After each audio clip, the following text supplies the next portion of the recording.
Greetings, adventurers, and welcome to GrowedUpGeek Gaming and our special 100th streaming celebration. We've done 100 episodes here on the channel, and so to celebrate, we're going to do a special extended Ravenloft one-shot today on Saturday afternoons of all times. Playing D&D on Saturdays, weird, but you know, we'll give it a shot. People rave about it.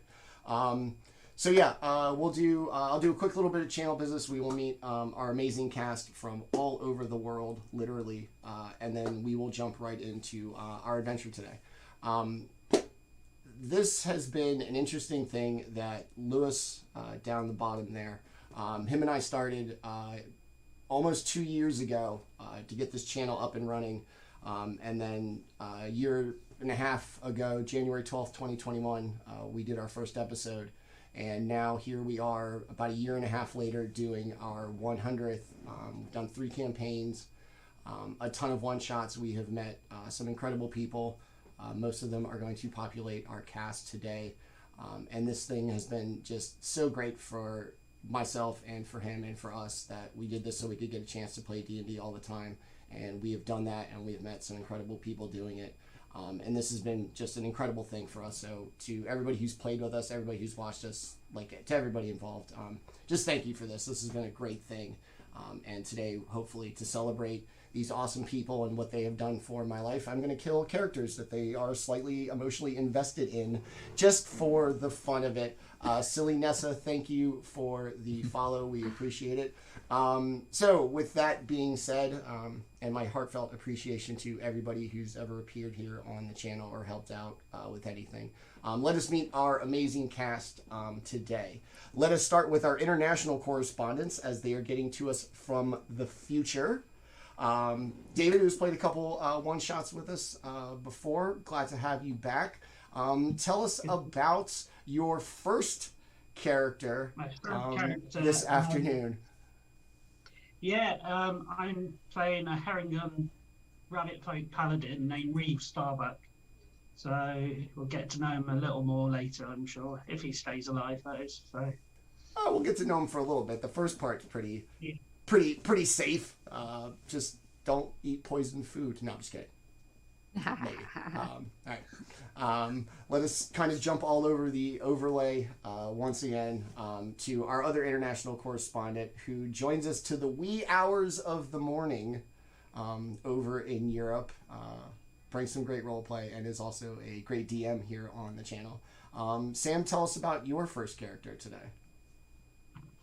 Well, first, thank you for the glowing praise there. But yes, my first character will be Veles, a shifter warlock. He might be have a few suspicious secrets in his past, but leave that until we get to know him later. Awesome. Glad to have you. All right, somebody who's joined us for a few one-shots, and we are very glad to have him back. G, tell us about your first character today, and it's good to see you, my friend. It's been a little while. Hey, yeah, it's great to be back. Great to play. D&D is always the best thing. I am playing for my first character, Makks. Makks Platebinder. He's a battlesmith / blade singer. We'll see how long he lives. All right. Like I said, there's definitely like in sustained time. We'll get to meet these first ones quite well. We're going to send them to a party. All right, next up, we will get to a frequent visitor on the show who has been part of some of our favorite shows, including our Mind Flayer Ravenloft episode, and was also our illustrious DM through our Lightspeed run through Curse of Strahd. Litza, thank you. Glad to have you. Also here for our late night one-shot last week. Tell us about your first character. Thanks. So I'm playing Teska. She is a moon elf light cleric, and she's not used to fancy parties, so this will be a new experience for her. Yeah, pretty excited. All right. let's take D&D players and put them in like a party situation, which is why we play this game, so we don't have to go to parties. Sorry, I got a little meta there. All right.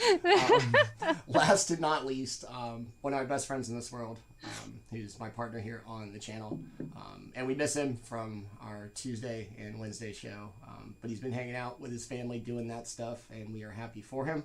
Lewis, tell us about Baldr, who friends and family of the channel might remember from our initial campaign. And as always, Bobby, I'm glad to have you, and I miss you, man. Well, first of all, it's great to be back, and as everybody with families knows, you know, sometimes they come first above everything else. So, you know, my free time was devoted to them has been a while now, and glad to be back playing. I'm today going to be playing, first off, Baldr, who was flung across the universe to help a frozen society, and now is being flung across it again to maybe help some other people maybe die. You never know who all can tell. And but yes, it's great to be back, and again, it's great to be playing with you again. Thanks, buddy. Yeah, it sucks. We made you through an entire campaign of Rime of the Frostmaid, and then just have him killed in his first appearance outside of that. I would, now that I say it out loud, I feel kind of shitty if that does happen, but so be it. Maybe this is a later adventure. That's what happens, Yeah. man. Yeah. His last adventure. The reason why is because this one shot is the exact same level that they finished at in Line. Never So mind. it literally The could multiverse be like version. the next week. I'm going somewhere warm. I'm gonna be celebrated and shit. All right, so yes, this is our amazing cast. I'm so glad to have them here for this. I'm Manny at GrowedUpGeek on your social media. Like I said, we do narrative and roleplay focused Dungeons & Dragons 5th edition live play campaigns here on the channel. Tuesday night, 7 p.m. Eastern time, we have our flagship long-term campaign, Eberron Tranquility's Betrayal, in its second season as the party makes its way through Sharn. And then on Wednesday nights, we have our high-level limited campaign, Dynasty of Dragons, which is really ramping up and turning out to be a lot of fun. So tune in for those when we're not doing special one-shots here. All right, enough about this. Let's get into our adventure today, which we've titled The Soursagne Redemption, a Ravenloft one-shot, level 9 for everybody. All of you noted, esteemed adventurers have been invited to a reception at the island manor house of Lord Victor Androgen, known as Justicar of the Realm and the Hand of Justice.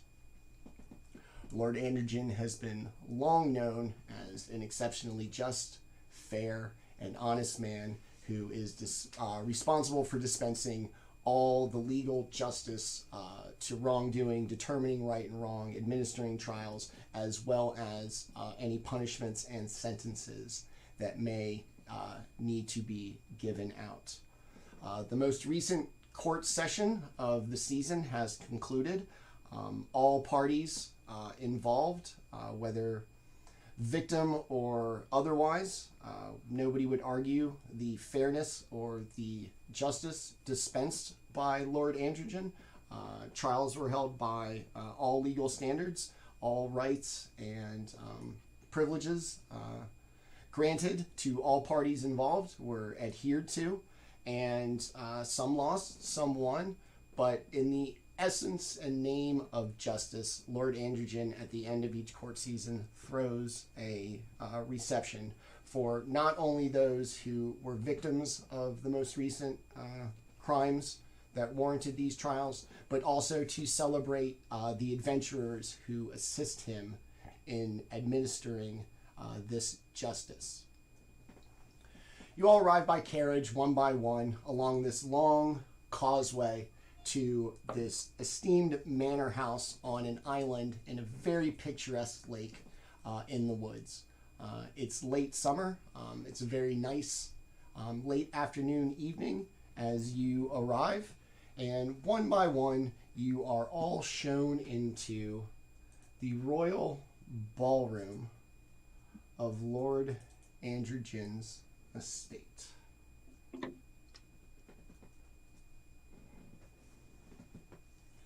soon as it loads, apparently, for everybody.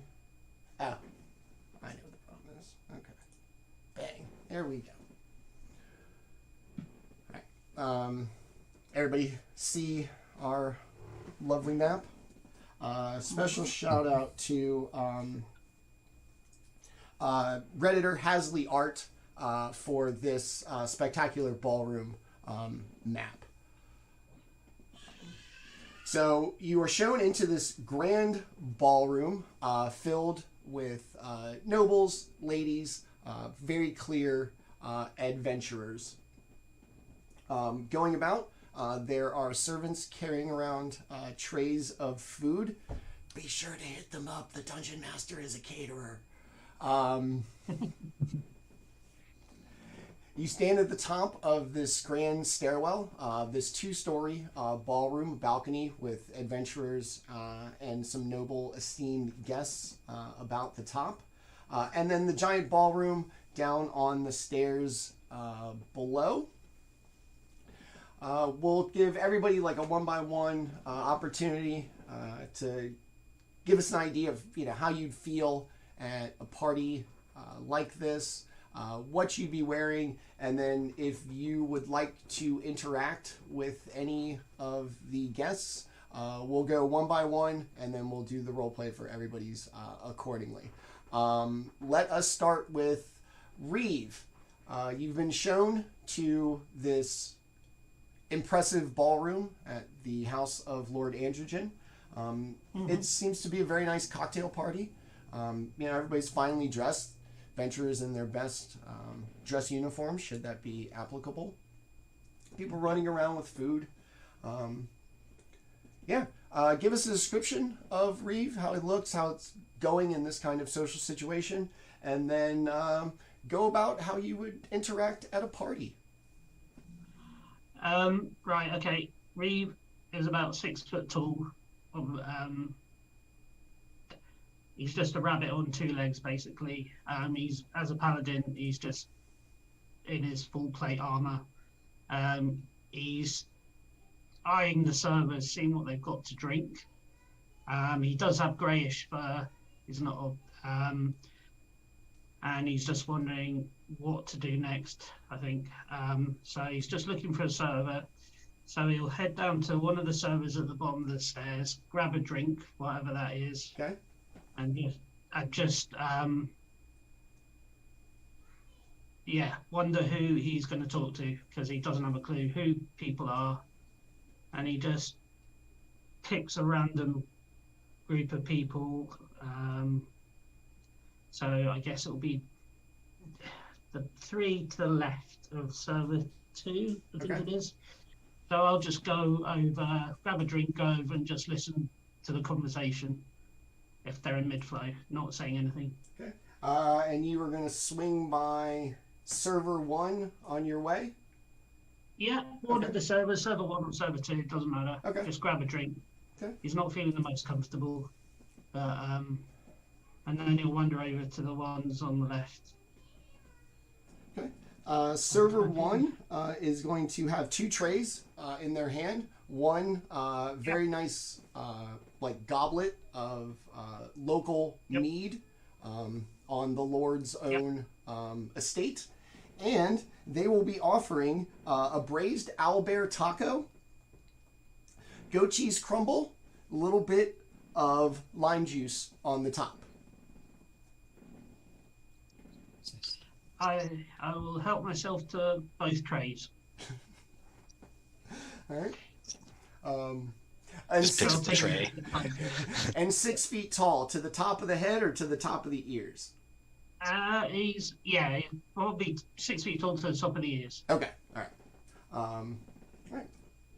And you pass server 1, and you will make your way over to what appears to be a very pretty but slightly distraught elven woman in the company of two adventurers that she seems familiar with. Okay. Okay. If they're in the middle of a conversation, I will just do the polite thing and just wait for a break in the conversation before I butt in, if you see what I mean. All right. So I'll just wait there until I'm noticed, kind of thing. Okay. All right. Let's go to Makks. So, same thing. You walked into this party. I don't know if this is a thing Makks was kind of into. Familiar. Give us an idea of how you're feeling at this social function. What's your good physical description, and then a little path to anybody you would like to chat with. Okay. He's, I didn't mention before, but he's kind of a kobold-esque creature, kind of small, reptilian, lizard folk, dragon, born, can't really tell, it's something. He's kind of in, it's his nicest duster and hat. But he's been to social things. It's not his favorite thing. He feels particularly vulnerable without his battlesmith, without his steel defender right next to him. That's usually with him, but not in here. So he's maybe a little upset about that, but whatever. He would like to thank the host, wherever the host is. So something like a perception around, check to see if he's even here. He doesn't appear to be. Mm-hmm. And he wasn't in the foyer either to greet you. Okay. Then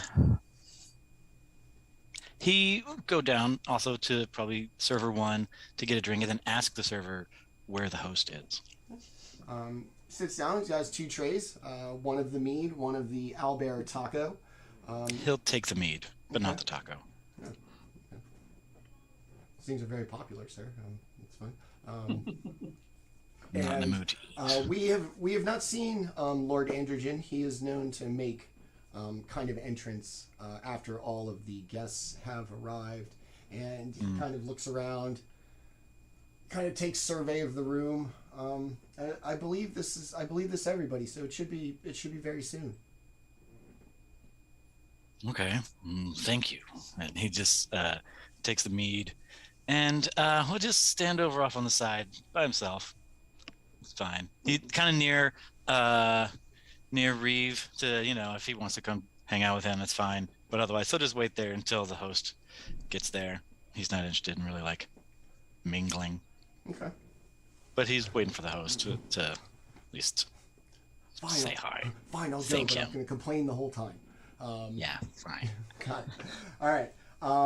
Veles, you've been shown to this grand ballroom.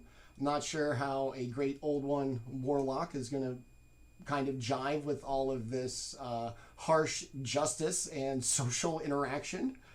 But give us a description and then kind of a path through the room as you would like. Yes, so Veles is a rather short individual, standing about 5'4", if barely.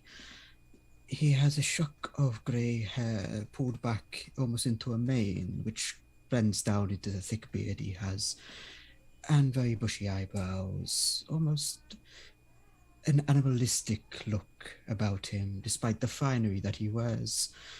He's clad in a breastplate and what looks like noble attire, though it looks a bit worn at this point.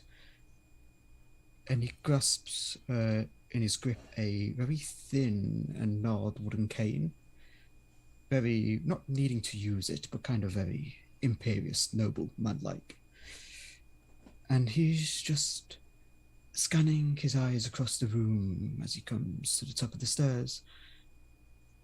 And I think, as I discussed with you, Manny, while he might know people, he's not exactly well known in these parts. So he's looking out for those he knows to be of particular interest to him and his efforts to expand his mercantile business. Okay. And if there are none such present, he'll just grab a drink and then go and just wander around the balcony areas. Okay. Just keeping an eye out for those that will be interesting. Okay. Well, all right. Baldr, same deal. You have recently returned from Icewind Dale? No, I think it's been not a long time, but it's You just went out, homie. Me. I said depending on how long it's been, like, you know, how time works, you know, it may be 5 years, it may be 20 years, but, you know, to him, time is really relative. It's been a while, he feels, since it's been to one of these, as you say, you know, situations, group setting, any sort of really civilized event. While he is, You went out again, homie. it doesn't make him any less comfortable. So he will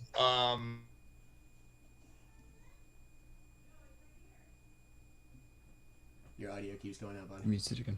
Yeah. all right. Nope. Wait, can you hear me? Sort of. All right, sorry. So basically he's just gonna like go to the bottom of the stairs and he will pick up a little bit of the mead and the taco. Hold on. This is a different server. They have different food. This is a different server. Yes. Okay. This one has a strawberry and cucumber margarita, as well as roasted displacer beef sliders, Wow. Minotaur Munster cheese, and kobold ketchup. Oh well, you had Baldr at Displacer short rib, so you know he will definitely take that, and he will try the margarita. I don't believe he's ever had anything like that, so he'll just kind of like graciously take it from the server, and then he'll just kind of walk towards these people, and then just kind of hang out over in this area. Okay. All right. On your way by, you're going to notice a very well-dressed...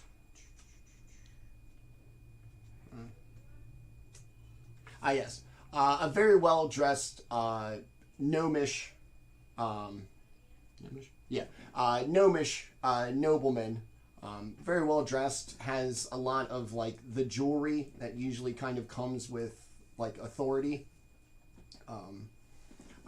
Discussing something with two adventurers as you make your way to the side. All right. Teska, you are also at this party. You mentioned at the top, this not really your bag. Thanks for coming, though. So yeah, Yes. big party, lots of people.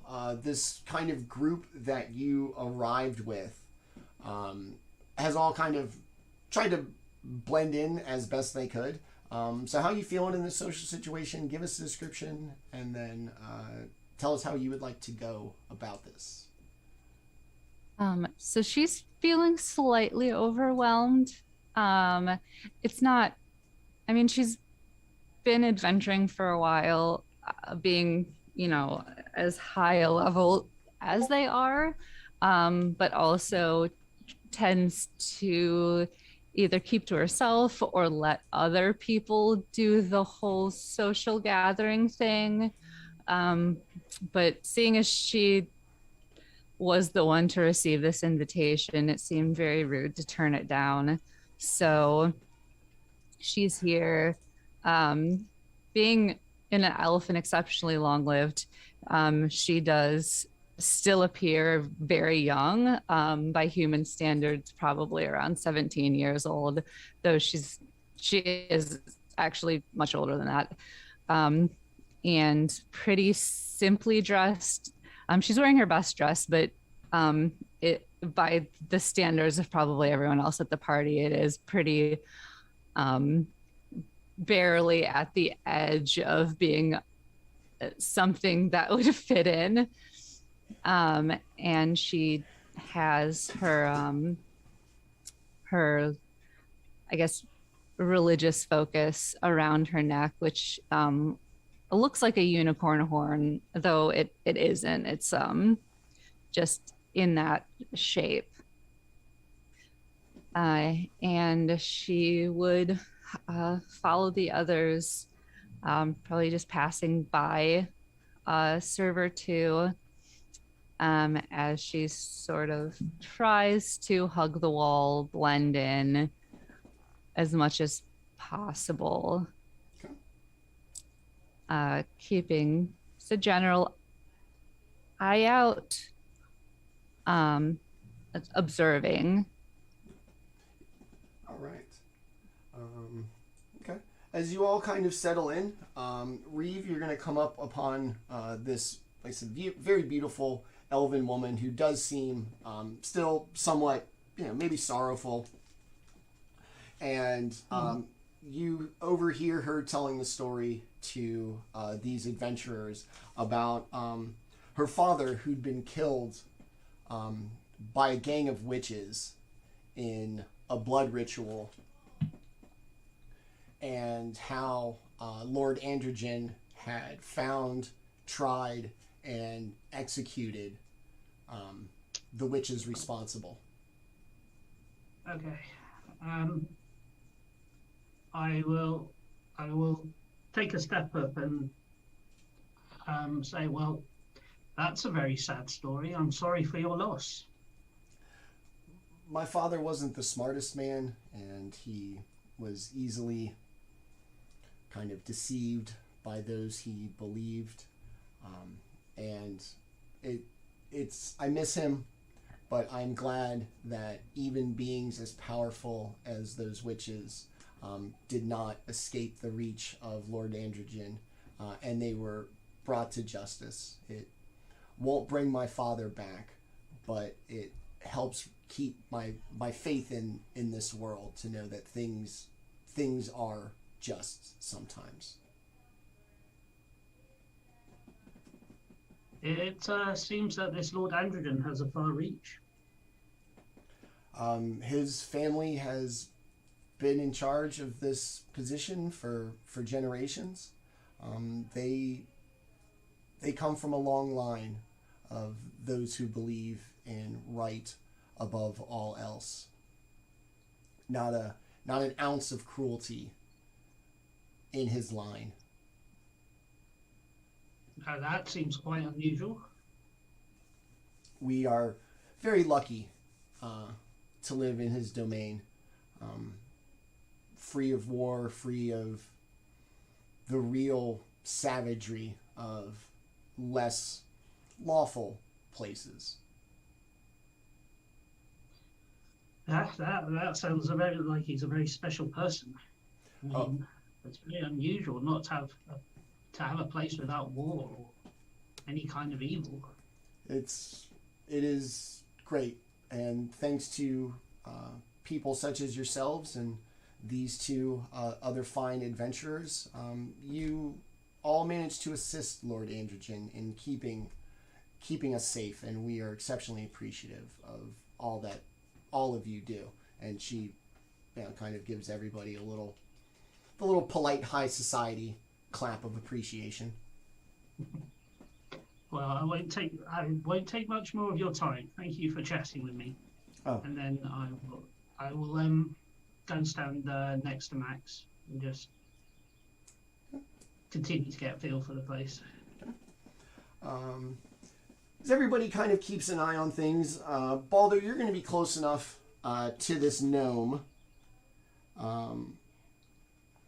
that he is going to talk to the adventurers near him about how the previous mayor had been killed by his own bodyguards, and how clever it was for Lord Androgen to discover who the murderers were, find these extensively trained and professional bodyguards, and try and execute them as well.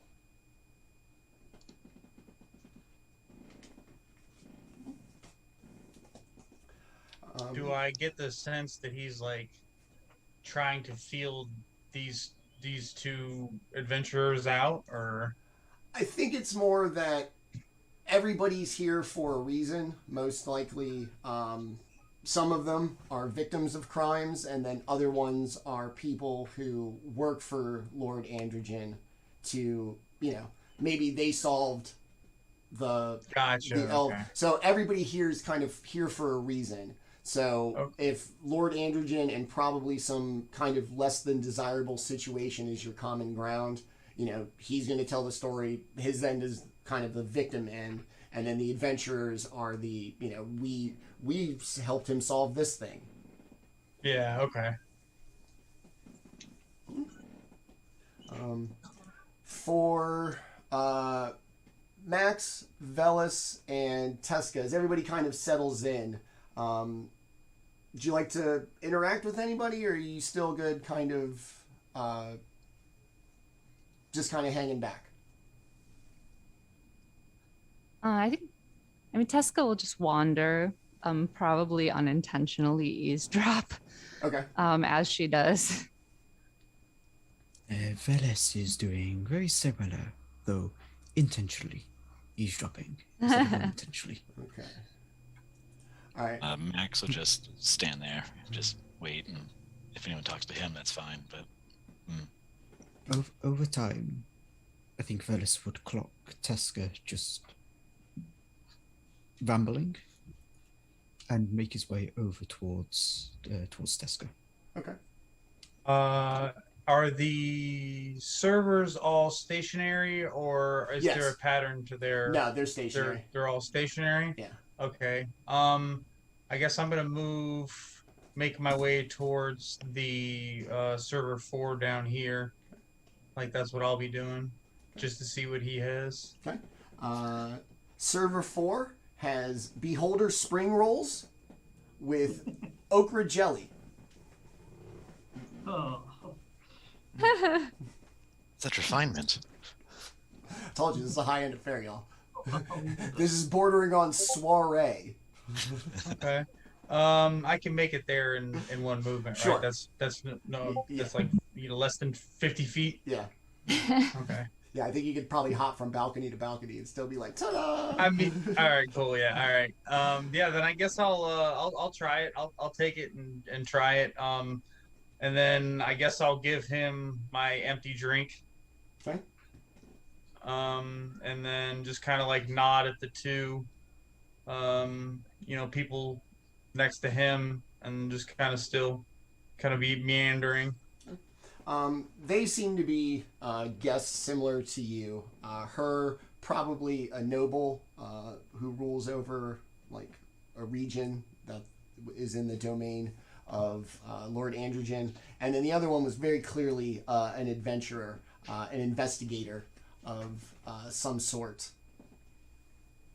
All right. Let's see, where's everybody at? I have a small question. We all work for Androgen, or have worked for? You in some small way you have helped, whether it's from beginning to end of like a pursuit of a fugitive or an investigation. You've worked for him at some point, Right, and we've all worked with each other before? Yeah, I did forget to mention that, but yes, you are familiar with each other. Whether you arrive together or not but you have worked together before at least. Okay. And cool. a passing familiarity, maybe. Gotcha. Cool. I think Teska would also wander over to server 2 because that drink kind of looks very interesting. Okay. It's very light and refreshing. All of it local. The Okay. server really enthused, really selling it. Oh, okay. Their event manager really did a good job of drilling into their head what it is. Sound enthusiastic. They're killing it.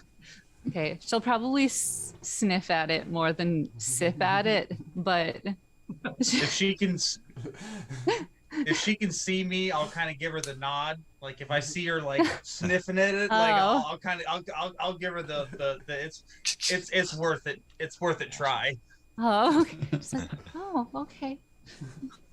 So, as Veles went past over to, he would have grabbed a glass of that drink as well. Of the what did you say it was? Which Since you're so proud of it. server 2 Sort of is cucumber the margarita. strawberry cucumber margarita. Server 1 was the mead. Can recommend So me. Veles would grab. Yeah. Veles would grab margarita, though he's not going to drink it at all. He's holding it for appearance.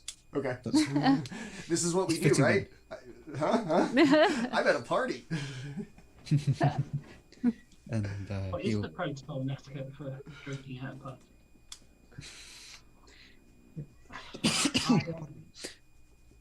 I'll turn to Makks and say, well, I do recommend the mead. Oh, yes. Me too. And he'll just take another sip. Yeah. And he'll say like, I worked with you at that place before. That's Yeah, crazy, it's man. good seeing you again. And then there was that giant man. I can't believe we made it out of there. Yeah. Some of that was those Glad you're still alive. some of those improv interactions are the best. Like especially it's basically the whole Budapest thing with Hawkeye and you and I remember Budapest very differently. That whole interaction in these kinds of situations are always great. Like, remember that time I pulled you out of the beholder's mouth because you just had to boop it on the snoot? What? I don't remember that at all. That's not how I remember that happening at Oh, all. remember that at all. Oh, yeah. So the party kind of, it's like I said, it's not a party. It's not very festive. And then, Soiree. yeah, it's more it of like somber? it's more of a level of class. More of a gathering. More Yeah. of a social distinction gathering. There's that kind of emotion that's like you've gotten closure, but to a kind of a thing. So you're somewhat buoyed because it's over, but you still got the thing. Everybody's very respectful of the victims. Everybody's Trauma. Yeah, everybody's very composed, and nobody's like swinging from the chandelier or making like an ass of themselves. It's classy. This is the Lord of Justice, man. Like this guy ain't gonna throw you out of his house. Come on now, you gotta act right. After a little while, the party kind of continues. You see everybody just kind of interacting, and you hear just this intense, magical, musical flourish. And everybody kind of like hushes up from their conversations and turns to the top of the stairwell as Lord Androgen makes his way, gleaming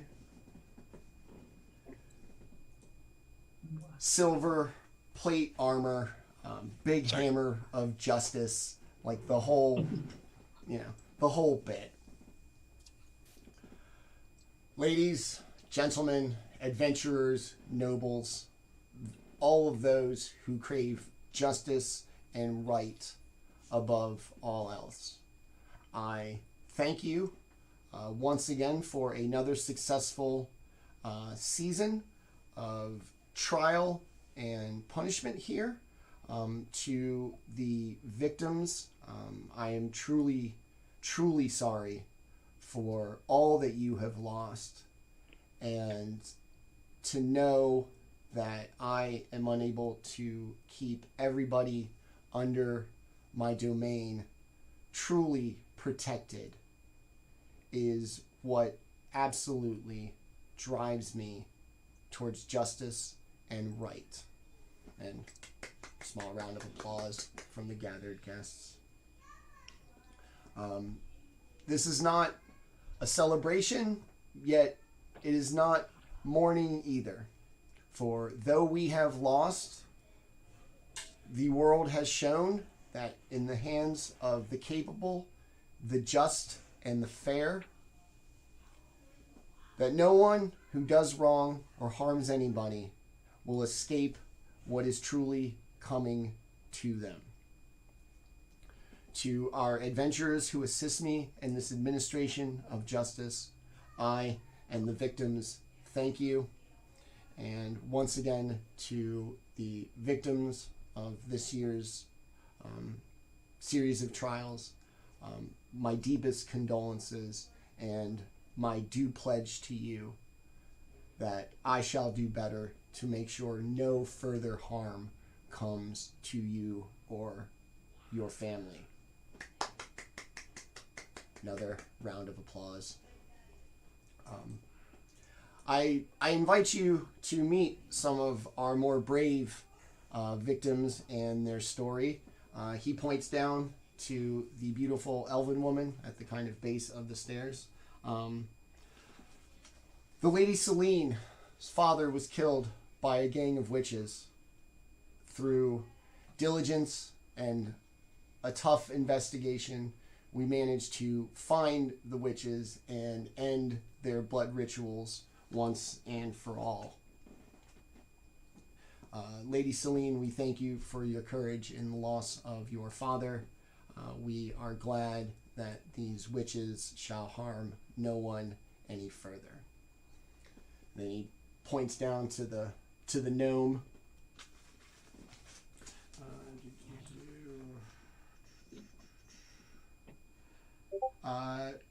Dorpip Longlad here has assumed the mayorship of a nearby hamlet after the previous mayor was murdered by his bodyguards.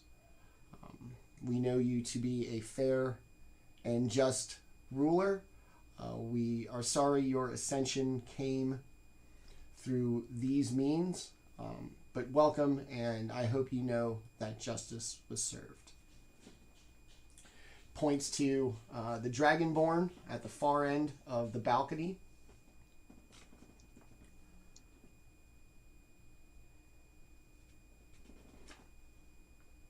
Lord Thukish Balin, his husband, was robbed by 3 magic users simply to show their abilities to each other.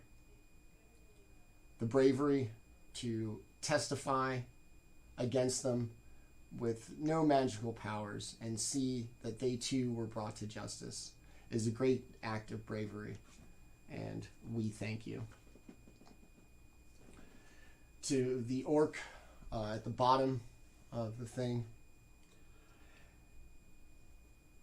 Eros is part of a noble and nomadic tribe who was wiped out by a gang of prison escapees whose guards were derelict of their duty. We apologize that your loss was a result of somebody else's negligence. But not only were the guards punished, but all of the escapees as well. I would be remiss if I did not mention that corruption and cruelty have even creeped in to my own ranks, as 2 of my low-level deputies were caught brutalizing somebody that they believed guilty, getting a fake confession out of them, and then hanging them that moment without them seeing my gavel of justice. I do not protect those underneath me who violate the laws, the same as I do not protect those outside of my service who do. They too were hung and executed. Let this be a warning to everybody who wishes harm to the kind, good, and just people. We will find you. We will bring you to justice. We will do so without an ounce of cruelty and with the utmost compassion for those you have harmed. To the bravery of everybody in this room, I thank you, and I raise a glass to the bravery of those administering justice and to the bravery of those seeking it. To justice.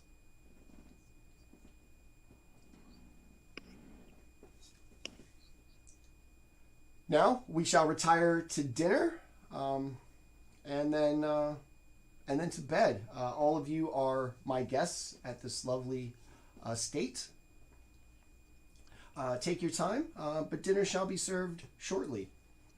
And once again, a nice little polite applause breaks out. And he turns and he leaves.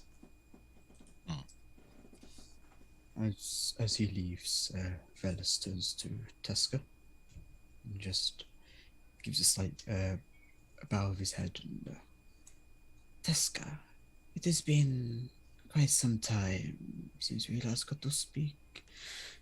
You do remember me, don't you? You are difficult to forget. High praise, I thank you. What do you think of the Lord's words? You're difficult to hear.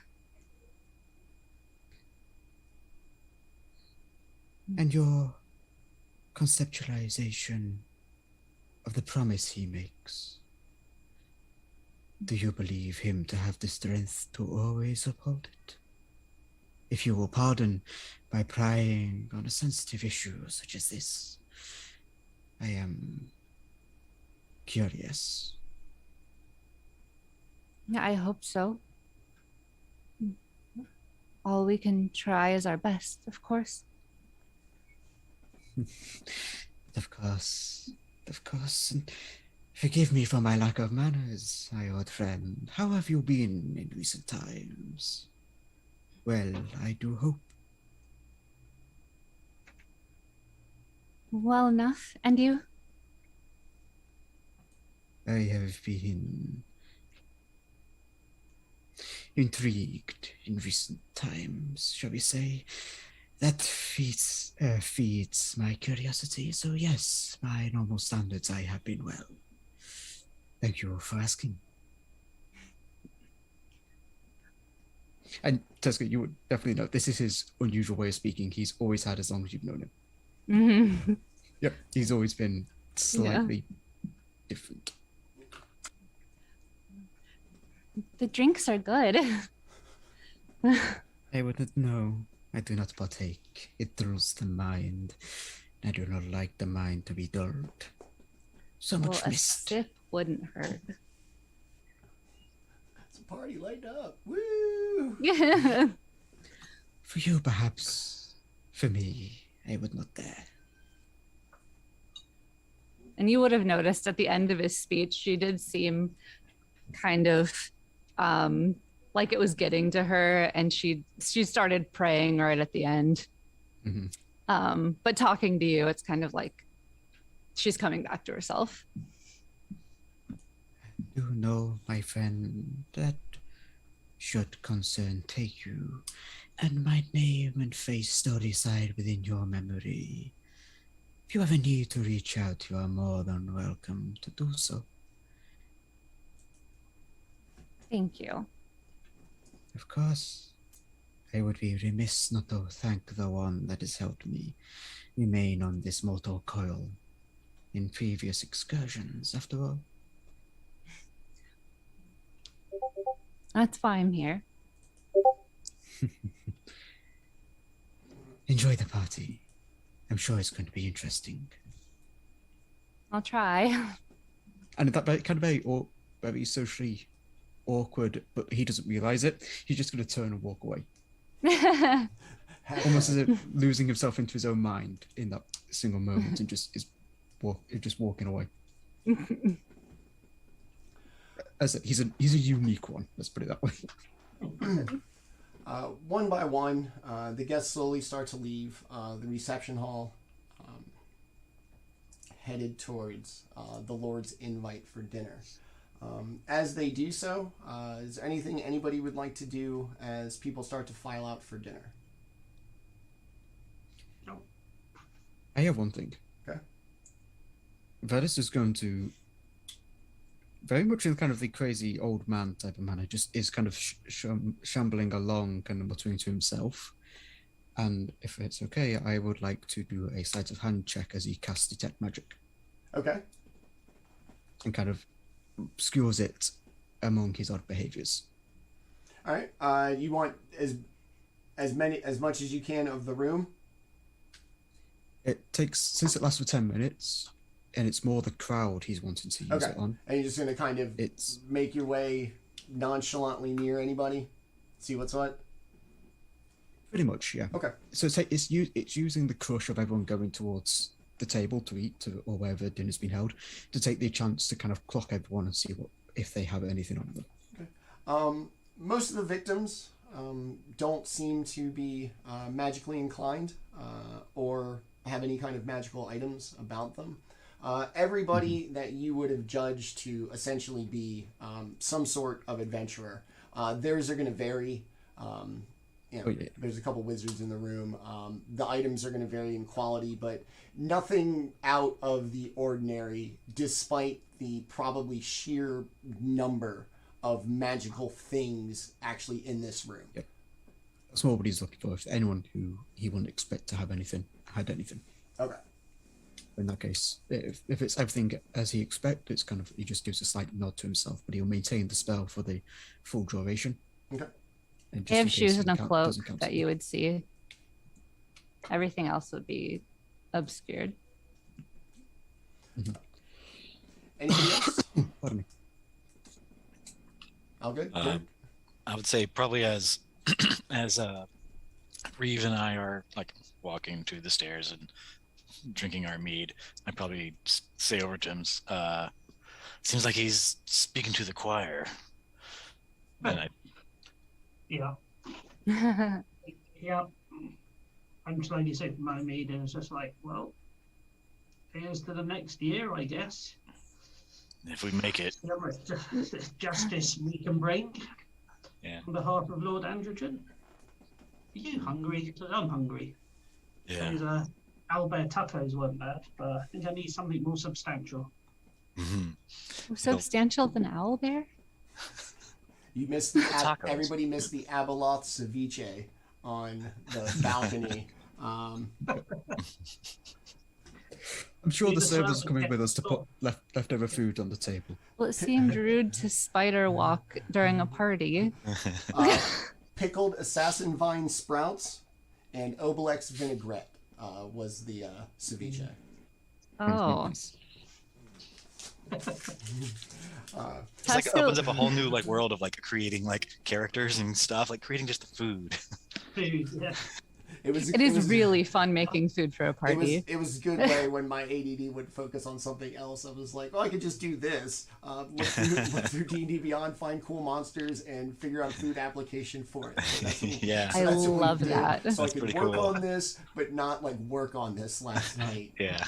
So great. So everybody kind of files out. You make your way to a very large and well-appointed one grand dining table, as would be expected in the home of a lord such as this.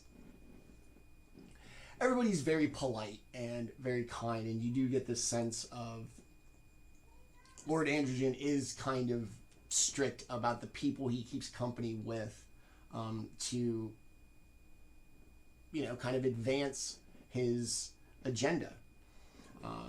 Eat this fabulous 12-course meal. It just keeps coming. He's very proud of it, brings the chef out, everybody gets an applause. He's a very handsome man, looks very tired, but goes into the back with the gratitude of his guests. After dinner, it's drinks and cigars outside, should you choose to partake. More trivial discussions, a little lighthearted conversations as opposed to the kind of heavy topics during the day pre-dinner. And eventually you are all shown to individually well-appointed rooms within the mansion, as are all of the guests. Your familiarity with each other sets your rooms pretty much all adjoining to each other.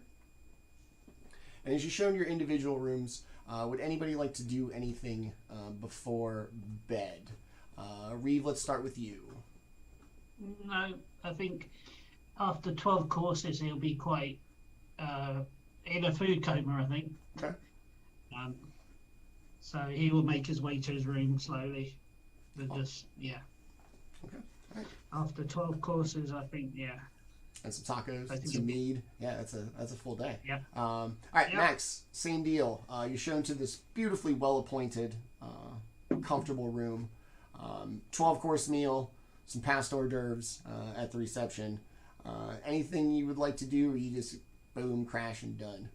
After the cigars and chit chat, which he would feel more comfortable with, he would go out to wherever his steel defender is being held.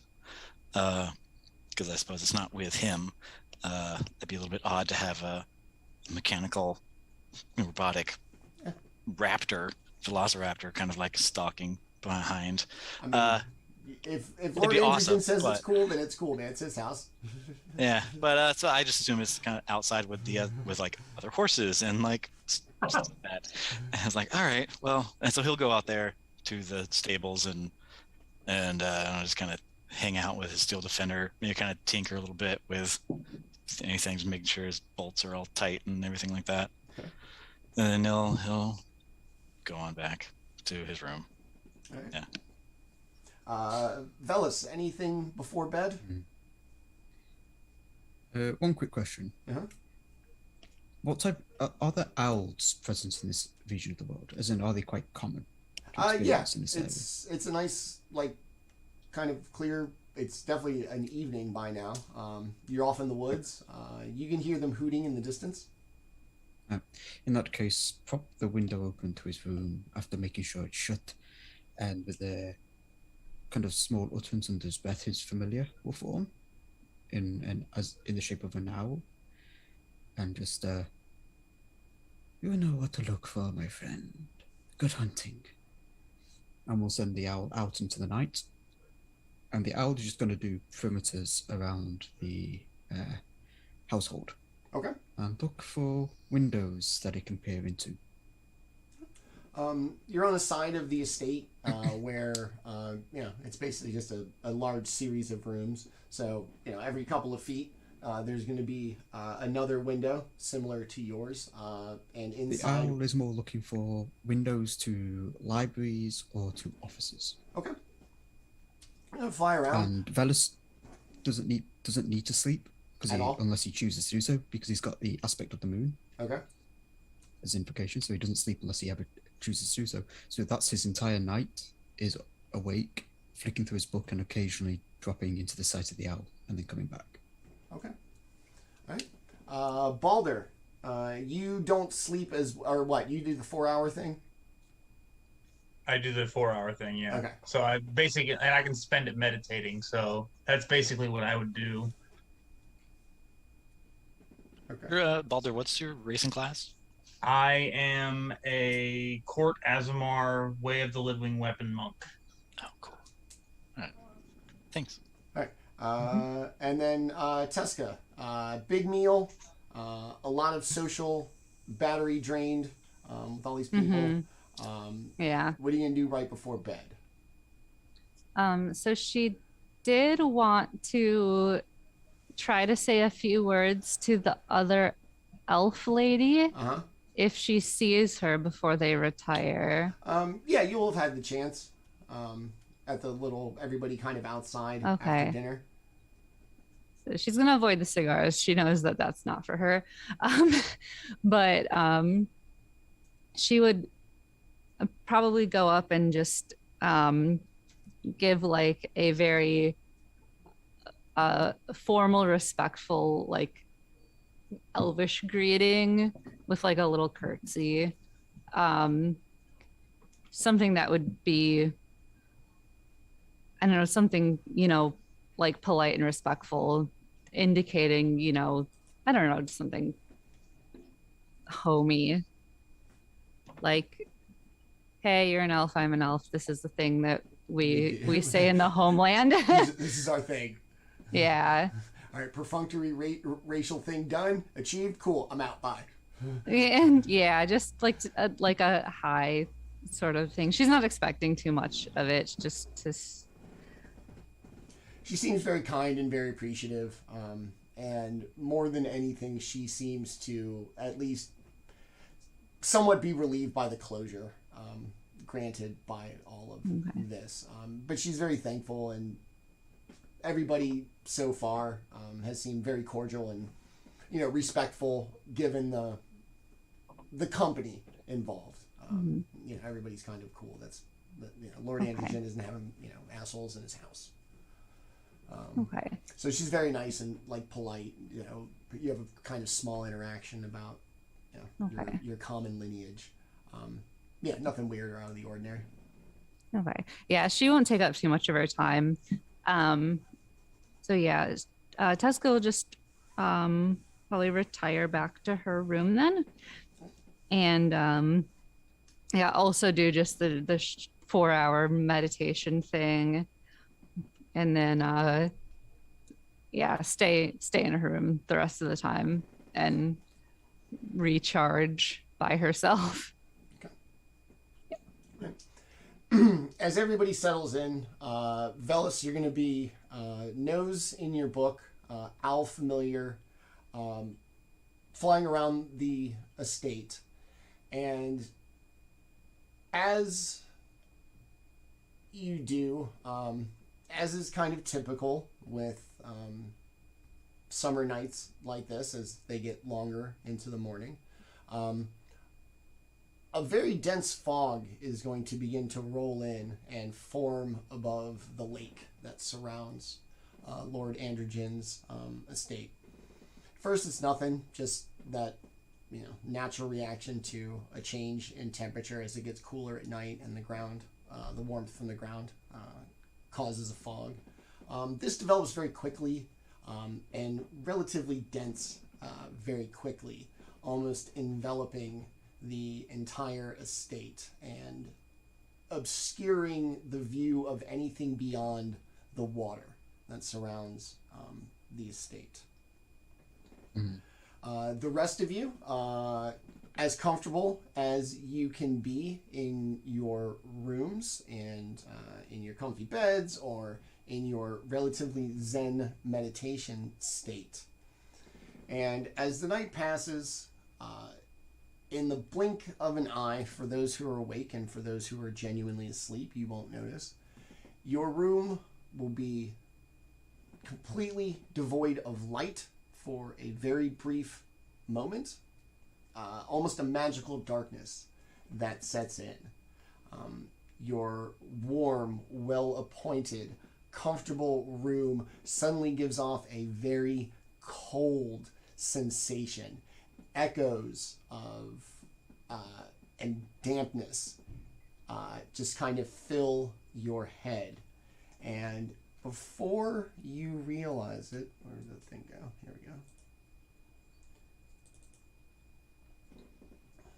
Dun dun. Oops. You find yourself awakened in an individual room, just as you were. Stone and uncomfortable.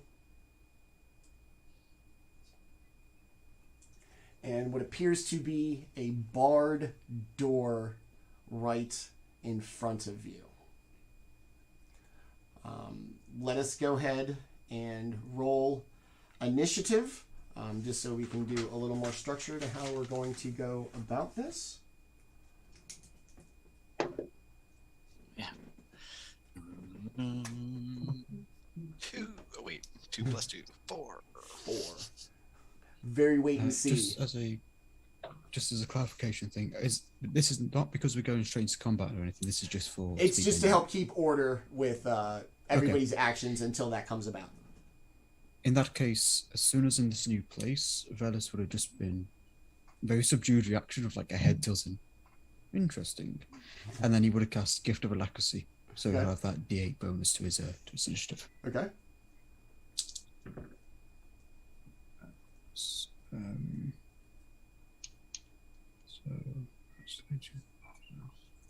that's 26 for Wow. Veles. Okay. 19 on the dice, 7 on the D8. Nice. And a +2. Reeve? I think 16. 16. Okay. Oh, no, sorry, he would have 28. Sorry, I didn't add that +2. For Dex, yeah. Is that like Teska? Is that all day 4? I also got a 4, yeah. Oh, okay. All right. What's your Dex? Also a 2, so yeah. Yeah. Just whoever wants to go first, I don't care. Baldr, you gotta be somewhere. I mean, there, I yeah? have healing, so I don't 19. know if 19. that plays into the decision. Right. But whatever. Oh, yeah, sure, cleric. Oh, that's right. Yeah. I don't know. It doesn't matter to me. Roll again. Let's do rollies. Okay. Okay.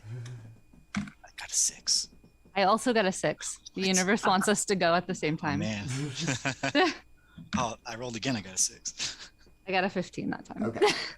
Okay. All right. We're just All so in right. tune. Ready at the same last time. Just so ready.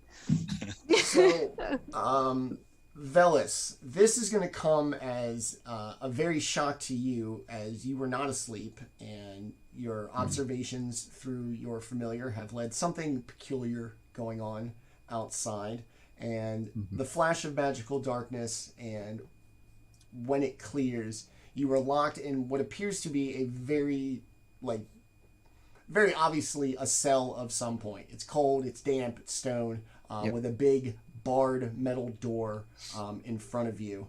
What would you like to do? So I have a question. Uh-huh. With Devil's Sight, did I still go blind?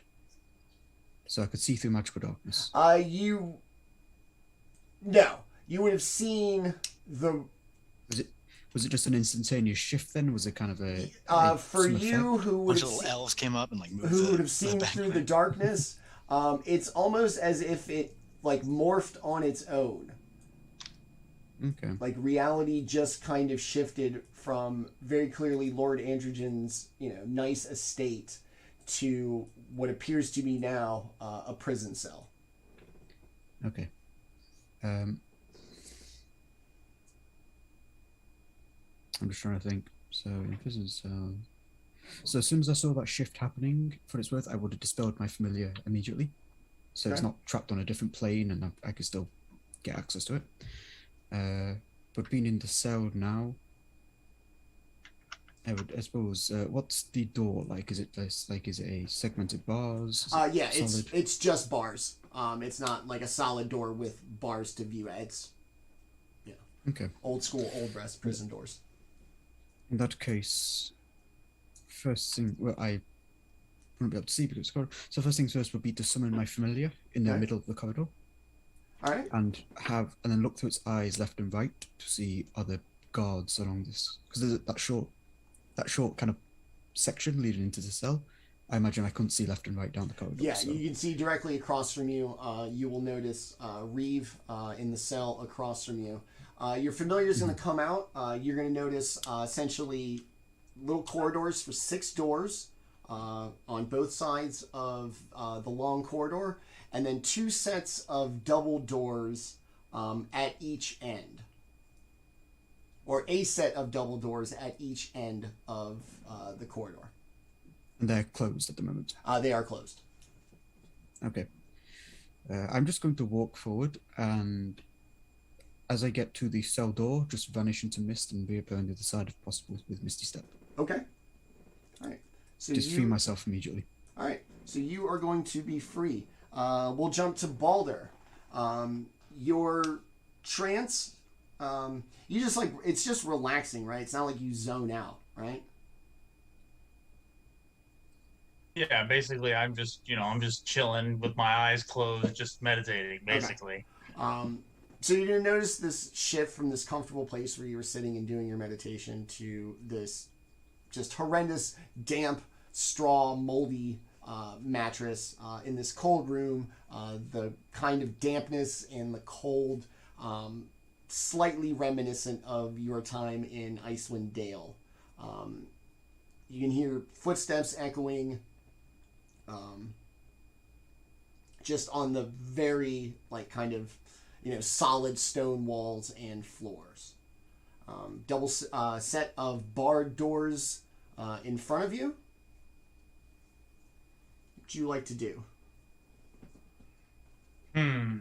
Well, before I just start punching holes in walls and stuff like that, because that's what Baldr does. Do it. That's a lot of wall to get through, though. Look how thick that wall is. You'd be surprised what Baldr can do. You'd be surprised. A thick ass wall.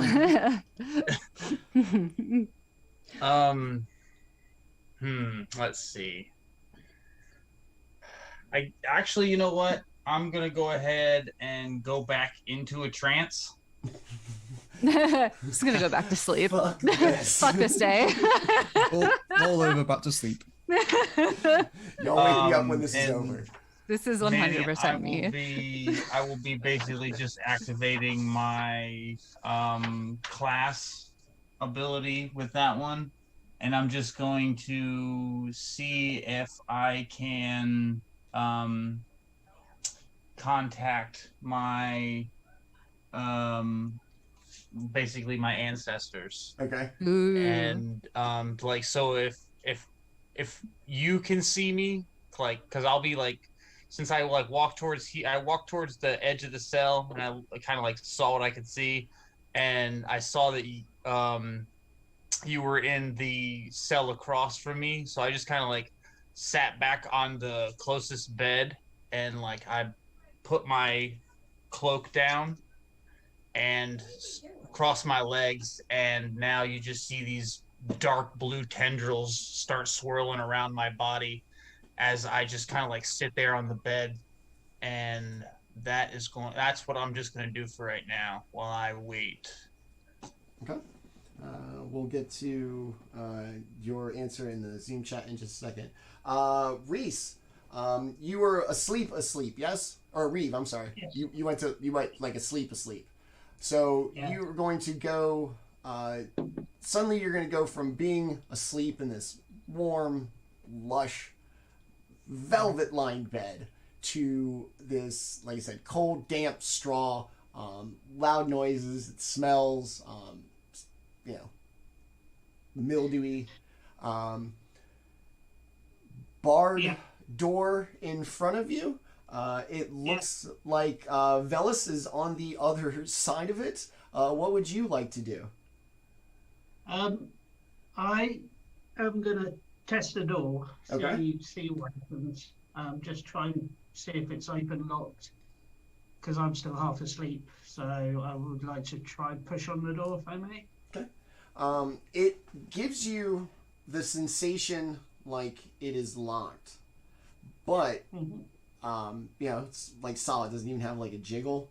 But yet, just the second when you realize it doesn't have any give, it does, and it slides right open. Okay. And then I guess if it's open, I will step through towards Veles. Just step through the door. As you swing it out, it's going to swing outwardly from you. Yep. It's just going to swing outwardly, and you're just going to walk past, the once threshold that existed where it was. And you two are now free in the hallway.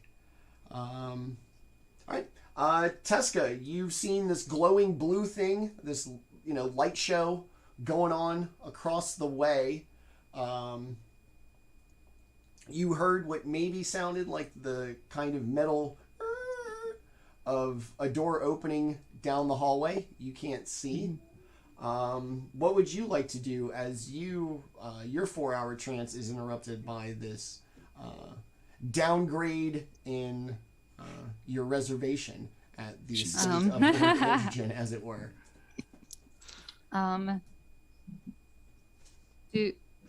Do we have all of our?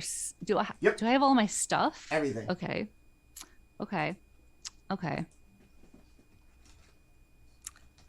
Question about donning armor. How long does that take? Not very long. Are we doing rules for that? No. Okay. I don't even know what they are, so no. Hey, fantastic.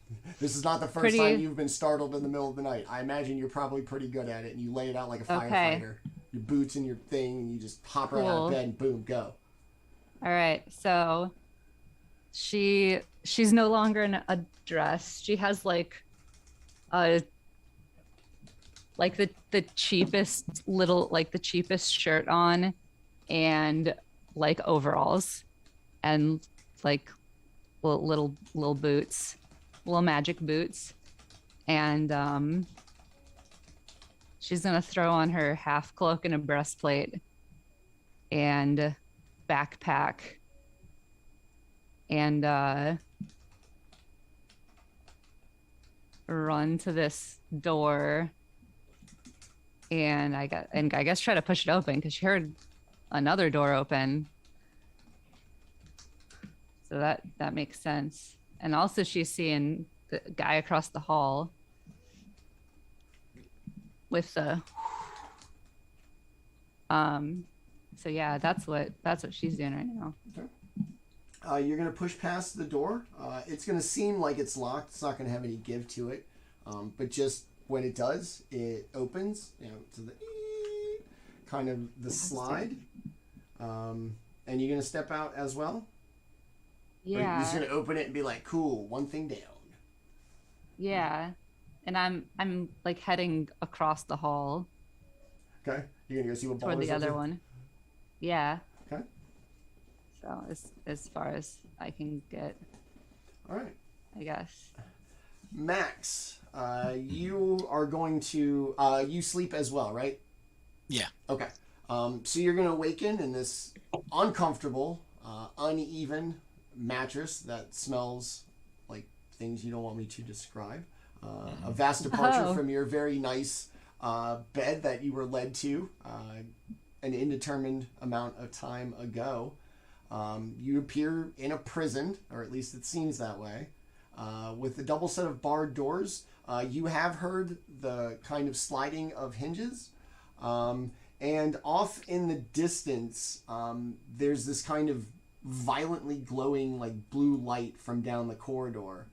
And then across the way, you occasionally get the glimpse of two ghostly figures occupying the cell, kind of slightly catty-cornered from you. Yeah. Okay. Well, I feel like he would have like his duster kind of like behind his head and his hat kind of on that. And been sleeping up from that. When he gets up and realizes he's not where he was, he'll be like, oh, no, damn it. And then he'll get up, look around, see that kind of glowing shit, and kind of go off to the side.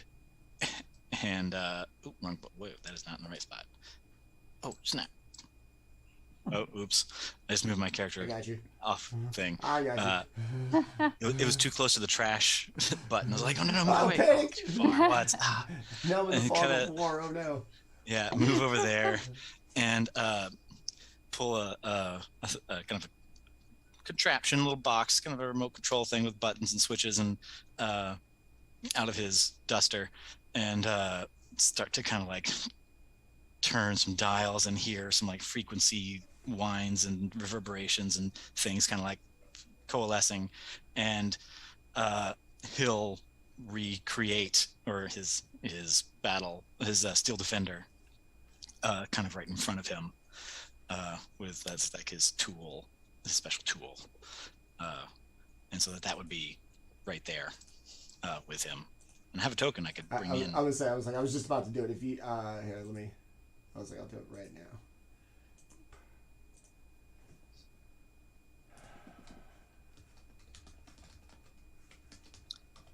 And then he'll kind of, well, when his raptor appears, he'll kind of hug him, basically, and he'll kind of lean off onto the side to kind of get a better eye on those ghosts or whatever that is glowing across the way. And cool. I guess a little bit smaller. Yeah, let me just scale it down. The scale of the map's a little Yeah. weird, so I had to scale everybody around. Cool. Well, thank you. Right. And they'll kind of be there, and he'll just kind of peek over and see that, and I guess he'll try to jiggle at the door to see if it'll push open. Okay. And he hears some of the other stuff. And if it opens, if you go to just kind of like push on it, seems like it's very like there's very little tolerance for a difference. That it seems pretty snug in its closing, but despite all that, just that last little bit of effort, it does swing open, and when it does, the ghosts across the way definitely both make their way to the bars, but very much stop short.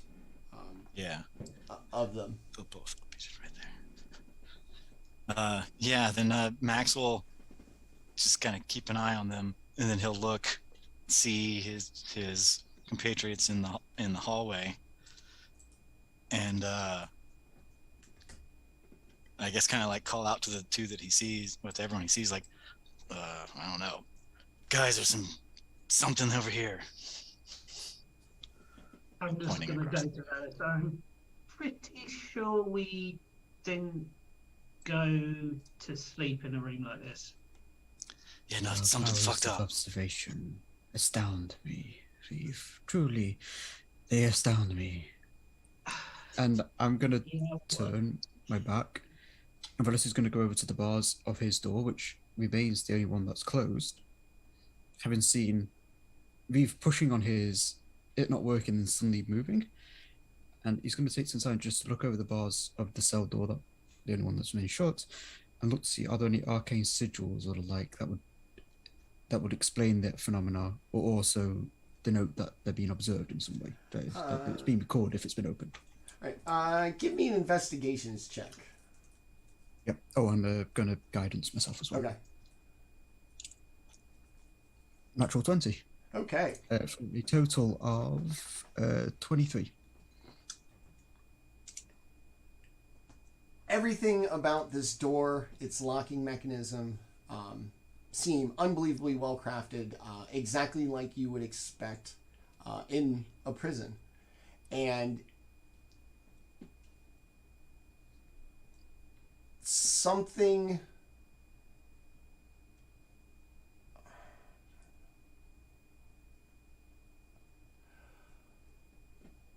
whatever caused your shift of locations is probably tied to why you could open the door. Yeah, that's as vague as I can. Yeah. Yes. So as far as Veles could tell, in his mind, essentially being shifted to this location kind of marked someone as being eligible to open the door. You don't. This is not a place where you feel like you belong. Okay. Perhaps the rules don't apply to you as, Makes something sense. something of a violent interloper. Mm-hmm. That makes sense. Okay. I think Keep that to himself, by the way. He doesn't reveal this thing. It's just there's just a faint mutter of, well, isn't this fascinating to behold?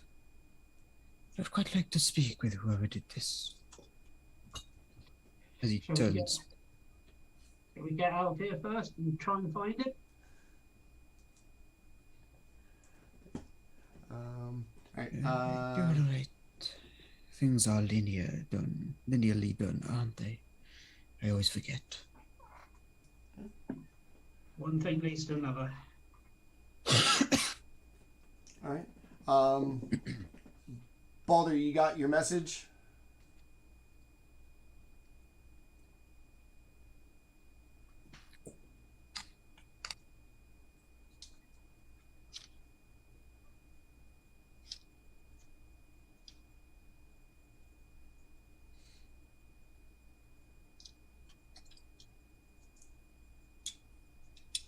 Can't hear you, buddy. All right. Well, having made as much communication in this as possible, I guess Baldr will slowly get up and walk over towards the door and he'll look out towards Teska, and he'll go, you might want to watch out. Oh.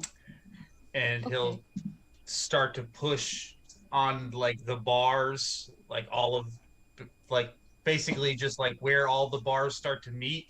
He'll just start to push everything out, and then like kind of just back his hands up and just punch the bar and send it through. The door's going to give with a lot less force than you expected. It's going to go flying off, go clanging on the stone, echoing throughout the complex. And let me get Reeve and Veles to give me a perception check real quick.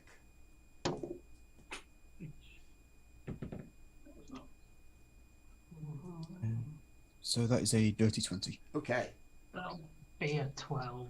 Okay.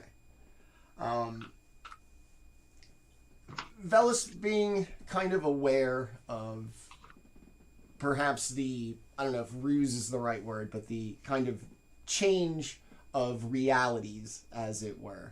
You're going to be especially attuned, and as the metal door you see just go flying across the corridor, crashing into the floor and into another metal door, ringing throughout, loud.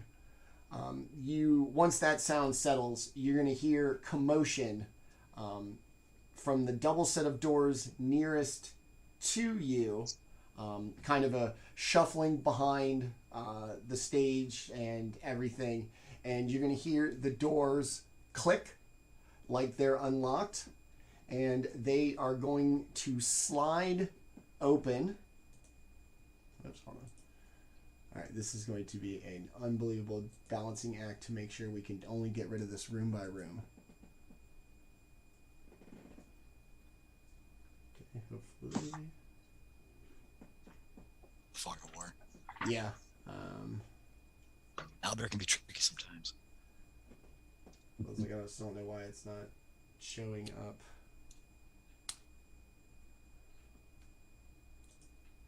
Would I have chance to react before these doors open? I'm going to say yes, and I'm hoping that this thing...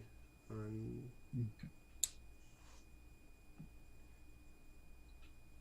I was like, let's see if I can do this.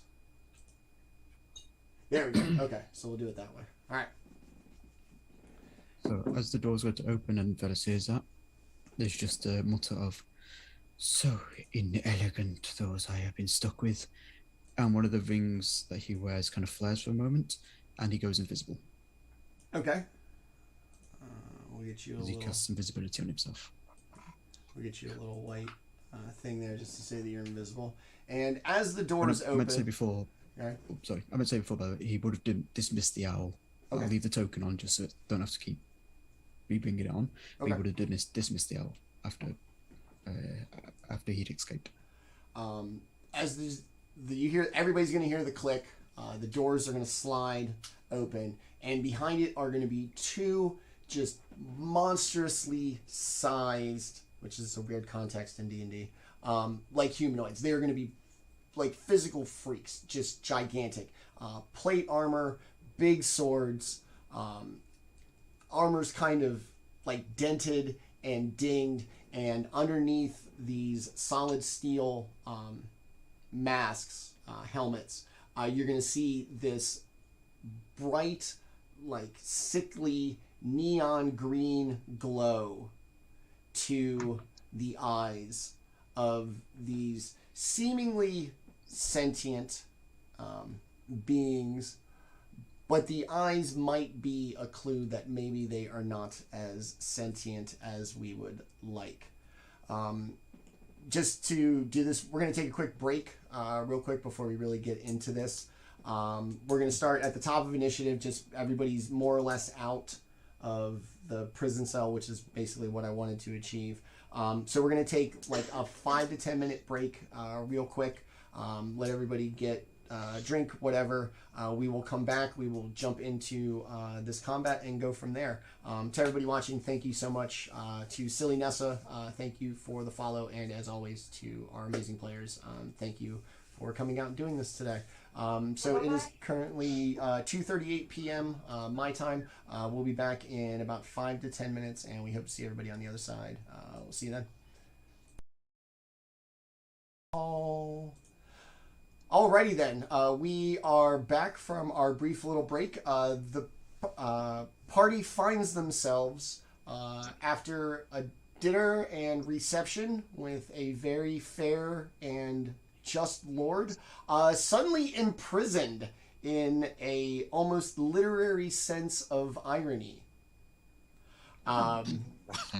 After finding that their seeming prison doors have no effect on them, at least, while two ghostly figures stay ensconced in their cell, through a dramatic escape from their cell, our monk has sent the heavy metal door flying, clanging onto the stone, barely avoiding crashing into Teska.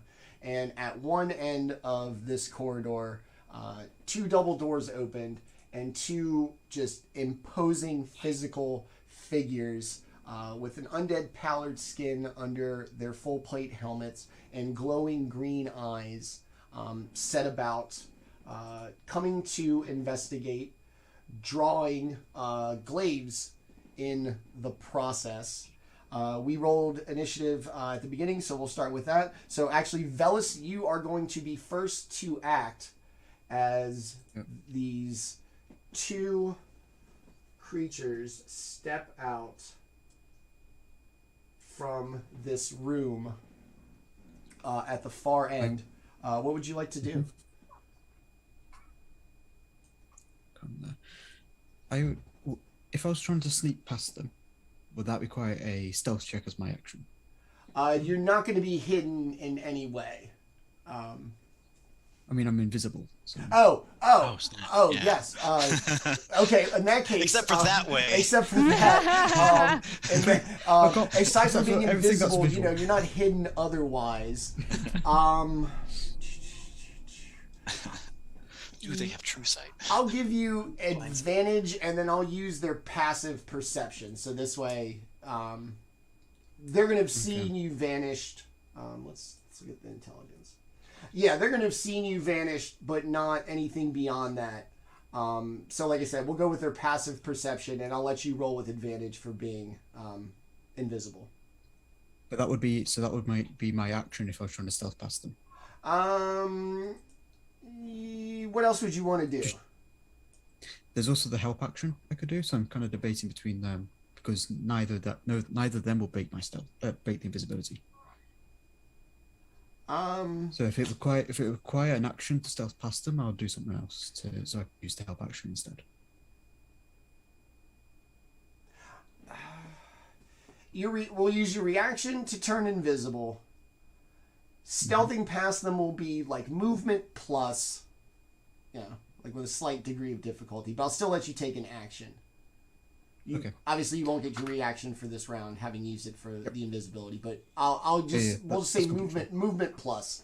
The stealth check should be pretty easy. Lovely. In that case, I'll go try and stealth between them then. Okay. That's advantage. What's my stealth? My stealth is +6. All right, that's pretty good. That's a 24. Okay. You're gonna easily kind of make it by. Thank God for the advantage. Okay, what was the alternative? The alternative was an 8. Okay, for as low as the bar was, you would not have gotten over it with an 8. You would have tripped and bumped into one of them. All right, go ahead. In that case, assuming that works, I'm going to just try and slip between the two of them and just step into this room behind them. Okay. As I do so, oh sorry, bud, you're gonna. Just as you step into the room, this is going to seem like it's a torture chamber. It's very clear. There's racks, there's presses, there's all kinds of things that Bill and Ted would be thrilled about. Heavy metal album covers were drawn from things in this room, like the whole nine. Rob Halford loves it in here. Everything. As I step past them, then I'm going to reach out with my awakened mind, since I don't know if they speak the same language as me. So I speak telepathically into the head of the topmost one. Okay. And they'll just hear, and we'll be able to comprehend and understand, even if we don't share a language. How marvelous. New play have brought themselves to me. I do enjoy it when I get new experiments to run. Thank you for volunteering. And I'm basically flavoring that as this is the help action, so the next person to attack that top creature gets advantage. Okay. We will throw up. I'm just going to try and disturb them with these whispers in their heads. Distract them.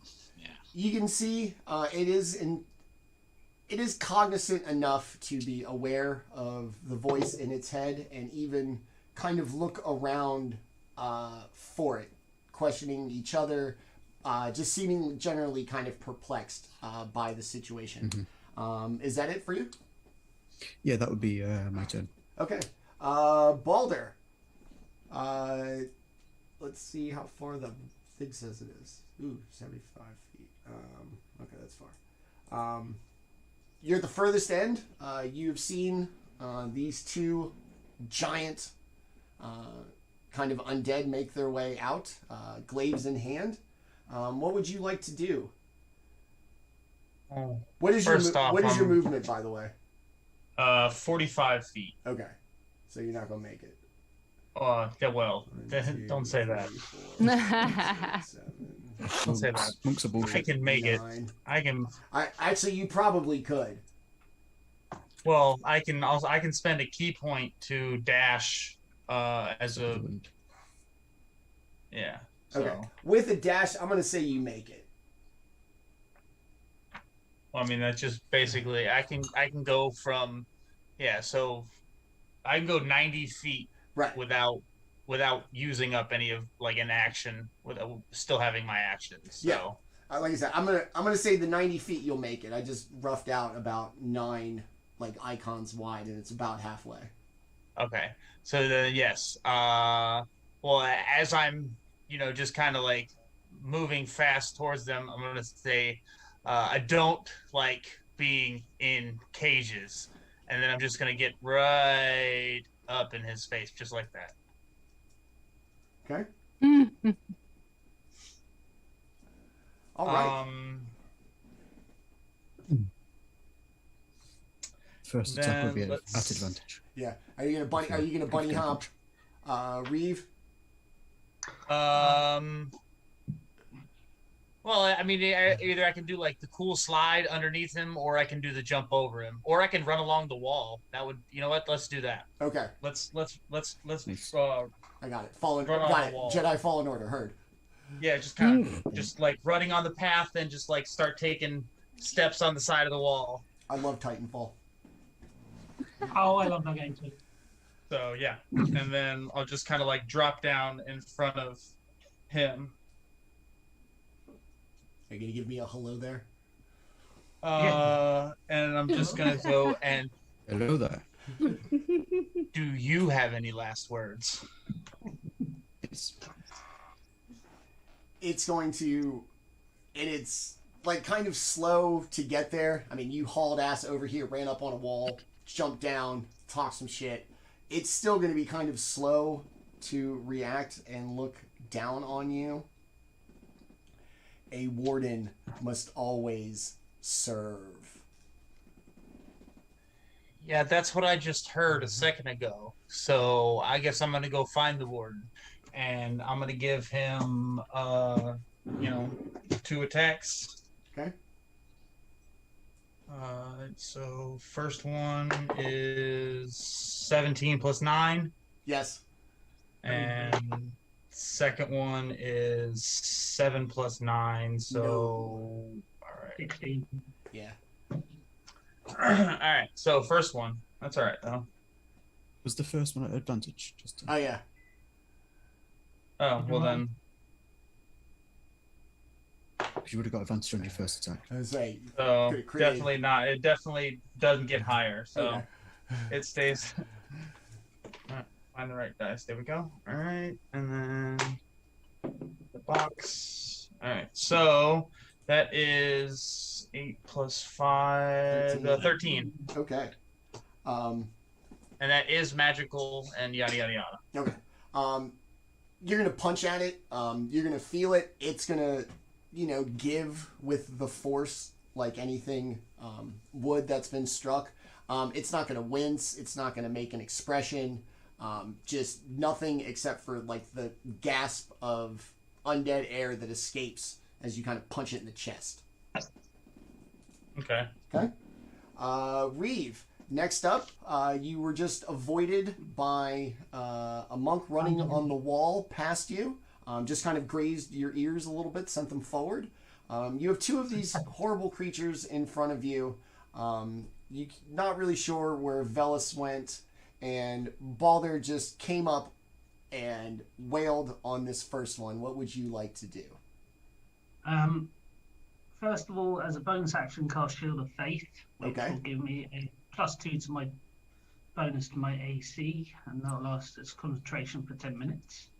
And then I'm going to move up to the lower one. Straight here and just attack him with my longsword, I think. Okay. That'll be a 26 to hit. Yes. 1, 8, 12. So that'll be 12 points of damage for the first one. Got another attack. That one not so good. A 16 will probably miss. 16's not going to get it done. Nope. So I will end my turn there. All right.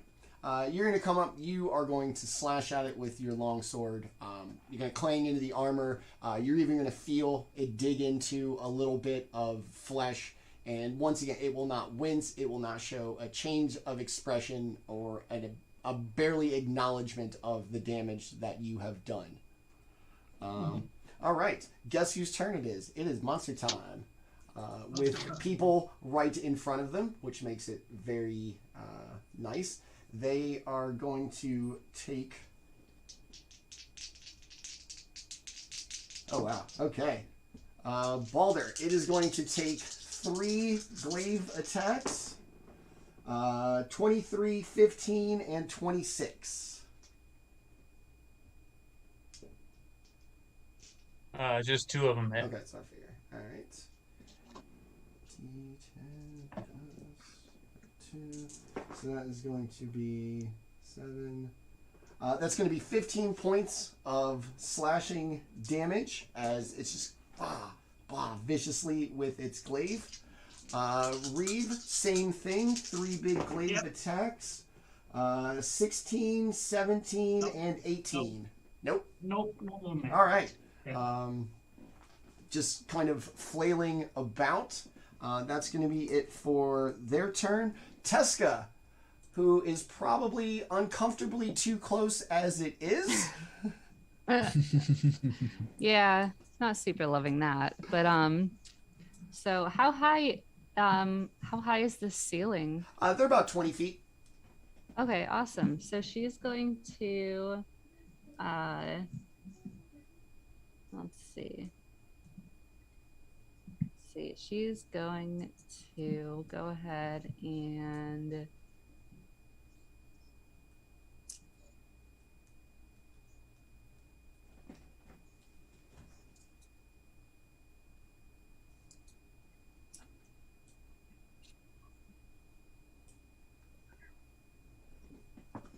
move toward the end of this hall and then up the wall. Okay. Just like like Inception. Turn, climb up the wall, and then just sort of chill there, like right up against the ceiling. Okay. If there's a frame of reference that I will get, it is Inception. Awesome. And then, Got you a little bigger, darling. and then just like bug on a wall, sit up there, and going to cast a nice guiding bolt at one of these guys. Okay.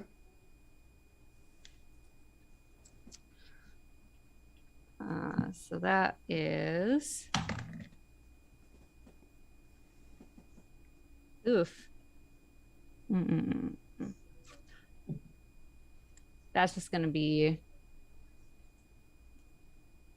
not enough. That's only 13 to hit. Okay. Nope. All right, so you're going to send your guiding bolt. It's going to go errant blast and blast into one of the pieces of Rob Halford's like living room set behind you. Super Morello, thank you for the follow. Really appreciate it. Welcome. It's going to go errant. Everything's just going to kind of watch it, just kind of zoom in between everybody. Anything else after your wall climb and your unguided bolt? Wasn't super guided. Advised. Suggested bolt. No,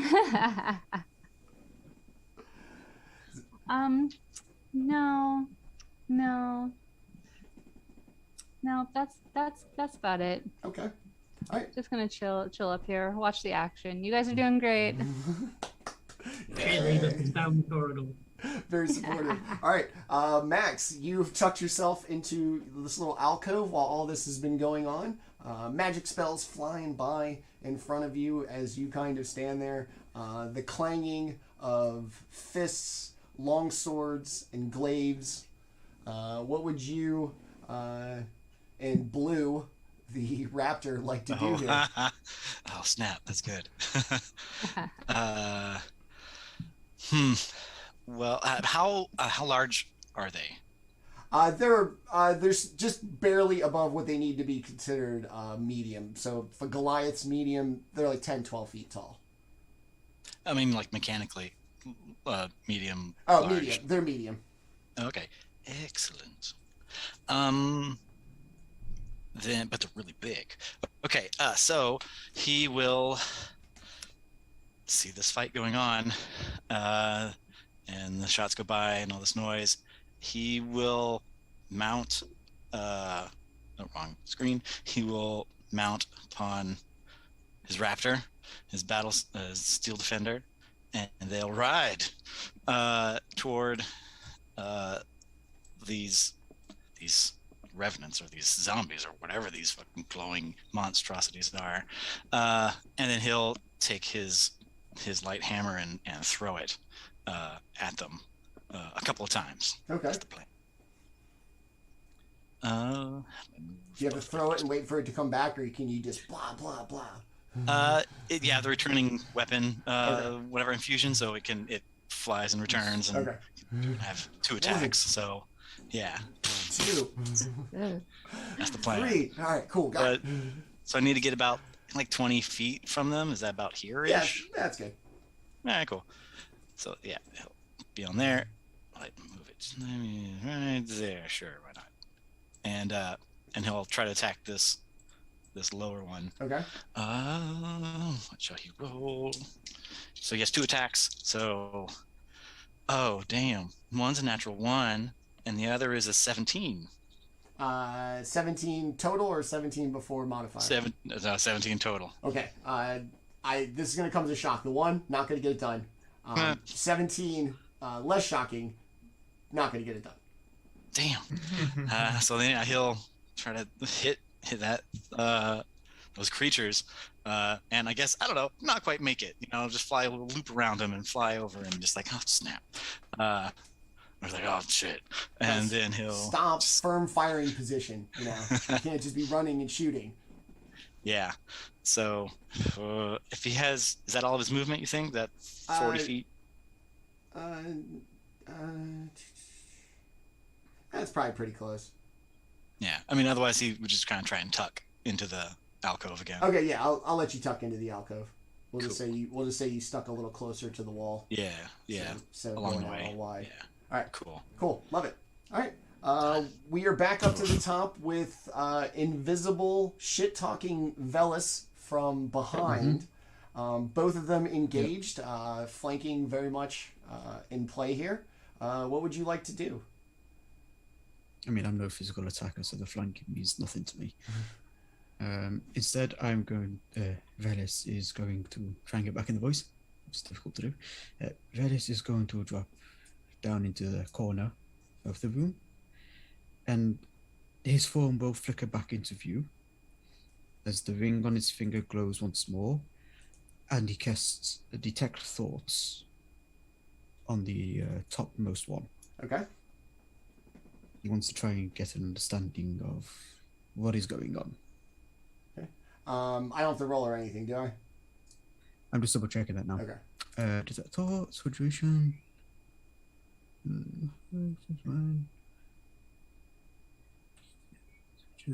So, do they have an intelligence of 3 or lower? No. Okay, so I think unless I probe deeper, there's no saving throw needed. But I can only do that as an action, Okay. so I can't And do it this then turn. what? It's like it's immediate motivation. I get its surface thoughts. What's Okay. immediately on its mind in this exact moment?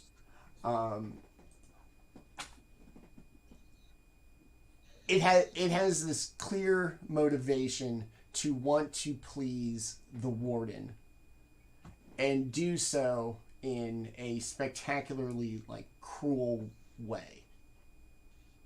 Okay, so it wants to please the warden. Right, that's my action. Bonus action. I am going to make use of my... Where the fuck is it? I always forget what it's called. Sorry, give me a moment.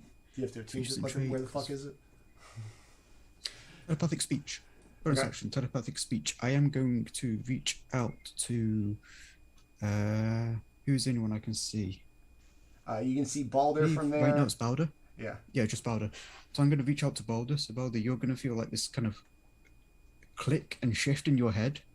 And then Veles, who just appeared in this back corner, you'll hear his voice in your mind. And you'll just say, and for the action to talk, we'll just say, when you're punching your enemy again, ask it what his warden wants with us. Get it thinking thoughts I want to learn, if you would please. So as Set Thought says, you can shape the surface thoughts through asking questions. What the fuck is going on? Yeah. How are you doing today? Basically, I want to just make use of the question. combat. Yeah, make use of the combat to just kind of draw answers to the surface. All right. I don't know. I don't really have anything else I can really do at this moment, so fuck it. All right.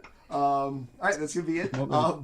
Baldur, Not built for this. you have heard this voice from the warlock that appeared in the back of the room. It is your turn. What would you like to do? So I will you'll hear me say, I don't know how much more he'll have to say, but maybe we can question the second one. And then I'm going to go back and punch the first one. Let's see. All right, so first 2 hits. Let's see if they...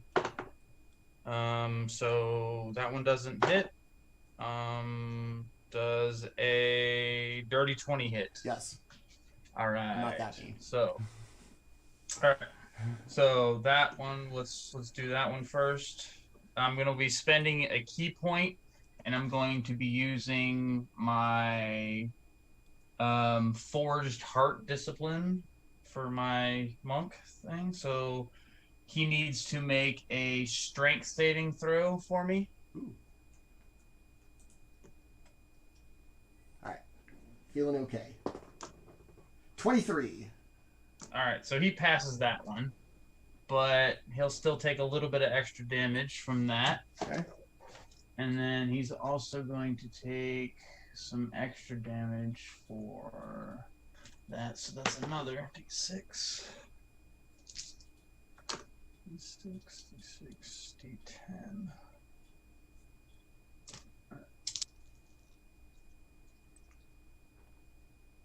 Alright, so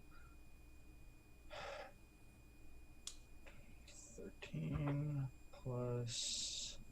He takes 6 cold damage. Okay. And he takes 15 other damage from that one hit. Nice.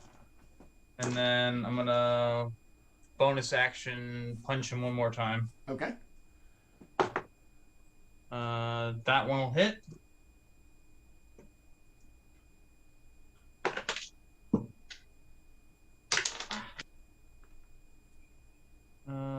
He'll take 11 more damage. All right. Very nice. So what are his thoughts as he's being wailed on? I'm in his head basically. As he is struck, he laments that none of you are harmless, like a thief, and also is very concerned about what happens. He has these thoughts of what happens if they get past us. So it's not he's not worried about himself. He's worried about what happens if we get past. Yeah. Okay. In like a vague sense, in that immediate. Sure. Just first reaction sense. Okay. Yeah. You don't belong here. Your presence here upsets things. Yeah. They don't want things upset. Gotcha. Okay. All right. Baldr, very nicely done. Anything else? I think that's it for right now. Okay. Reeve, it is you. Right, I'm just gonna stay where I am and do the boring stuff and attack him with my longsword. Will a 19 hit? 19 does. Brilliant. So that's only 5 points of damage for the first. 21 to hit. Yes. That will be another 8. All right. Very nicely done. You're going to slash at it. Once again, no like emotional reaction, no wincing, no nothing. Just the kind of physical strike of your sword blows. As it stands there, glowing eyes, still looking mean and impressive as hell. Anything else?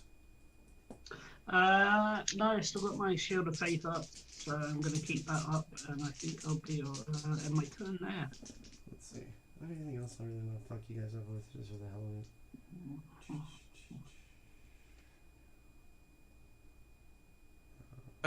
Are they wearing armor? Yes, plate armor, in fact. Okay. All right. So it is the guard's turn. Baldr, you're going to dodge a bullet because it's going to be an 8, a 12, and an 11. Yeah, those aren't going to hit. Yeah. All right. Reeve, same deal. 3 big glaive attacks. A 22? Is that it? Nope. Ooh, wow. Nope. Ooh, very nice. But then a natural 20 for a 27. Silvery barbs and the natural 20. That's now going to be a 17, which isn't going to get it done.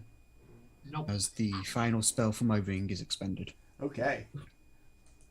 The Dungeon Master is pleased to hear the final anything has been expended. I like that. All right, cool. I still have all that access to spell. Sure, don't you worry. sure, but just hey, if we can start checking things off the list, you guys are gonna start running out of shit to do. All right, the Blackguard are going to be completely incompetent in their combats, thanks to silvery barbs once again. That's gonna be it for them. Teska, it is you. The crew seems to be doing pretty well. The Blackguards, not so much. All right, well, good. So I'm going to go ahead and get a little closer, unfortunately. Just going to walk along the ceiling about 30 feet, which I think should get me within 60 feet. Is that right? Yeah, I had it about 90 from the door to whatever. Okay. Yeah. So I'm going to move whatever, Yeah. a third of the way closer. And then I'm going to try a good old fairy fire on top of those two, Okay. if I may. What I got? Wisdom save. That is Dex, I believe. Yep, Dex save 15. Okay. Ooh, not very Dex. On both of them? Yes. Okay. Neither one. 12 and 6. Yes. Right. So they are now glowing with just a pure white light. And attacks against them have advantage. Oh, it's the best freaking spell. Okay. Love That's that my spell. next step. Yeah. Okay. Such a good spell. All right, and that's concentration. So I'm concentrating. All right. Teska satisfied with herself. You good? Anything else? No, is anyone hurt yet? No. Baldr a little Right. bit, I think. A bit on Baldr. All right. Yeah, I'm I'm taking good. a little bit of damage, but other than that, but Okay. Nobody looks terrible. Then yeah, we're good. no. All right. All right, Makks. Sorry. It is you. Bless you. It is Thank you. you. As far as they go, the one up at the top, engaged with Baldr, is in worse shape than the one engaged with Reeve at the moment. Okay. Then, now seeing that they're glowing, and having, those that recognizing that attribute, as in like helping to like target an enemy, Makks is going to ride. His lance is kind of magnetized to the raptor, and it'll kind of like stretch out, and he'll kind of pick it up with the hand and rush toward this one on top. Okay. To hit it with his lance. So yeah, let's try that. Oh, it's like 10 feet away. It's a lance. Yeah. Yeah, I'm gonna stab you. I'm gonna stab you from over here, homie. Yeah. Well, you've got a glaive, so it's like There's no reason, like far away. Like there's no reason we got to be intimate. Personal space doesn't matter. I can stab you from here, from my bubble. We're good. All right, so he's gonna try that with advantage. 11 plus. What is the saying? 11 plus 10, so 21. Yes. Nice. And then and a 10 plus 10 for a dirty 20. So yes. Yes. So that hits the one time. He'll do it again in a second. Well, I'll just roll that for right now. See if it gets him a second time. One's a 13, one's a 15 plus 10. So they both will hit. With the lance, it's a D12. So Ooh. a couple of those. D12 plus 6.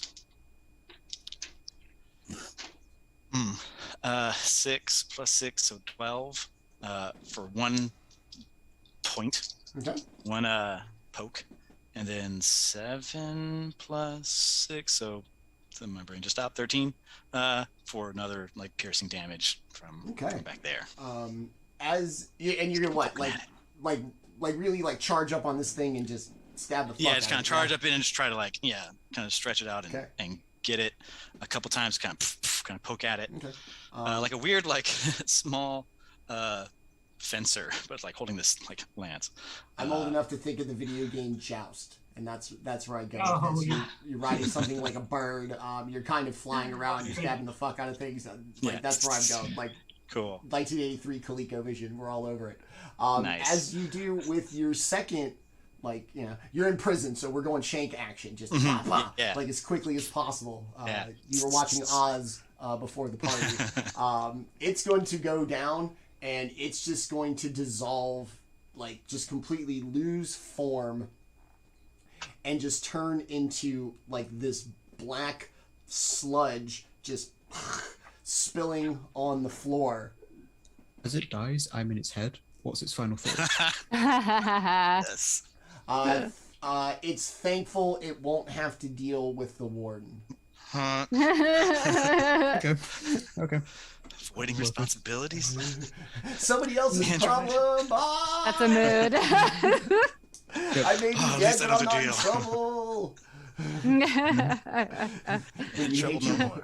You hate your boss so much you would rather die than get yelled at. That's a mood. Yeah. All right. So he's going to be dispatched. Matt, you got anything else? I'm Shift kind of maybe around and stab the back other one? up. Yeah. Well, that was my. Oh, I do have. Oh, hold on. I'll hold. And I'll just kind of back up a bit, to back there, and kind of aim at that next one to get ready for the next one. Okay. It's lined up. Got it. Yeah. All right. Anything else? Oh snap. Yeah, that's it. Okay. Veles, you have lost a source of entertainment and insight very recently. But the spell is still active. So, Okay. because it's for the It's like minute, and jump. it's cast on myself, so I can direct it Oh, as I okay. see fit. It's not cast on the target, it's me. It's cast on me, then I use the effect. So Oh, cool. Veles is just going to walk forward so that everyone can kind of see him just stood down the back of the room. Just Oh, there you are. nonchalant. This time, They get with it. before you kill those that have the information, can you just ask them the questions, and I will steal the information from their mind. And to that point, you, filth, why were we brought here? And action, the detect thoughts is shifting now to the other one. It's going to say, so the just could be judged by the cruel. Oh, that's no good. Does that ring true in its head? Yeah. Yeah, and it almost takes like a kind of pleasure in the way that it answers. No. Teska So looks just- very confused. This is why I don't go to parties, y'all. I don't understand what's happening. Also, I want a margarita again. Why can't So, they get? Why couldn't they have been banished here too? I don't understand. Very confusing. Maintaining Very the telepathic connection with Baldr will just then pass on the request of ask who the warden is, and then that's my turn. Okay. I'm trying to squeeze as much information out of these guys as I can before they're just puddles. All right, fellas. Baldr, it is you. You've been given a new line of questioning when pounding the guards. Crazy. So let's see. I guess I'll just move to here to help us melee guys out. And then I will address this one before I pound him. And so, Crazy. who is this warden you keep speaking of? He's gonna look down at you, know his compatriot is gone, and with the same kind of like sick pleasure and weird smile. He is a master thief and betrayer. He stole from his own adventuring party and went on to a reign of cruelty that will last for eternity. This place is his prison to rule over as he sees fit. The warden must always serve.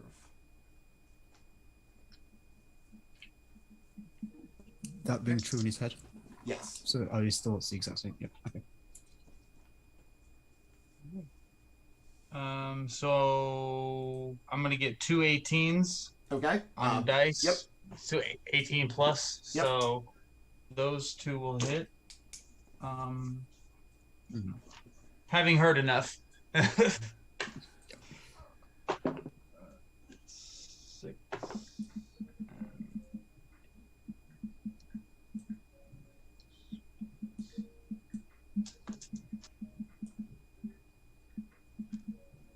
So that is 22 Wow. points of damage for those 2 hits. Very nice. And then I will bonus action swing at him.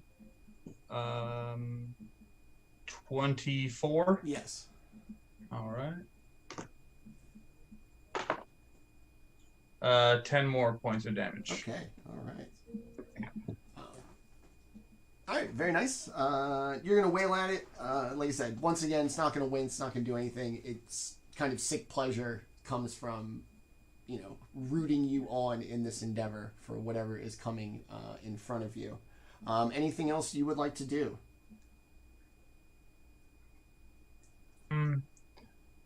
I guess that being done with its questioning, I'm going to move back this way and just kind of get ready for the post part of this, because I'm going to move towards the cell.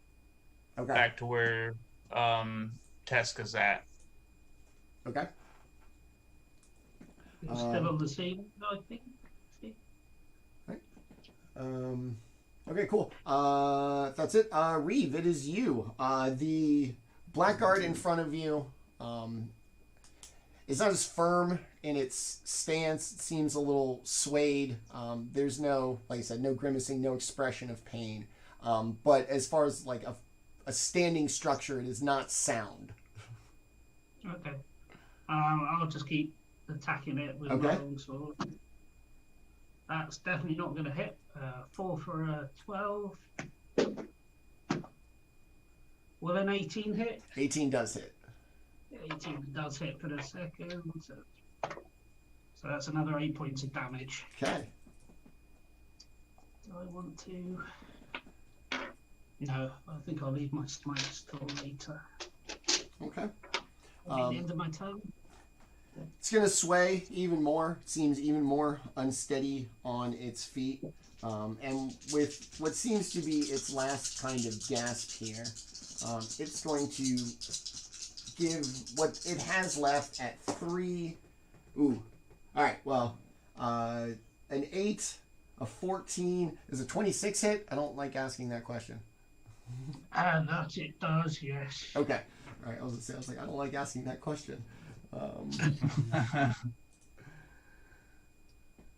You are going to take 14 slashing damage, as with like what little strength it has left, it manages to connect one time with a glaive swing. That's going to be it for the blackguard. Teska, it is you. All right. Do you want me to throw a con for the concentration? Yeah, if you want to keep it up, yes. Yeah. That'll be a 10. Okay. You made it. Just. All right, Teska, you've got the one left. You're a cleric. You're in charge of keeping things alive. You knew that if this was your responsibility, you would have to really put in some work here. Yeah. How does everybody else look? Okay. Everybody okay? Okay. Everybody's fine. Alright. So I'll just throw out a little baby sacred flame. Okay. He can make a Dex 15 saving throw. I don't think that he can. He most assuredly cannot. It is an 8. We're not still keeping him alive, are we? No. Like, I can do this, Okay. right? I didn't think so. Oh shit! I should have asked first. Sorry. Nah, he's gonna take 15 radiant damage. Okay. That's pretty good. As holy light encompasses this undead form, instead of turning to a black sludge, the light is going to evaporate the sludge into this thick black smoke that is going to be the worst smell that any of you have ever encountered ever.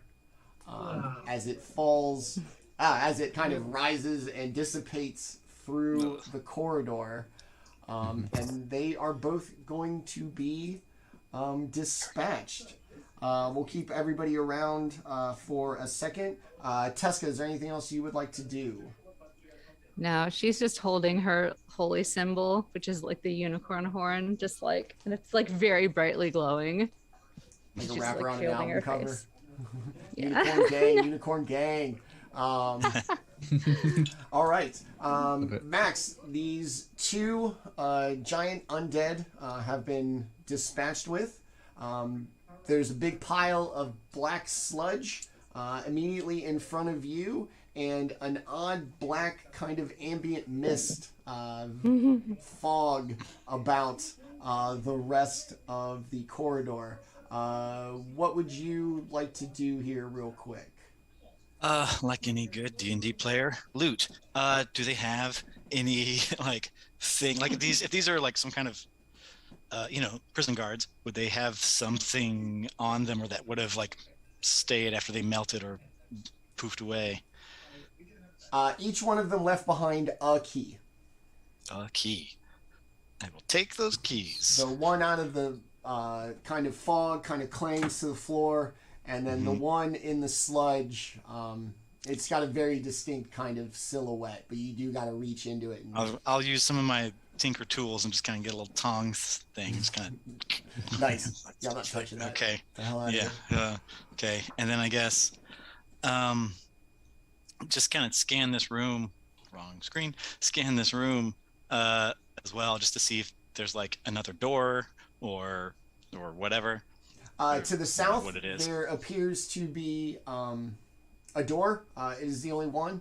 This room doesn't look like it gets used. It is quite dusty, and there isn't even like a track through like the floor where people would pass. And you just, even if you don't interact with the room at large, cutting through this room, you're going to cut like a little path through the floor. It looks like nobody's been in this room in decades. Cool. Then I think, seeing that it's kind of an unused door, you might go over to it to try to open it. Maybe it's just a closet, maybe it's an old hallway, maybe it's stair, maybe it's the exit door, and you just go right onto the street. It's like, oh, there we are. I got us, you guys. You're welcome. All right. So you're going to try one key. It's not going to work. You're going to try the other one. And in doing so, behind the door is going to be an extensive network of caves. Everything looks like it has been hewn by hand. There's no like tool marks or anything big. It is tiny little grooves of, like digits on hands. Okay. I'll tell I'll come back up and I'll say, someone should check that other door, but over here there's a tunnel. Okay. Well, that'll be it. Just wait. All right, Veles, it is you. You've seen Makks open this door in the room with a cave, cavern. Yeah. Network kind of adjoined. Yeah, what would you like to do? Can I quickly ask a quick clarification of the thought I got from the Black God? Which was the warden must serve. So is this the idea? So the warden was this master thief and betrayer who's ruling over the prison, but the warden is also in service to someone doing all this. Was that kind of the implication? In service to something. To something. Yeah. Not necessarily someone. Okay. Okay then. Just wanted to double check on that. Its own interpretation of justice. I've got the spell active for another 48 seconds, technically. So 8 rounds.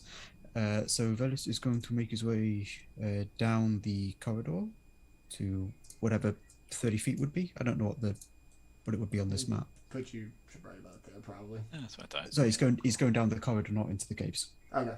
So he's going down where the cells are. Okay. Oh, the other direction. Okay. In that case, action dash to get in front of the cells. And he's just going to stuff there and just look around to everyone and just say, please do not kill these spirits before I get my chance to peek inside their minds and see what they know. Okay. And that's my turn. As you make your way to the cell, the two ghostly figures are very interested in you, the party. They seem to have, kind of stood there at the door with their limited view, but have been enraptured by everything going on here for the last couple of, D&D math, minute and a half. Mm-hmm. Okay. Anything else? Yeah, that's something. Okay. Baldr, it is you. I already imagine I know where you're going. Yeah. Okay. I'm going right over here. Okay. And I'm gonna attempt to open the cell. Okay. You're gonna reach out. You are going to open it. It's just gonna swing open towards you. And in doing so, the ghosts have no reaction. They still sit on, that side of the threshold. And So they're just trapped there. They look at you, and through these, their forms are that of adventurers. They look to be, kind of the Force Ghost concept of a projection of what they were perhaps when they died. But armor, weapons, the whole thing. We appreciate the gesture of attempting to grant us freedom, my friend. Unfortunately, our sentence has yet to run out, and we must serve here forever.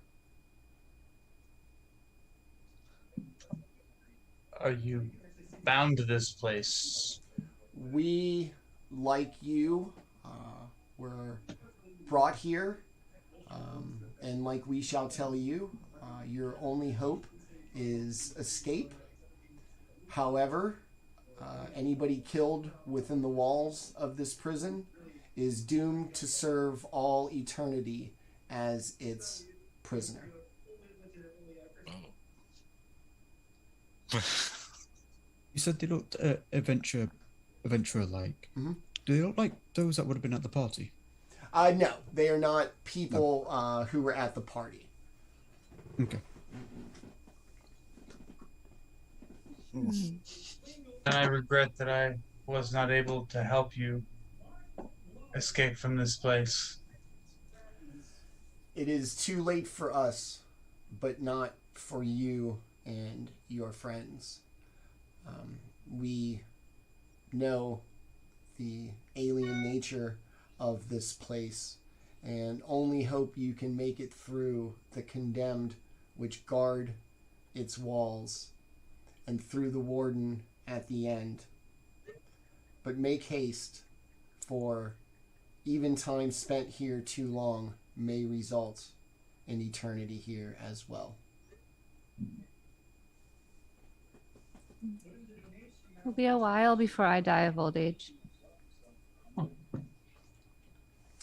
Then, He's if that is how you Me hope too. to pass, I would hope that you make it out.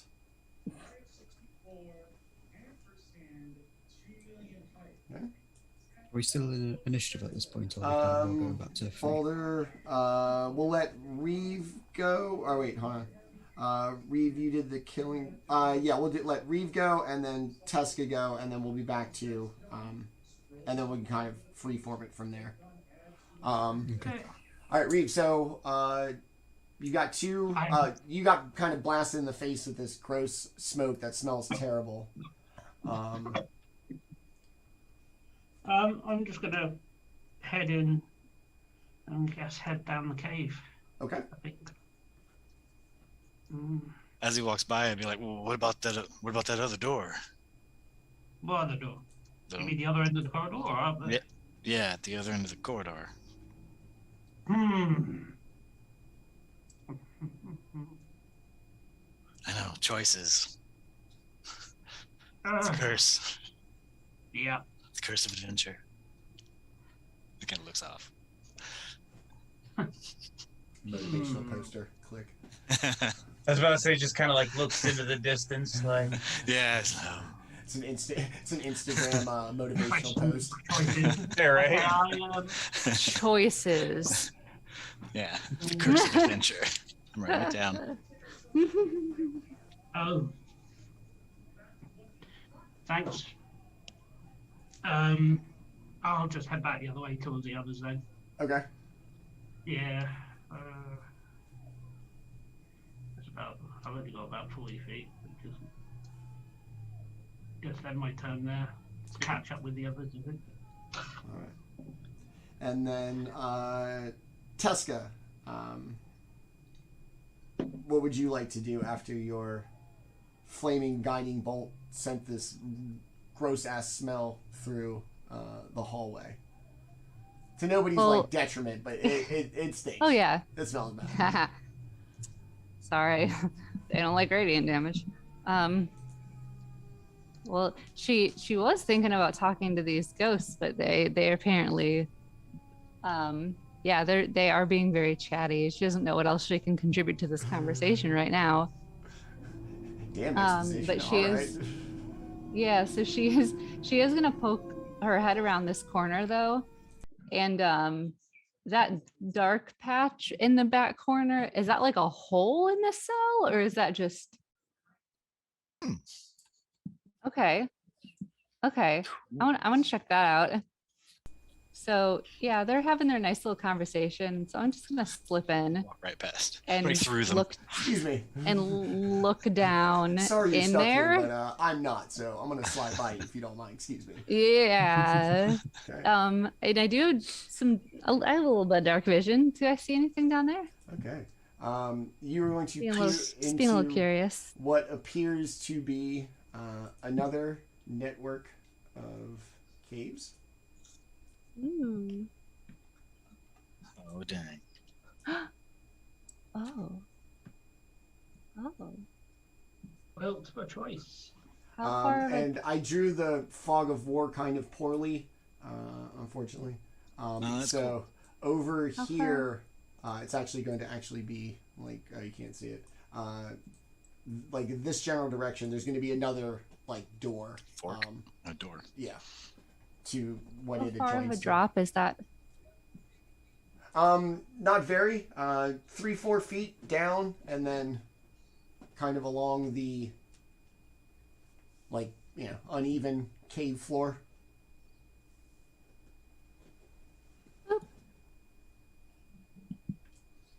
She's gonna drop down there. Bye. That's my turn. Okay. All right. A curious Max will child. walk up to his raptor. Okay. He's like, and Max will just put a hand on his raptor and just kind of look back and look forward again and just That's kinda what's start gone. walking. Yeah, just kind of walk. All right. Walking back to them. And we've already split the party. Guess I know which way we're going then. Okay. All right. So, you're gonna follow Teska. You're going that way. Yeah. I mean, I'm just looking. You guys Nope. can Okay. tell me where to go. It's I mean, fine. I'm we not the leader. But also, I still think Nobody maybe voted for me. Yeah. I've As still got Max the is, thoughts up, so I've still got intents to see what I can glean from these spirits if they let Yeah. me peer into their minds. They're gonna. This is a democracy. One of them's gonna kind of roll over towards Teska and kind of look out. This is where the warden caught us trying to escape. His quarters are, and he points like directly across to the set of double doors. They're directly through that door. He caught us here, killed us, and now we're forced to spend eternity in the cell we successfully escaped from. I'm so sorry. So, and it just kind of looks like longingly. There is no way over there, my child. only through the guards and the other corridors shall you emerge. And he points to the door again. Out that door, victorious from slaying the warden. Oh, thank you. If I die, I'll come back and keep you company. I wouldn't wish this prison on anybody, my child. Okay. If Veles is going to step up to the spirit still standing at where the cell door was, and just, would you permit me to peer into your mind, my friend? Just to glean circumstances of the warden and the like. He looks at you very frankly. I don't know what good it would do, but I exist in a real prison. There's nothing that anything in my head could tell you that I don't wish you to know, so be my guest. Action shifted across action to then delve deep into his mind. Okay. And I assume with that permission, they're voluntarily failing the wisdom saving throw. Okay. If that's, I'm assuming that'd be okay. Yeah. Right, so, because normally there's a wisdom save to stop me delving deeper than surface thoughts. So what this reveals is reasoning, emotional state, and something that looms large in its mind. And I'm going just trying to verbally direct them to remember how they were killed by the warden, what the warden was able to do, and try and glean not just from what they're able to verbally give, but also what they might subconsciously remember of anything about the warden. Like So we have an idea of what we might be up against. Yeah, including what he looks like, what he does, what weapons, what armor, what spells, if any, just as much information as I can. It's kind of fractured. The memories, it's very quick bits and pieces. You can glean that the warden is very physically imposing. Something of the monstrous races, if you were. It had an axe, like a large axe, as its weapon, and something odd about its left hand. Okay. I'm espousing this to the group as I'm delving into these thoughts. But I also want to turn my attention now to the ghosts, their name, who they once were, their identity as well. Just to kind of pick out what I can while the spell's active. They've been in here for so long, this has consumed their existence, that a memory of their time before this realm is foreign to them. Okay, and one final one, and then the spell would fade, because I assume that would be the time up at that point.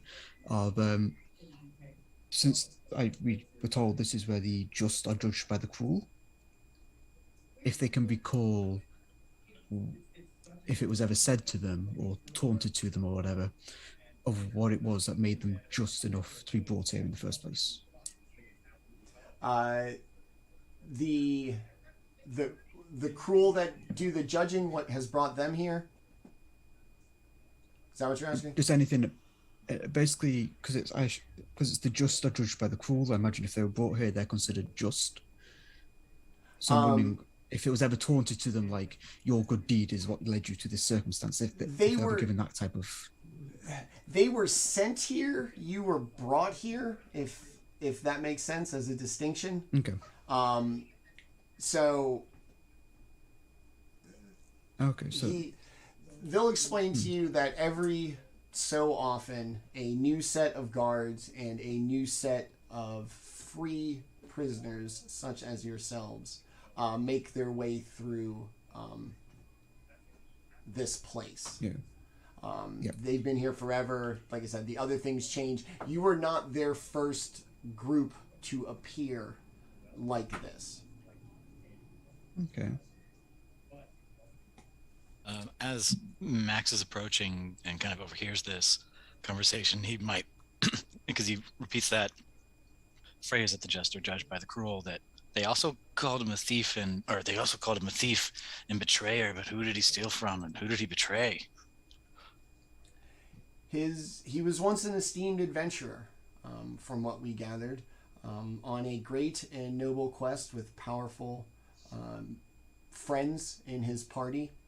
And rather than destroying a powerful artifact to save the world, he instead betrayed his party and stole it for himself. He has something his that sentence might help. Okay. His sentence is to have what he stole, but yet not be free in the material plane to use it. Teska's gonna climb out of her hole. Okay. And pull out of her backpack a little hand mirror. Okay. And come over here and hand it to well, actually, I don't know if it needs to be equipped, so she'll just like hold on to it, but be like, this can show things from someone's past, and it's called a mirror of the past. Once per dawn, you can use an action to gaze into the mirror and think of a target to cause the mirror to present scenes from the target's past, conveyed accurately but randomly and cryptically and in no particular order for no more than 1 minute. Okay. So I'm gonna use that. All right. You are going to get an image of a red dragon, a glowing axe,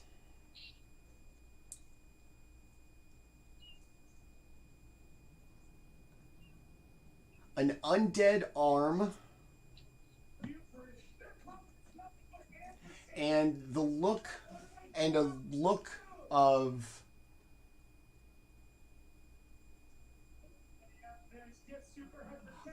just absolute like hopelessness in the kind of realization that he was very clearly going to die to this thing.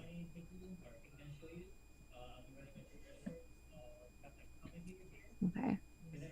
And she's like holding that out for everyone else to witness also.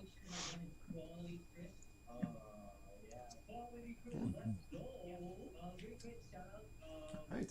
And Go.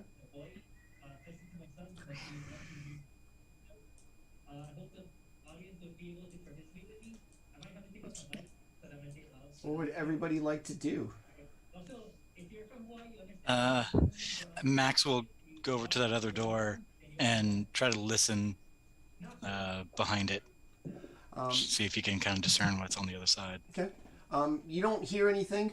It's a pretty solid, pretty thick, heavy metal of some sort door. The one thing you will notice is that there is no handle or like mechanism on this side of the door, nor is there like a keyhole. Yeah. Okay. Was this the door indicated to as being where the warden's quarters are, or is that the door? That's going to be across the like the caverns from where like the hole. Yes, up so there. Okay. In that case, seeing what Makks is doing, Veles is going to approach. Yeah. And just I have a way to see beyond here, if you would like me to make use of it, my friend. Yeah, there's no keyhole. Can't get this open. I do not need a keyhole to see beyond it. If you would like insight as to what lies beyond, I can do so. Yeah. Let's find out as much as we can if we're trying to get out of here. So, Veles is going to snap his fingers and re-summon his familiar on the other side of the door. Because I checked this well. It does not have to be a place I can see, just a place that's unoccupied within range. Okay. So, trying to take a guess based on the other doors, how thick these doors are, just put the familiar just on the other side of them. It's going to appear in this. It's going to look like the landing of a stairwell. There's going to be a large stone spiral staircase ascending upward in the middle of the room. 4 doors, north, south, east, and west of this rectangular room. And this ominous blue glow just filling the room. At the top of the stairs. This is the room on the other side of the door is going to be the bottom of the stairs. So that entire room, stairwell included, it's just going to be just this unbelievable blue, like bright electric mist, but like really dense. Yeah, and it doesn't seem to be originating from anywhere. It's just filling the room. It just fills the room. And if the familiar looks up at the door, any way to open it from the side? From the side, it is on, yes. It has a very elaborate, like, keyhole. Okay. It'd be too elaborate, I suppose, for an owl to make an attempt at anything. So, just going to dispel the familiar and Or what resummon about- it on my shoulder. What about up the stairs? Okay. That's a good point. Dispels again from the shoulder, back on the other side of the door. Okay. And the familiar will slowly fly up the stairs. You're going to follow the pattern of stairs as they go up and up and up. This dank, dark, like just ominous kind of feel gradually fades into this bright, like almost blinding light. And as the owl flies into it, no harm comes of them or anything. Just their senses are so overwhelmed by the brightness that everything just gets kind of washed out. And if it stays there for a few seconds, its eyes like doesn't adjust. It's It just doesn't like, adjust. It's a It's constant. Yeah. Yeah. Okay. The other doors was the same. Intricate Same locks, thing. intricate Even locks. as far, what's the intelligence of an owl? Pretty high, right? An owl's intelligence is, that's a good point actually, I forgot to pull that up. Owl D&D 5e is intelligence of a 2, so it's a -4, but it's, Okay. I'm looking through its eyes and seeing Okay. like this. It even looks like the same like elaborate lock. Like one key would open all 4 doors. Okay, dispel it back on the shoulder. Okay. And I've been narrating this to everyone the whole time, in his slow drawl. So it took a while. Okay. All right. So you have a cavern to the south, a cavern to the north with access to the warden's office. Yeah. What would you all like to do?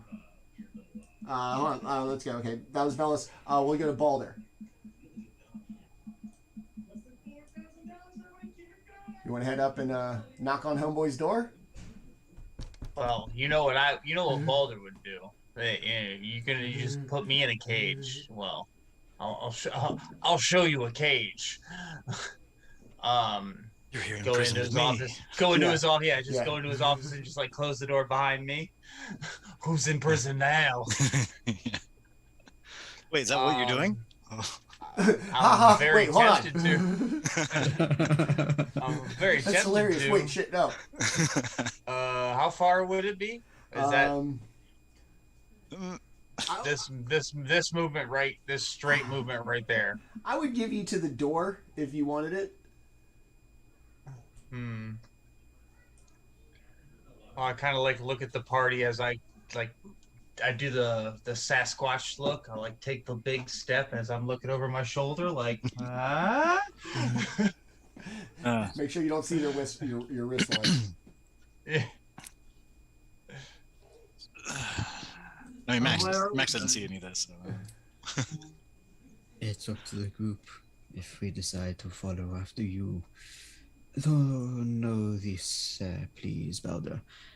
If you decide to go knocking at the door, I'll just go sit back in my cell for a while and then make my own attempt to escape later. You do not risk to directly confront the warden just yet. What else are we gonna do then?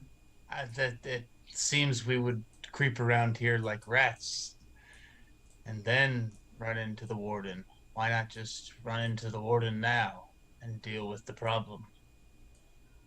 By all means, feel free to do so, but that is not a fight I will take yet. So it is one I shall sit out. I have interest in ensuring the deck is stacked in my favor, if possible first, or to avoid the fight entirely, if able. I do not wish to stay here for eternity. But by all means, feel free to do so. Neither do I, but a full group is better than not. We have most of our resources. So what else do you suggest then, Veles, if we don't go up against a wall? We have tunnels that could lead to potential escape. We know Or there were further... potential enemies? True, and I do not deny that fact. But there are also further rooms to this complex. And furthermore, if this is indeed a place of entrapment for this warden, I do wonder if at top of that stairs is a way for those not bound here to leave. Oh, wait, like he could never die even if he dies. He's still here, like these guys, ghosts. We were told that he is trapped here to have his treasure, but never leave to use it. Oh. After all. Would you like to see the other side of the wall you were standing on? If you think you could break down the doors, by all means. It's not a question of if I can. It's a matter of do you want to see the other side? Oh, well, we already did with the owl, actually. Wait, which doors? Like not the main corridor doors? No, these doors right here. If this is a blocking door, but let's put it like this: there's no door, wall, whatever standing between us that can get in between Baldr right now. Like that's not how Baldr works. Just trying to, where do we aim the Hulk? All right. Yeah, like I'm not even like the Hulk. I'm just basically like I'm the unstoppable force. That sounds like the Hulk. Yes. I have a quick question, Manny. The blackguards, they actually had like a physical imprint on this world, as in where they were moving in the other room at the east. They had footsteps where they had walked. Yes. It wasn't like they had no... Yeah, okay. no. They are very corporeal beings in this world. Yeah.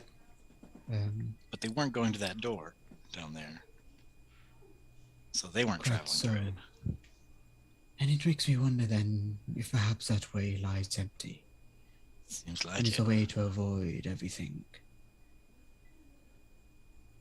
These We'll find tunnels out. were also carved.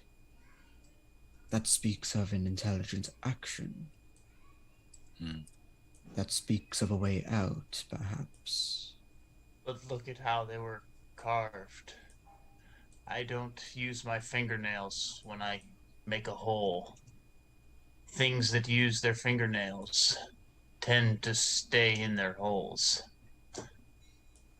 Exactly, and as far as I could tell, these were made by man, by the tools of men, not that of an animal. And we can tell from the dust that it is not well traveled. It is just a proposition. I would not seek to impose my will upon the group, after all. I shall merely follow. So you say the road less traveled would be a road you will travel? Any road that does not lead to an immediate risk of death. Yes. Safest road. But if death faces us... Spoiler alert, they all do. Will you stay? If you seek to directly confront the warden, I see no reason or cause why I should do the same. Indeed, you would be creating distractions for me. And as long as you live, I have chance to move. So you see me as a tool in your plight? It is amusing how restricted your minds are. I forget you have not seen what I have seen. I have seen many things, for I have not been of this place. Yes, okay. You have seen many things. Still, I would put my own self-preservation above yours. Self-interest drives all. It's in the hearts of every living person. I am merely accepting about that fact. I I would see have myself dealt with continue to live. I have dealt with people of like you before. It's You not have dealt with unlike no one who is like me, I assure you. not I have dealt with you who use others for their own will, to hide their true meanings for themselves, just to have that become part of the main plight. Just know, since you care just of yourself, I might not be there if need be, but I will help.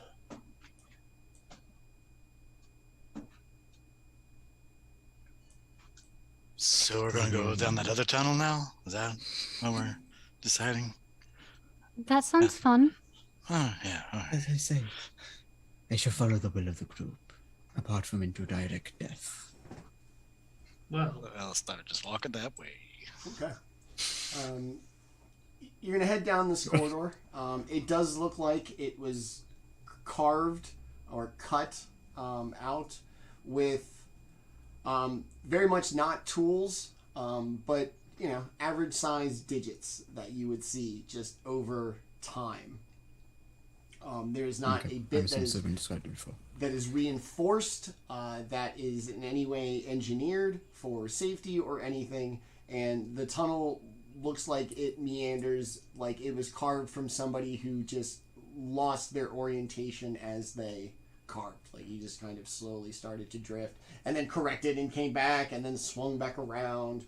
And as you make your way through, you hear the screams, like very faint, the sounds of like burning, like an intense fire, and then also just the persistent like scratching of something like carving or trying to dig at the walls. okay. There we are. You can, I'm saying, you can go ahead and make your way in. You don't have to keep to like the 30 feet. There'll just be a part where somebody goes far enough and be like, hey, by the way. Can you throw my token back on? I've just dumped it in the rubbish bin. Yeah, I got you. Find you. I got you. And boom, you get to be a giant rabbit for a second. Yay. There you go. Perfect. Okay. So I'm just going to go. As you Anybody continue joining me? to make your way through the cavern, every single one of you is going to get the sense that you are being watched. And can I... Where is it? Can I throw out a divine sense, use my divine sense?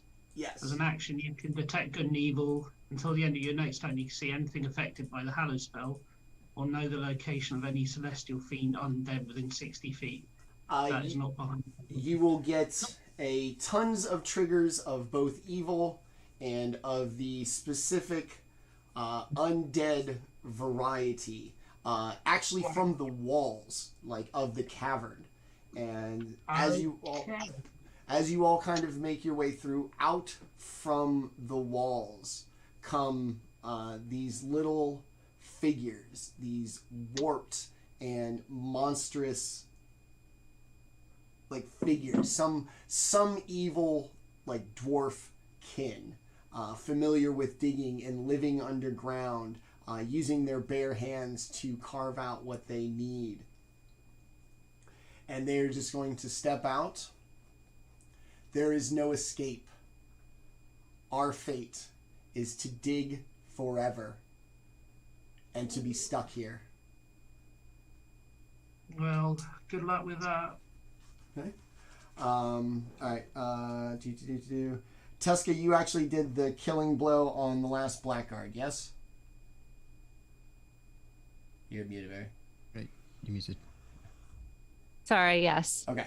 All right. So then we'll start with Makks as these 6 kind of stony little evil dwarfkin step out from the walls. Okay.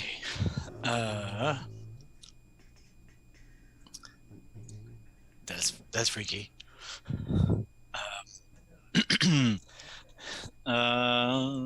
Then I guess fudge. He'll throw his hammer at what it looks like 2 and 3. Yeah, he'll just throw his hammer. He'll try it once at 2, and it'll come back to him, and he'll throw it at 3. See what happens. Oh, 5 plus 10 is 15. Does 15 hit? It does not. They are just going to, with the same glowing green eyes and the same kind of undead pallor to their skin, just casually just step aside as it goes flying by. Okay. Then with the bonus action, Makks will try to telekinetically shove number 2 creature right there. Okay. It has to make a where'd it go? A strength save. Ooh. It's either a 19 or a 15. I think it's a 19. It doesn't matter because it rolled a 10 with its big +4. Oof. Yeah. Okay. So it gets pushed 5 feet back. Okay. That's about it. Slide it back. All right. Very good. Anything else? I guess we all see this. I guess he's gonna be where he's at. He's gonna just kind of hunker down, behind his steel defender. Steel defender's kind of like in front of him. Nice. You're gonna take medium cover behind your companion. Cool. Yeah. Yeah. All right. That's it. Okay. Thanks. Veles, it is you. Yes. So seeing.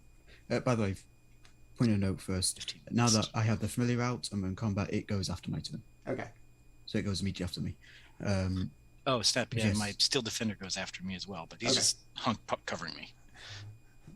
So It's gonna take the stay action. since they've got us at the front and at the back, at the rear, just gonna bring the staff up, and almost like spider webs of dark crackling energy are gonna swarm up along the staff, almost like it's about to shatter, before he brings it down on the ground in a solid thud. That seems to echo within the minds of everyone. And yeah, at around this point here, let me pull up the description of it. A 20-foot square of squirming ebony tentacles will just slowly kind of tear through the fabric of reality and begin to swarm around those 3. Just a gaping wound into the far realm, tearing itself apart and into existence as I cast Evard's black tentacles.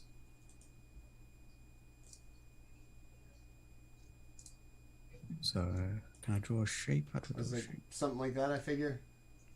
It's so it's 20 foot, so I think it's bigger than that, but it'd be at the back 3. So the way we've just come from. Oh, okay. So it'd probably be. And I'm trying to get it as close to Baldr as I can. So even if they try and get into melee with Baldr, they would still be within its range. Okay. So I'm not sure how to draw shapes on here. I got it. So it'd probably be something close to that. 1, 2, a little big. All right, good enough. Something like that. So since this is their first time entering the affected area for the first time on a turn, even though it's my turn, they must now roll a dexterity saving throw.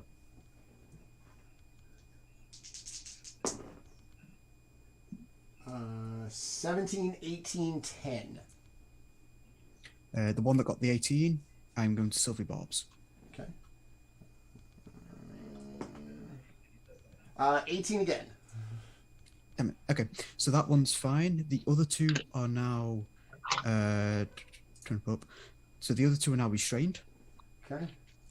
And take 3d6 points of damage. Ooh. Ooh, very nice. 14 points of bludgeoning damage, as they are just battered by these tendrils from the far realm and then just tied in place. How many? 14? And they are now 14 bludgeoning. Yep. Okay. And they are now, 2 of them are restrained. The bludgeoning damage, these dark, kind of dwarven creatures are actually appear to be made of some kind of stone, so as they get squeezed by these tendrils, parts of them are just going to flake off into rock. And as those chunks of rock hit the ground, it's going to dissolve into the same kind of black goo that you saw previously with the Black Guard. Okay. Very nice. Yeah, that's my turn. All right. Baldr, it is you. You are just outside of... It'd be my familiar's turn, sorry. Oh, sorry. Because after my turn, so they go immediately after me. And I'm going to send my owl to fly forward to the this creature, the middle one. It's going to use an action to help, so the next attack against that has advantage, and then use a flyby trait to fly away without an attack opportunity back to me. All right. Because it's got 60 feet of movement, I think, so I imagine that's enough. Okay. Gonna go peck at him a little bit and then haul ass. Love it. Pretty much. All right. Yep. All right, Baldr. You were up against these tendrils that are squeezing these Dwergar behind you. There's a bird pestering one in front of you, and then there's 2 other ones. And I'm pretty sure you can probably make this movement. I think that's a safe bet. Yeah. You could probably make it without even a sprint, to be honest with you. What, the ones into the tendrils? The other ones, actually. I'm pretty sure. Oh, the other ones? Yeah, I'm pretty sure. Okay. Your movement is 45 feet, yeah? Yeah. Okay, I'd say you can make that without, like, a dash or anything. Alright, cool. So then I will attempt to go here. And...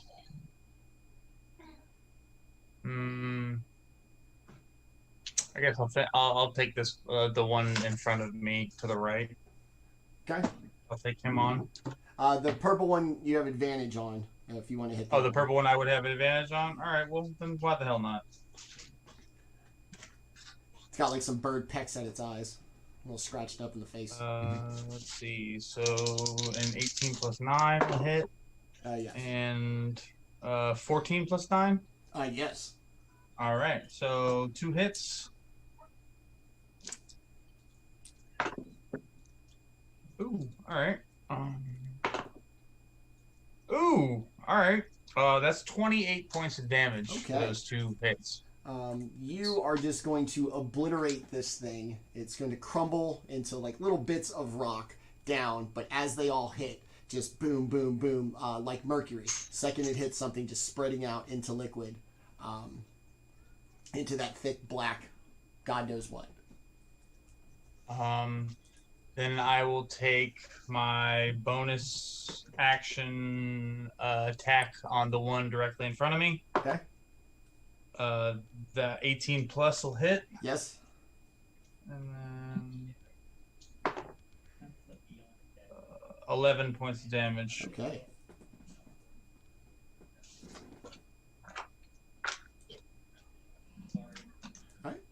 All right. Anything else? That's it for right now. Okay. It is the Dwergar's turn. They have, it is called Phalanx Resist Formation. While standing within 5 feet of an ally, they have advantage. So these 2 are going to slap at Baldr with their short swords. 24. And I'm guessing an 18 doesn't get it done, but the 24 does.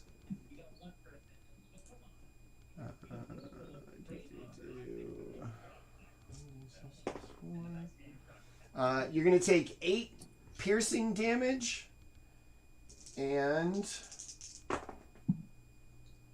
5 necrotic damage as this thing just lashes at you with its little short sword.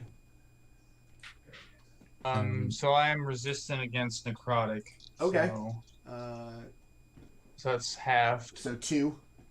Yeah. All right. So 10 all day. Yes. All right. Okay. Those will be that one. Veles, what's the two that are Okay, yeah. are restrained? They take 15 points of psychic damage at the start of their turn as the tendrils kind of pulse against them. Okay, They feel cool. the full might of the Father. That makes it a lot easier. So that's going to be the end of that one. It's the restrained ones, yeah? Yep. The one that isn't restrained, however, does need to make me a dexterity saving throw. Okay. Both of the restrained ones are going to be crushed. And then a dexterity saving throw from the last one? Yes, please. Oh, no. That's going to be a 12. It is now also restrained and takes, not as good, 4, 6, 9 points of bludgeoning damage. Okay. It too, bits of rock are going to crumble off and turn into a black goo. That's going to be it for the Dwergo's turn. Reeve, it is you. I'm gonna flank with Baldr with this lead. Just attack with my long sword. 14 plus 8.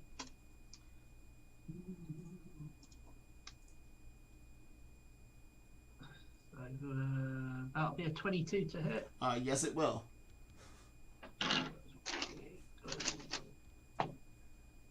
So that's 10 points of damage Okay. for the first.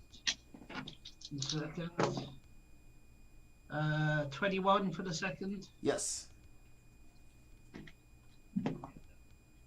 And that'll be another 8. Okay.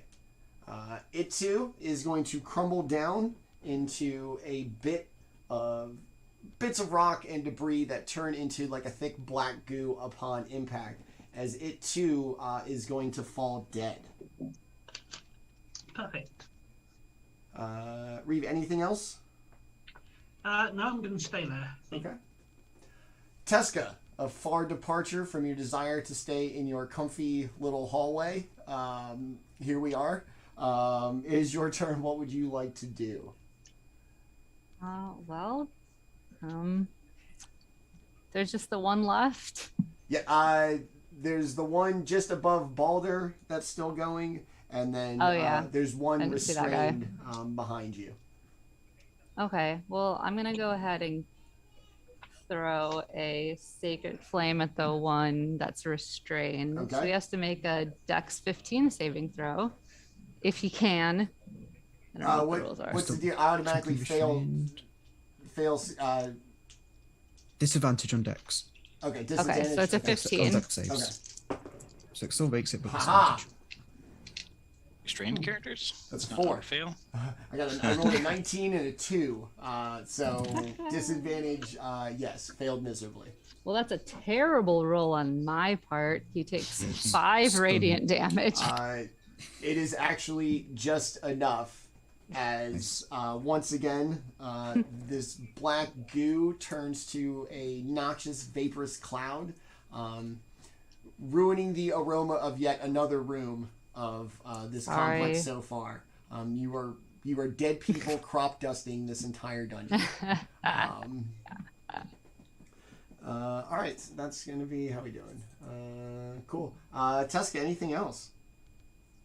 I'm just gonna move a little bit. Okay. I'm gonna hug the wall though. I'm gonna move, but it would do so safely. All right. Yeah, exactly. You all good? Yep. All right, Makks, it is you, hunkered down behind your mechanical raptor. One of these little Dwergar things remain. Then Makks will mount the raptor and rush toward this final Durgar with his lance, and then strike it about 10 feet out. Okay. I'll try to.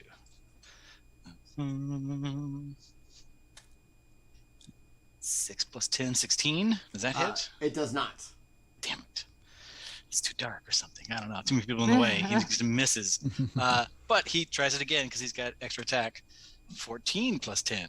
Yes. That'll get him. Nice. And he'll do a d12, which is a 6 plus... What is it? 6 plus 6. So 12.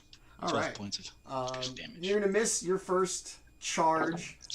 Back up, regroup, and pierce it as it's going to shatter into a bunch of rocks, turning into the black goo, almost splashing on the feet of your raptor. And the sounds of burning and pillaging and like distress that were kind of echoing throughout the caves have quieted. And at the end of the corridor sits another heavy steel door. Hey, I guess Makks would... You try to use his key on it. Mm-hmm. Okay. To see if it opens. Neither one of the two keys that you have open it. Okay. Is there any like keyhole or any There is door handle and hinge and all that? the whole nine. Okay. I guess he'll wait for everyone to regroup and just begin to open the door. Okay. If that's possible, just kind of turn the other- handle. Did you already go through these bodies of the Dwergar? That's a good point. I'll lose concentration, by the way, on the black table. Okay. Stay No, the that'll cheek be a back big into the negatory of Okay. you looting, sir. So you're gonna Oh, the looting. That's right. yeah. Again, across the 6 Dwergar, you are going to find 2 keys. Both of them keys. both of them different. One of them similar to a key you found in the previous room that has not yet worked on anything. Right. Okay. Do either of them work on this door? One of the 2 does, not the one that there's now 2 of. There's one that's a set of 2, and then 2 completely disparate, different keys. One of the different ones unlocks this door. Also, before we carry on, Way to go. Veles kind of grips at the cane he has, and again kind of pulses with Eldritch Energy, and he's going to spend an action to regain that spent spell slot. Okay. All right. Rod of the Batkeeper. It's a must-have for warlocks. Hey. You open the door, and a large storage room, just boxes and debris, also looking like nothing's been touched in here for, hundreds of years potentially. Could do like a quick search, see if there's anything useful. It seems as if there looks like there are kind of like just piles of like rusted and not very well cared for weapons and armor. That perhaps this is where the facility stores the physical things of adventurers who are traveled here. Everything's covered in dust. Everything looks horribly like abused, dented, dinged, just thrown together. And anybody who would like to look deeper, give me a perception check, please. Cool. For investigation? Sure. Whoever's looking, I'll give you guidance. Cool. Ooh. Let's see. What's guidance? A D4? It's only to one person, obviously, but yeah, to one person Okay. at least I'll give it. Well, I'm fine. I have a 24. Okay. I have 3. a- 23. I have a 25. Can't add. I also have guidance, so Okay. 28. As this looks like I said, just where they would just like it's like a shitty coat room of a nightclub. They just throw all your shit in here while you go about it. 2 things stick out in what look to be completely formed sets of armor. Everything like in its place, like it would be if it was on a physical form. And as you kind of get an eye on them, there's two of them, one up by the door, one by the south wall. You're going to notice that they kind of seem to coalesce, and from within the armor, all the gaps, a slight green glow, reminiscent of the eyes of everything previous to this. And they're going to kind of rattle together, and eventually kind of coalesce and stand up into... I'm crawling up a wall. Two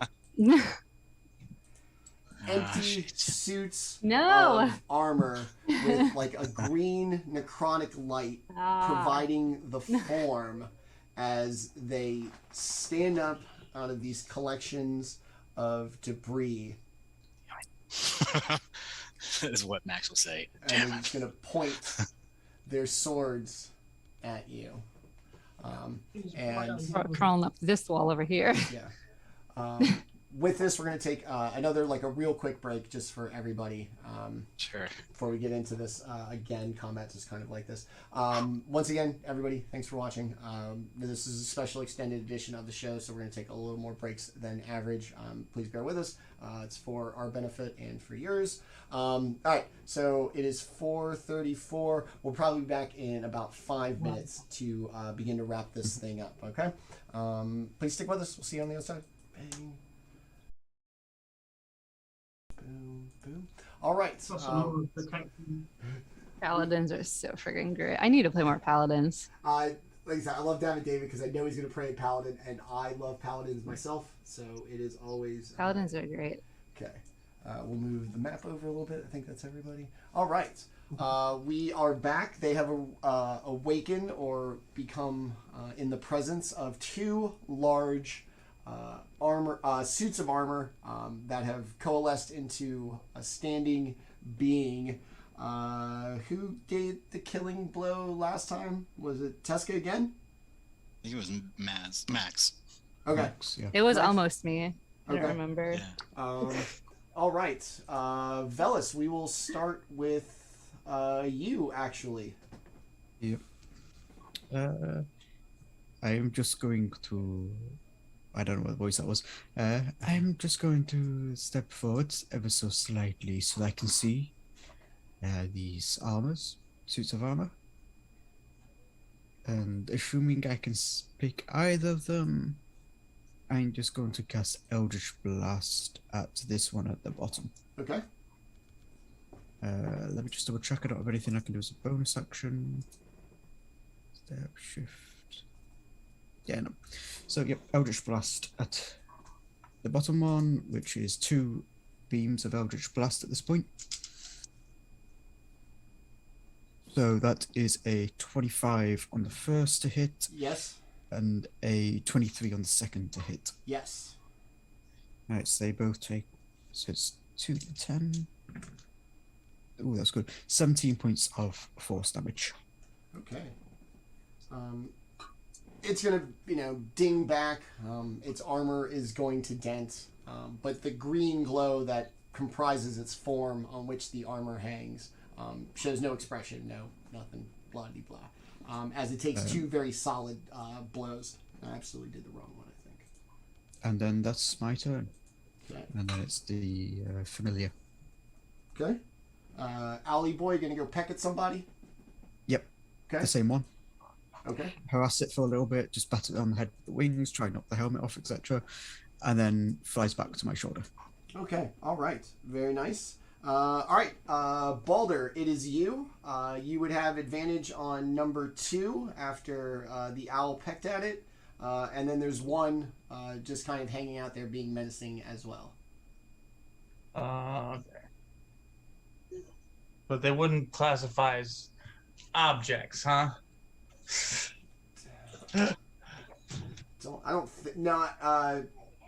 It possesses inherent intelligence. It's actually the first line of the stat block.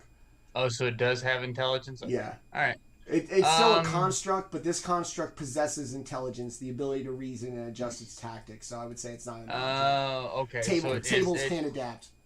Okay. All right. Cool. So it is like a sentient thing. Mm-hmm. Okay. Cool. All right. Then I guess yes, I'll move into range with it and go ahead and go into combat. Okay.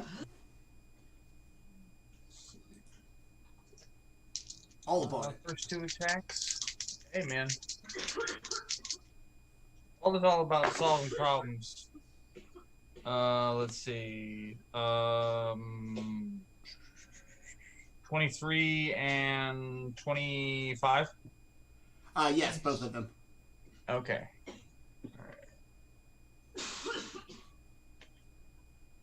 All right. Hey, Rose, your wife okay?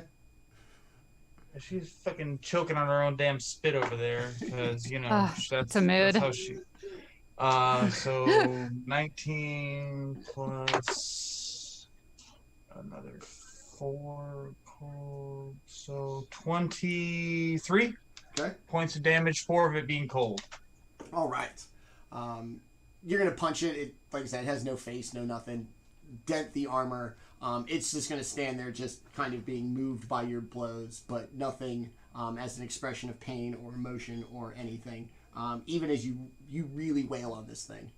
And then I'm gonna go in for final extra attack. Okay. 17 plus will hit. Yeah.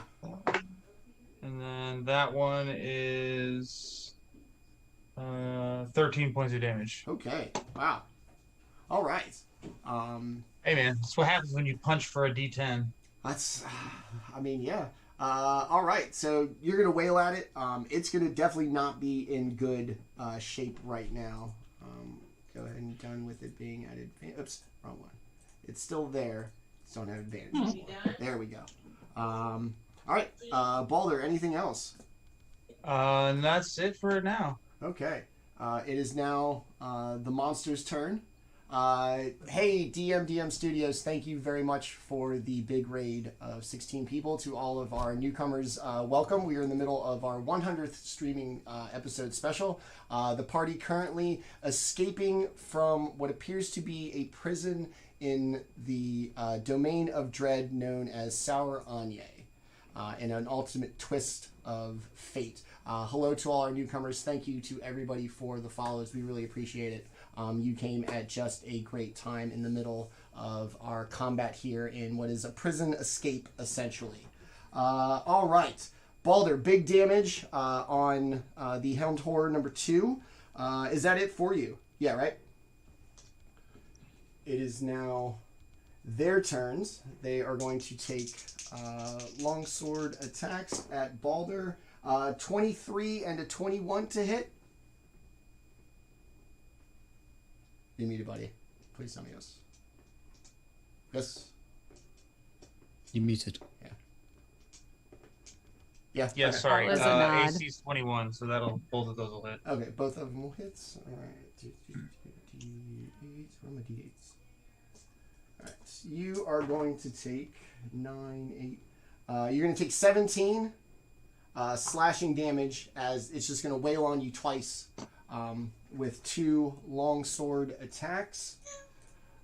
This one, Teska, you like up on something? I am up on a wall. Oh, okay. Yeah, I scurried up there. Stay away. Like all the way to the 20-foot ceiling, like out, basically out of the reach. Oh yeah, as much as possible. If I could dig further up, I would. Oh, for sure. Hugging the ceiling. Okay.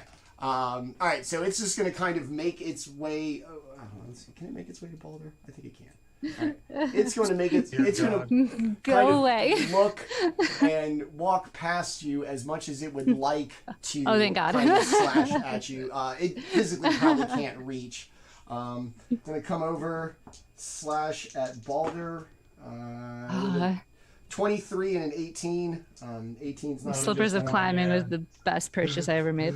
23. And you're going to take 11 slashing damage, Baldr, as the other one comes over and just hits you with one good stroke. That's it for that. Reeve, Get my ass kicked over here. It is now you. Right. Doing great, buddy.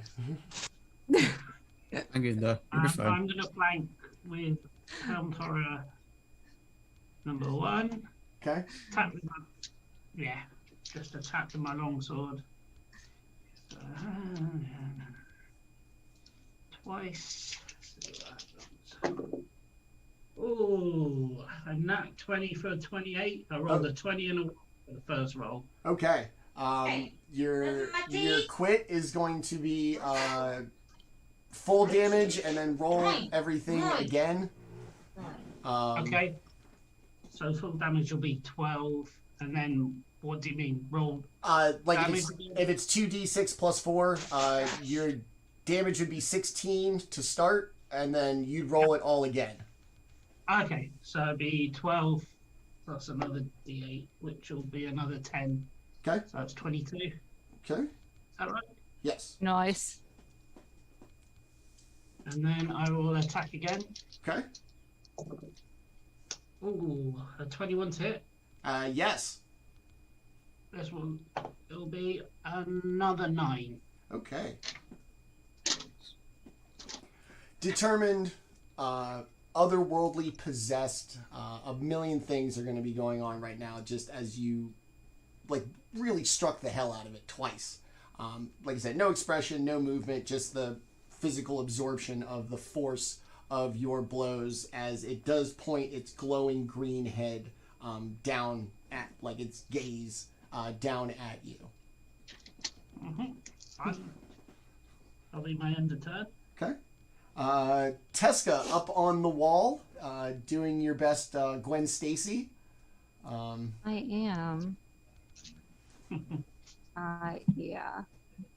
So let me go ahead and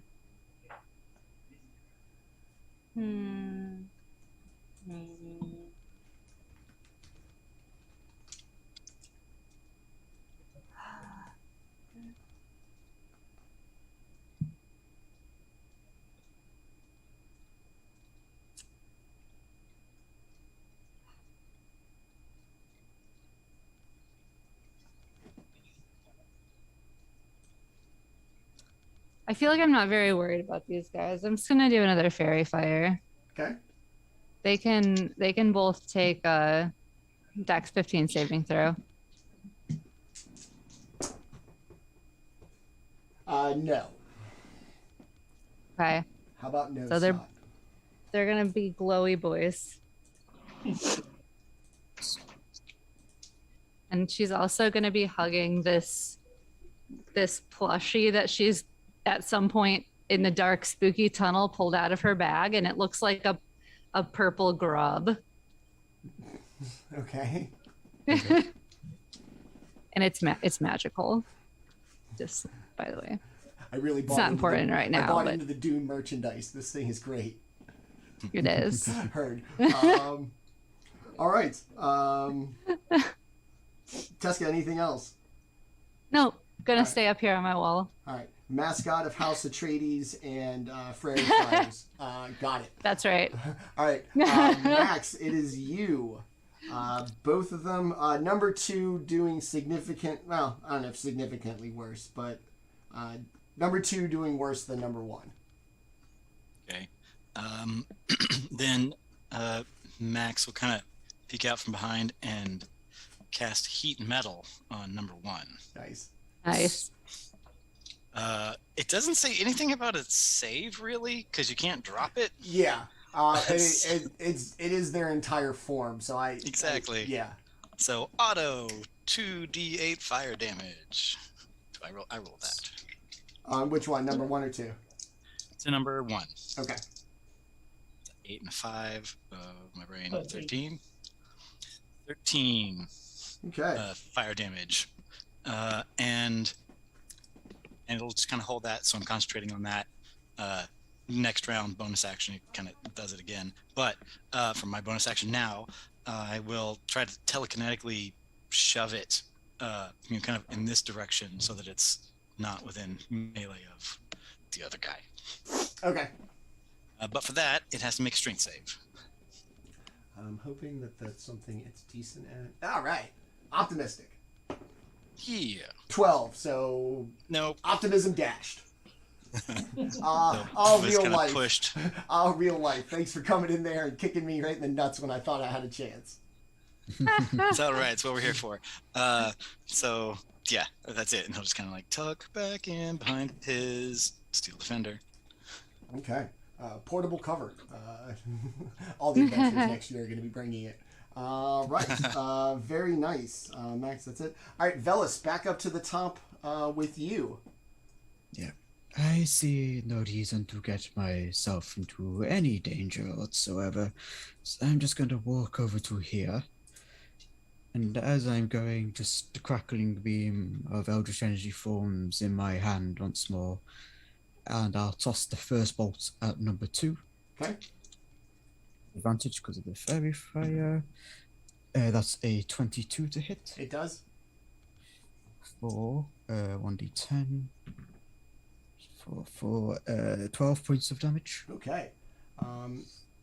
The greenish glow that encompasses its form, holding these pieces of armor together, is going to turn to an inky black, viscous sludge, collapse like it's been poured out of a bucket, and all of the pieces of armor clanging down on top of it as it falls defeated.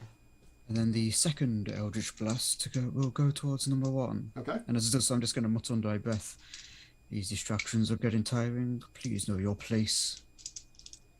And the second attack is going to be a... why is maths being so hard right now? 23. Okay, yes. That's another d10 plus 4. Plus 4, 9. Okay. It too is going to take a blast and just once again turn to this thick black sludge, collapsed sound like a bucket being poured on the floor, clanging of all the pieces of armor on the top of it, as this too leaves an eerie quiet once again in the prison.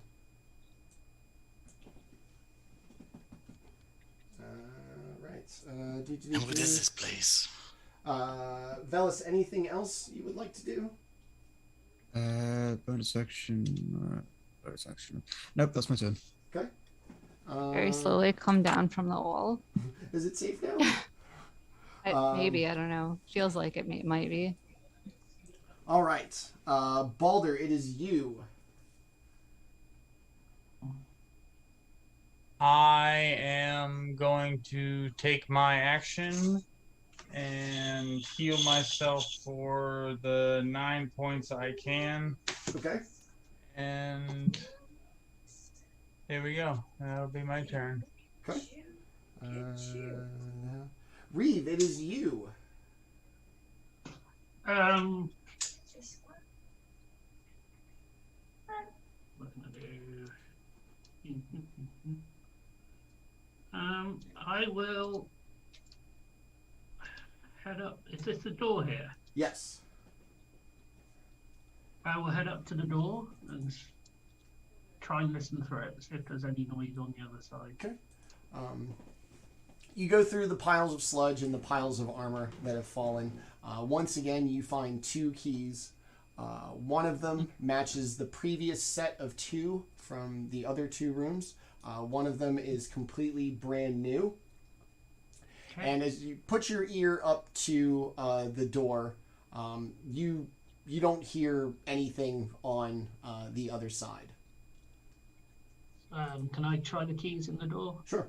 The one that comprises now a identical set of 3 doesn't work. The other one unlocks it into a small little kind of anteroom with another door on the other side. And through that is a giant storage room filled with boxes. Another door on the west wall in between stacks of boxes. And then a set of double doors to the north. Ooh. Shall we? There we go.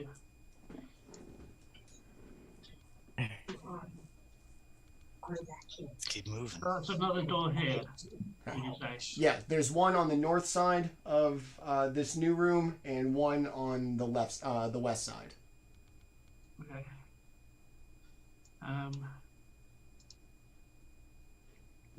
So, shall we? Are we keeping going? Okay. Yeah. Let's get out of here. I don't see why not.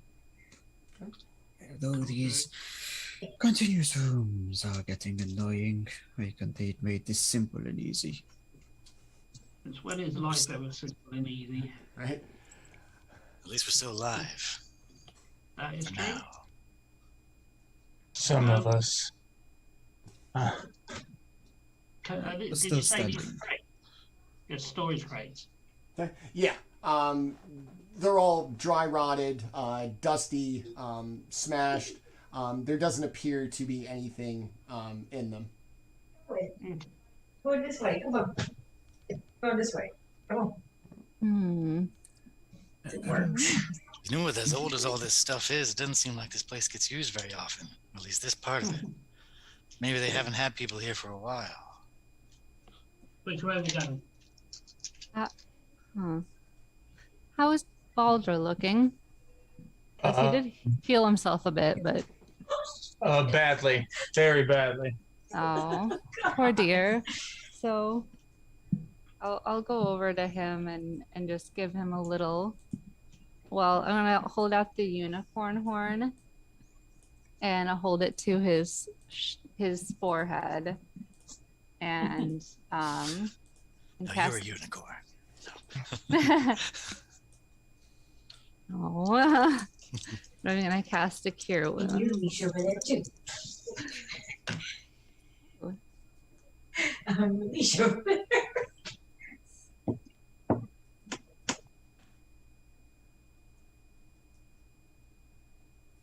And you gain 17 hit points.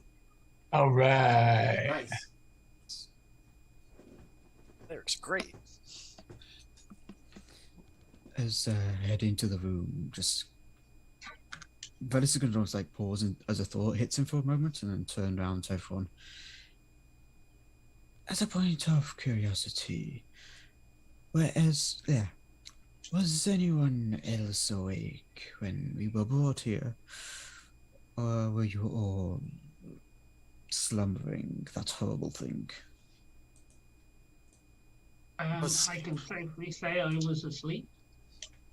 I was having a particularly good dream as well. I was awake. Did you see what I saw? Or were you blinded? I was well, I was awake, but I was sort of meditating. I didn't really see anything. Everything well, sort of shook me out of it, and everything was different. Well, for those that did not see then, our method of transportation here was most unusual, and it does make me think indeed about how often they fill these cells that we found ourselves in. It was as if this plane and the plane we were on melted into the other, if that makes sense.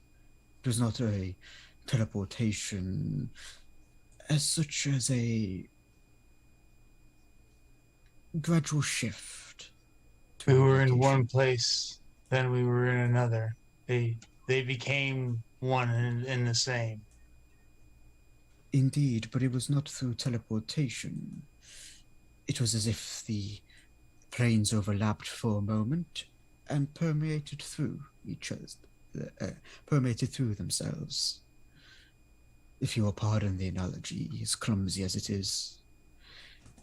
So it does make me indeed wonder what allows this warden the ability to do this, but also indeed, by the state of this place, how often he is able to reach out and claim those that he deems as captives.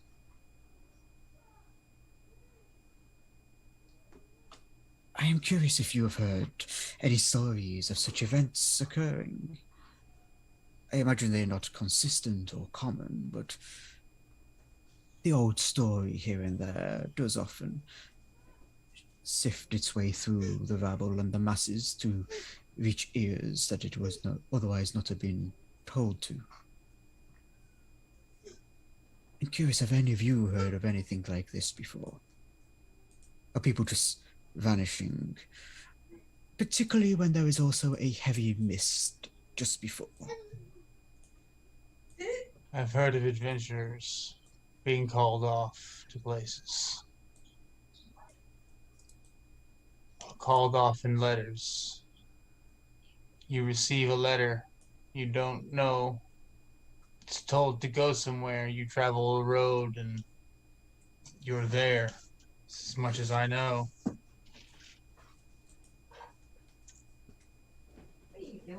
But you have no recollection of stories of this nature, of plane hopping and planar travel and hopping, especially when accompanied by heavy mists.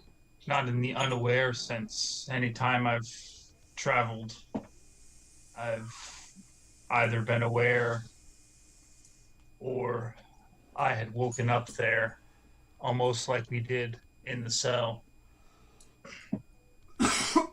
Just awakened by things like this. I see. Oh, well, it was just a random thought I had. Do pay it no mind.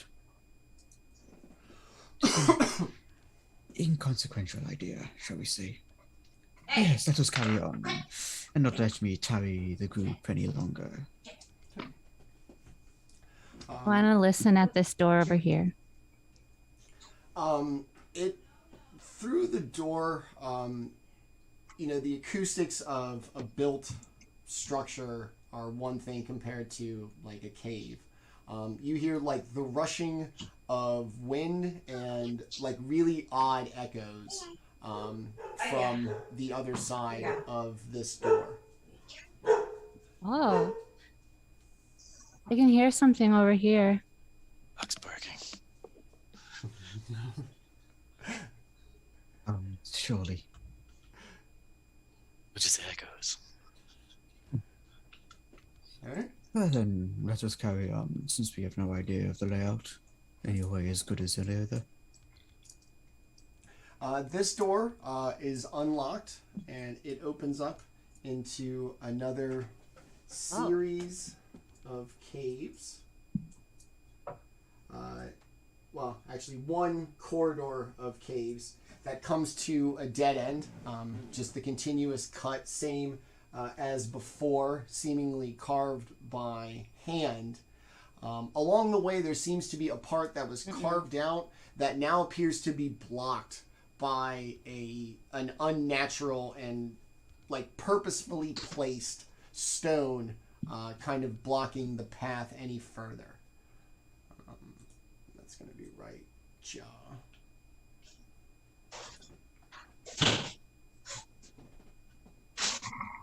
Did not take move earth. Okay. Guess that leaves us with only one door then. Mm-hmm. This door looks like the other doors. This set of double doors is unlocked as well. You don't want this? Let me see. Hold on. I gotta make sure. I thought so. How I drew Oh this. shit. Oh, perfect. Boom.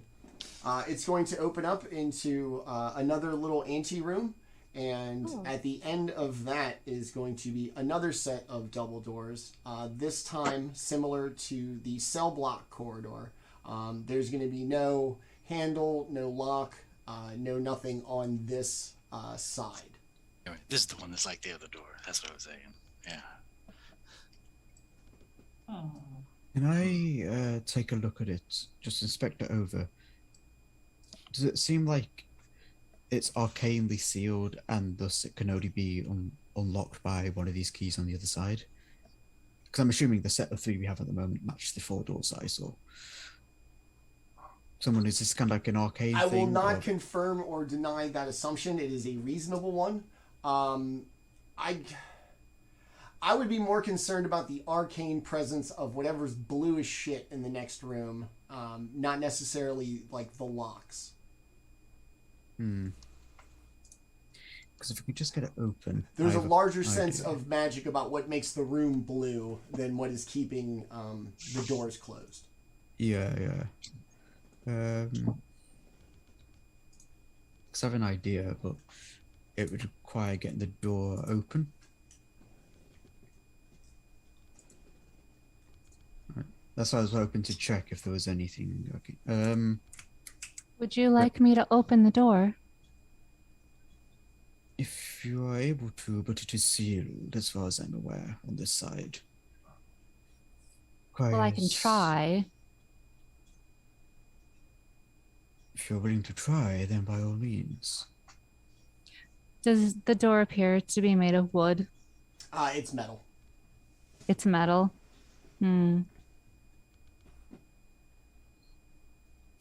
Wow. Are there hinges that we can see? Not on this side. It's like a sliding thing, isn't it? It's all on the other side. Okay, goddamn it. Just trying to think if there's a way to get it open on this side. Not.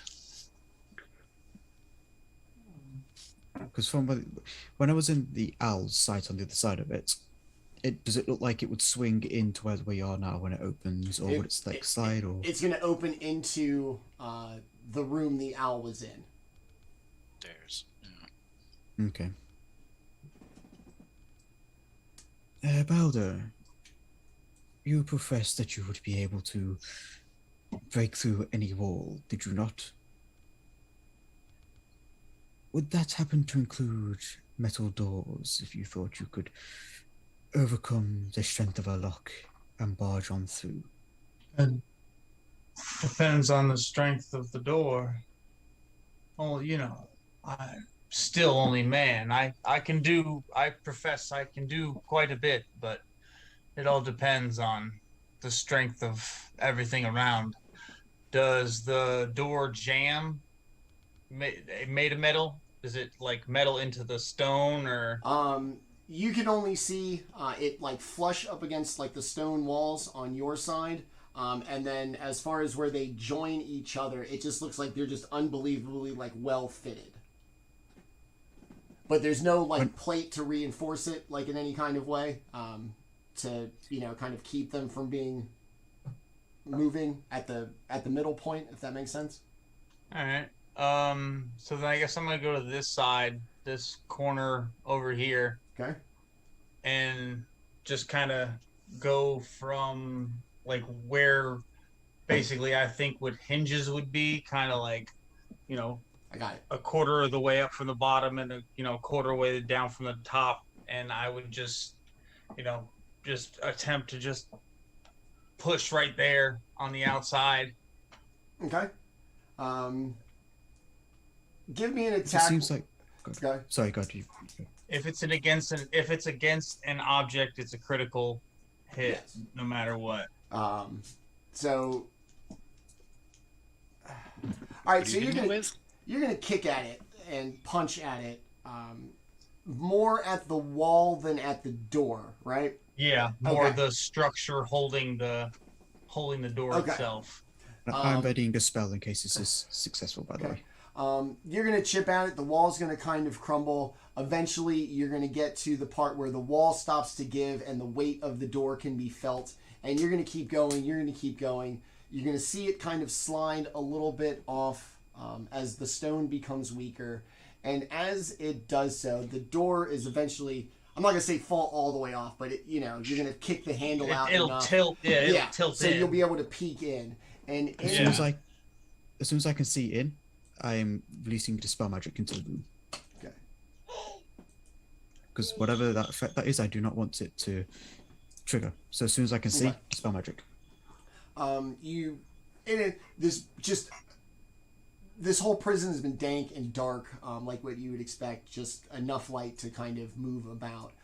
This gigantic, like, bright blue glow is just going to fill the room. Not that it's, like, encroaching into the room, but just the light from it is just going to pour in. And it's just going to be this almost like underwater, thick kind of cloud within the confines of this room explicitly. At no point in the breach does it kind of come in. It stays very quickly in this room. You can see stairwell up, a very bright light at the top, and then this blue glow throughout the rest of the room. Are there doors anywhere? There is, by your orientation, if you're pretty good, the doors to the right should probably be to the cell block that you started in, a mysterious set of doors to your left, and then one straight ahead on the other side of the stairs. Does the dispel magic do anything? It does not. I'm gonna step in. Okay. Step into the room. Where did you say the light was coming from? Like at the top of the stairwell. Like if you went up like the spiral stairwell, there's like a bright light. If it was, you're kind of going through like a skylight into the, upper. Yeah. As you step in, you hear this like magical wailing, as if maybe, I don't know, an alarm has gone off. Can I tell which direction it's coming from? It's pretty much filling the complex. Yeah. And for its worth, by the way, as I have been reaching into a pouch on my belt, pulling out a pearl, which then I crush as I expend the pearl of power that I have to regain a 3rd level spell slot. Okay. Which technically it would regain the 4th level of my pact, but because it can't regain higher than 3rd, it defaults to being a 3rd level spell slot. Okay. As the alarm subsides, there is what feels like the very heavy stamping of feet coming from the corridor directly across from where you stand. The doors fly open, and in steps the biggest red dragonborn you have ever seen. Plate armor, green cape, large axe in its right hand, and its left hand clearly not its own. It looks as if this hand belongs to somebody else and has been attached to them. As the notorious thief and betrayer of parties, Arcan the Cruel, steps into the room. I welcome you, my newest guests here. Unfortunately, you did not decide to peacefully and quietly serve your sentence. And I, as ruler of this realm and warden of this prison, must do so because justice must be maintained at all costs. No one escapes the Soursagne prison. And well, there we go. And he's gonna shit the bed for initiative because of course he is. Let's see. It's not that because he did the classic villain blunder of monologuing. Could I just cast a spell? It's not the big. Hold on, I gotta figure out where he fits. You never monologue as a villain. Reeve, what's your dex? My dex is a +1. Okay.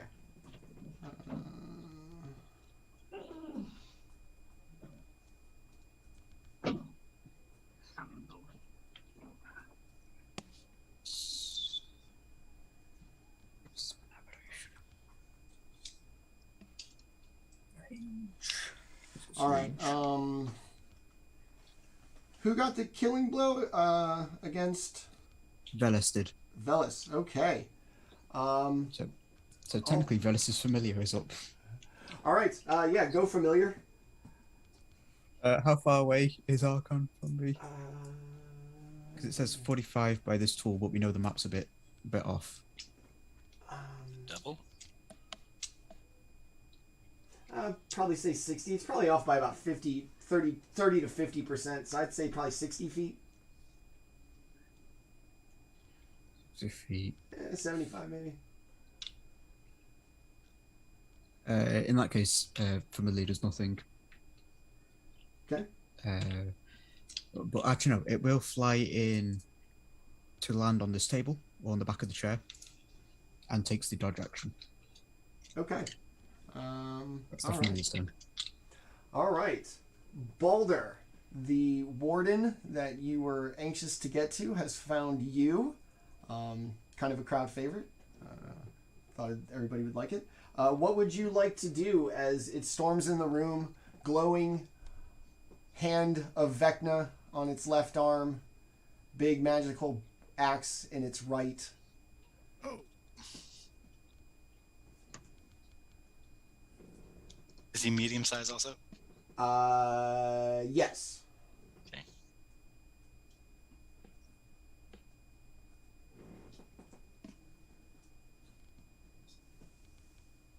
You meet it, buddy. I guess I'll just take my movement into the room. I'll stay on this side over here. I guess I'll just ready myself for. Okay. Reeve, it is you. I'm going to move up my 40 feet, I think. Yeah, just... I don't know. Wrong character.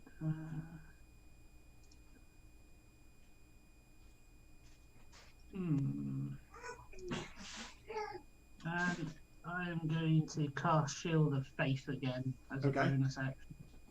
And Probably then, good idea. yeah. Probably, yeah. So my AC is now 23. Oof. I'm gonna teach you. Do you show Daddy your new ball? Do you show Daddy your ball? Alright. She got a new ball when she was at the store.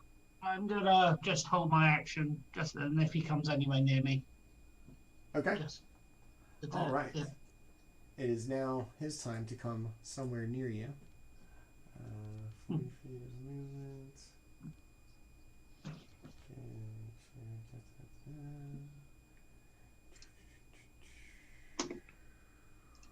Okay. All right. He is going to reach out with his hand, snap with his glowing hand, disappear, and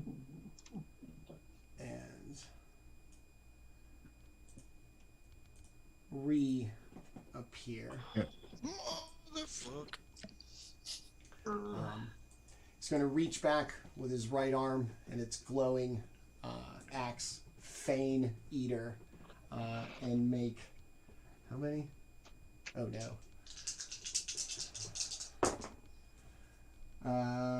All right.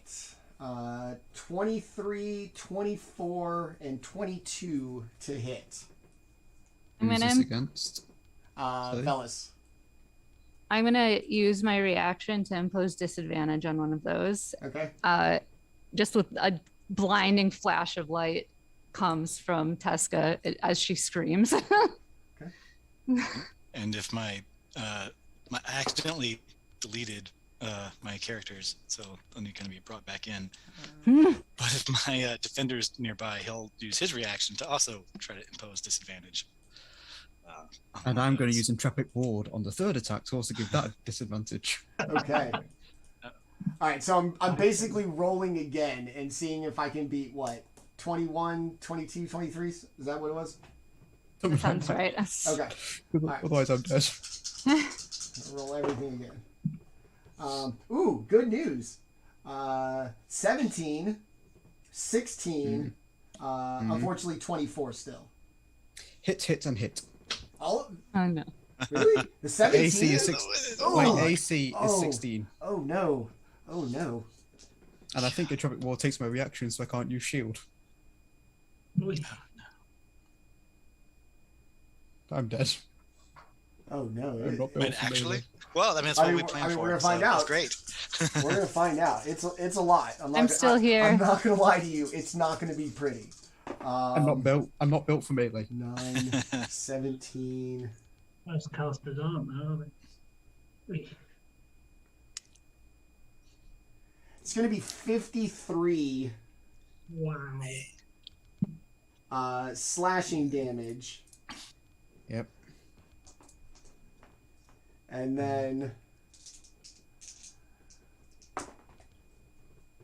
8 cold damage. Unless I'm just screaming numbers here to be a dick. Give me a second. Okay. I'm looking for something to see if I have something at the moment. So where is it?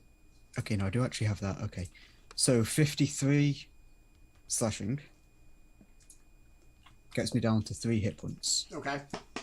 So that 8 gets me to -5, and I'm down on the ground. But as I go down, oh no, I use my reaction. I think that requires a action, does it? I had a rebuke. It does require an action. Yep, that's not the reaction. I've got nothing. Okay. I'm down, and I'm Okay. dying. All right, we will go ahead and put up the old death saves here. All right, that's going to be it for Arcan the Cruel's turn. Teska, you saw the largest dragonborn you've ever seen. This glowing left hand, this menacing battle axe, disappear, appear next to your friend, and proceed to just chop him down. Like George Washington did not chop down a cherry tree. This one actually happened in a make-believe, pretend sort of role-playing way. Just like George Washington. Fantastic. Oh, yes, it was exactly like George Washington cutting down a cherry tree. So she's going to scooch just close enough to reach out. And no, she's gonna, oh crap. So I can't move away without You provoking, can I? I Damn guess. What was it I called? will Like s- a Attack opportunity. I will say, if you do provoke the attack opportunity, it does mean that I can back away without it on my turn. Just for its worth, because it's only 1 attack instead of the 3 I just got hit with. That's True. up to Isn't it his reaction? Yeah, that's what I mean. So it'd be his reaction, and I'm hoping Yeah. he won't get his reaction back before I can back away on my turn. Well, that's if I It's- heal you. That's if you heal me. If I heal you. Please do. I've got something planned. Yeah. It's up to you. Well. So don't let me influence you. Could you like move around him, like still within his range? But, like, Yeah. You know, encircle him. Just kind of pivot. Yeah. Okay, so what she's gonna do is what she's gonna do is stay where she is and cower and try to look as pathetic as and unthreatening as possible and cast Beacon of Hope. Okay. The D&D equivalent. of If thoughts ever and we prayers. needed it. Thoughts and prayers, y'all. And that's my turn. Okay. Okay. What does Beacon of Hope do? So everyone within 30 feet gets Advantage on wisdom saving throws, death saving throws. advantage on and- wisdom and death saving throws and Max max healing. hit points from healing. Nice. So Nice. if anyone else has any healing, please use it. Yeah. Oh, I've got a plan. Okay. So Yep. All right. That death saving Just throw one's going make to it be very wrong handy direction. here in a minute. Yep. All right, Makks, it is you. You too have been had your personal space violated by this large dragonborn, glowing hand, glowing axe, as he also very quickly and quite efficiently dispatched with your friend. Friend's a strong word, but all right. Hey. I don't feel nothing that he's gone. It's like, oh man, he was useful. All right, so bonus action, he's going to enact his blade song. And so he'll start kind of humming to himself, and so his AC will increase, and his distance will increase, and what was it? Also a bonus to his Constitution saving throws for whatever. Bonus action. All of my oh shit things. Yeah, all the oh shit things. Oh shoot. The AC is nice though. The AC bump is nice. Okay, and then so that's bonus action. Action.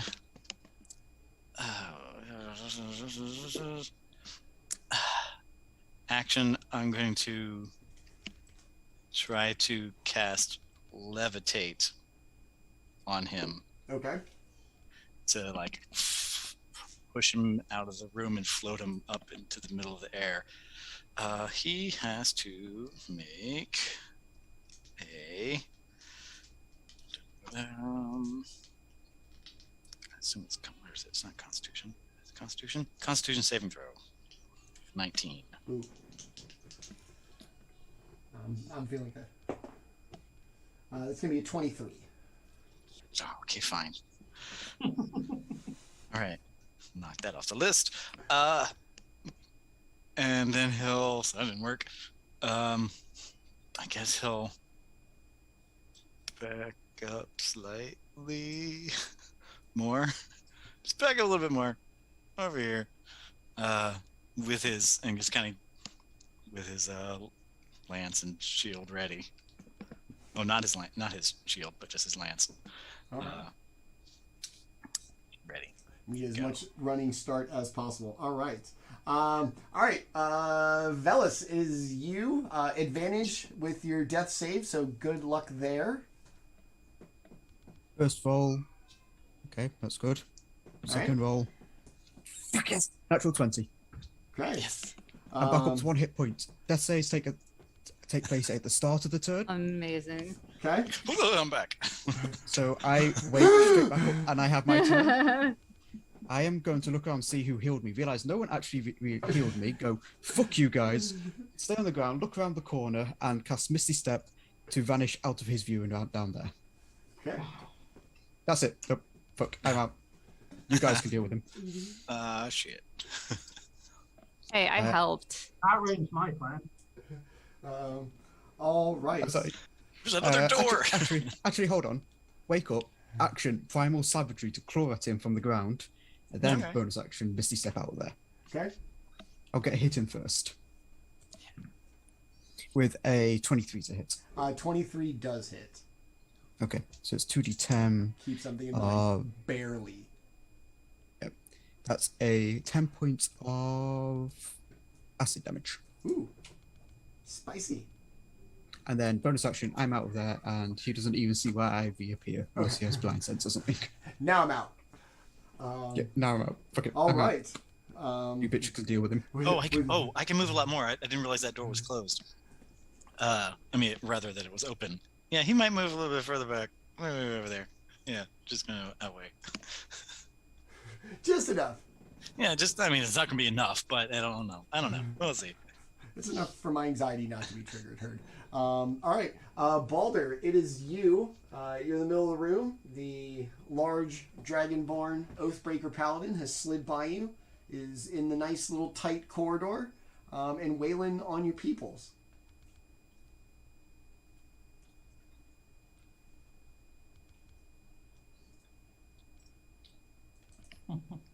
Oh, you're muted. So I will attempt to come back this way and hit him through the door. I'm going to attempt to push him as well if I can connect. Right. Push him? Yeah. Toward me? Well, just give us some more room at this doorway. Besides, like this, just Taking a little up bit more of space. a little bit more room to fight. Let's see. So that's a 21 to hit. Okay. 21 does not hit. 21 does not hit. It does not. All right. And then 23 to hit. 23 does hit. All right. So that one will hit. So go ahead and make the strength save. He's probably going to pass it, but why the hell not? Oh, it's not that great. It looks like 18. Yeah, he'll pass it. Okay. It's a hefty guy. Yeah, right? Hefty boy. So that's 19. 25 points of damage for that. 6 of it being cold. All right, very nice. And then I'm going to spend a key point and dodge. Okay. Very nice. He's going to kind of laugh at you, despite taking a pretty serious blow. You even see him kind of put his hand over his breastplate, the magical hand, and just look ever determined. You think this duty is easy? I stole the greatest artifact in the world and am stuck here. You want this job? You can have it. All right, Baldr, that's going to be it for you? Yeah. All right, Reeve, it is you. I am going to move up next to him. Stay there. Is that flanking? I guess it is. Yeah. Yeah, so I will just... Okay, 24 to hit. Yes. So that's 1, d8 plus 4, so that's 8. Okay. And again. Oh, 21 to hit. That's not 21 does not. Okay. He's going to parry it away with his magical axe and laugh. Okay. I will end my turn there. Okay. He's going to confidently kind of slide over. Reeve, I'm going to go ahead and give you an attack of opportunity for him kind of moving away. 20's not going to hit. Okay. He's going to point the axe at Teska. This hope you believe you provide for your companions. Hope is the most dangerous thing in a prison. And like hope, it must be squashed out quickly. In Elvish, she's going to say, I don't speak common. Like he just asked you for directions. No, oddly English. And he's going to rear back with his battle axe. And reaction for disadvantage. She's gonna light flash with her little unicorn horn. Okay. Okay. Even with the re-roll for disadvantage, it's going to be a 30, a 30, and a 26 to hit. Oh, good. Okay.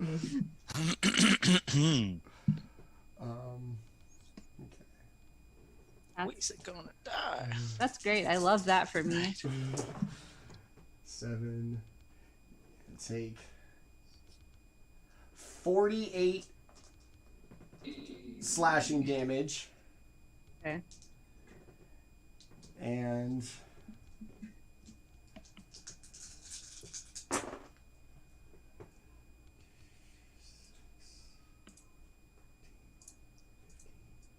$23 cold damage.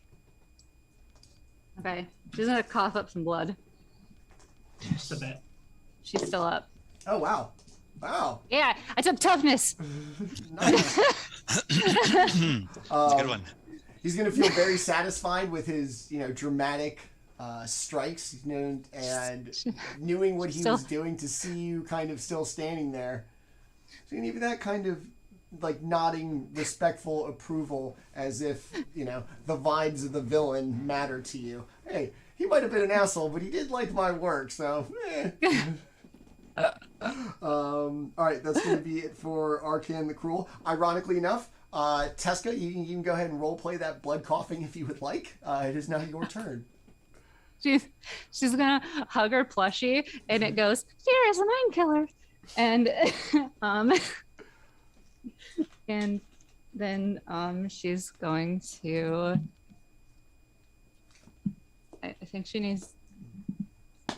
You're gonna need to do some healing, maybe. That was rough. Boy. Oh, I need to make a concentration.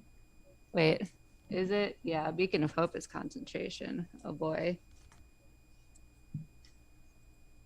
How does that work? Is this even possible? It's just a con check. No, just your regular Con save?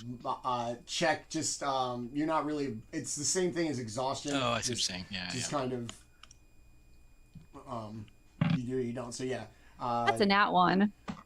So no. Pretty sure no. Okay, that's bad. Yeah, I'm pretty Contains sure sodium no. benzoate. That's bad. Okay. Can I go now? Oh. All right. So Cool. Healy time. Yeah. Right. I'm going to. Man, I really don't like this guy. Really don't like him. Got a bad vibe. I just don't like his vibe. That's He's what it is. Such a sourpuss. Just his whole vibe is not good for me. We don't want his job. If he was like Archon the Sad, I'd feel bad for him. But Archon the Cool, he just seems like a dick. Dude, I'm sorry you going- were bullied, but come on, man. It doesn't seem like Come an on, ironic man. nickname. It's just not cool. Gonna.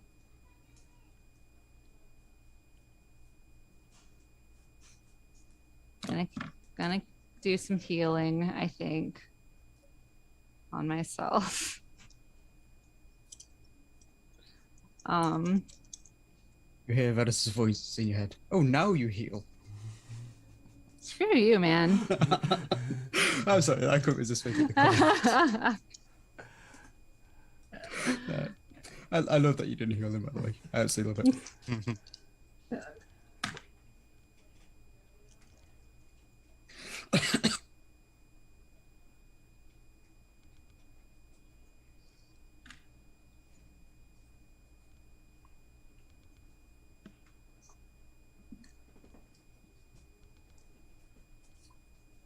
Okay. I'm healing 22. Okay. Not great, but it's something. It's not bad. Did you keep concentration? No. Not one. Definitely not. Sorry. Okay. Yeah. Is that it? Anything else? Yeah, that's it. Because Okay. if I move away from him, he's just gonna. Just gonna keep following me. God. Yeah. So I don't. Arcan the Chad. Yep. That's what it is. That's it for now. All right. Makks, it is you. Okay. Fail save. Okay.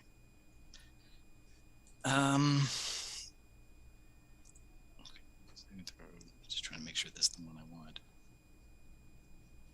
This one within 5 feet of the sphere. Okay, yeah. Yeah,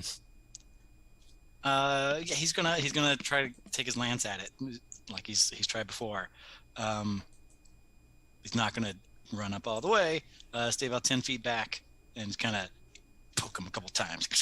Okay. See what that does. Motherfucker. One's a natural 1, but the other was a natural 19, plus 10, so 29. Yes. Yeah, thank you. And so that'll just be a single D12. 6 plus. What is this thing? Why can I not see it? Actions. 6 plus 6, so 12. 12 piercing damage. And he'll back up more. He's kind of out of the way over here, I guess.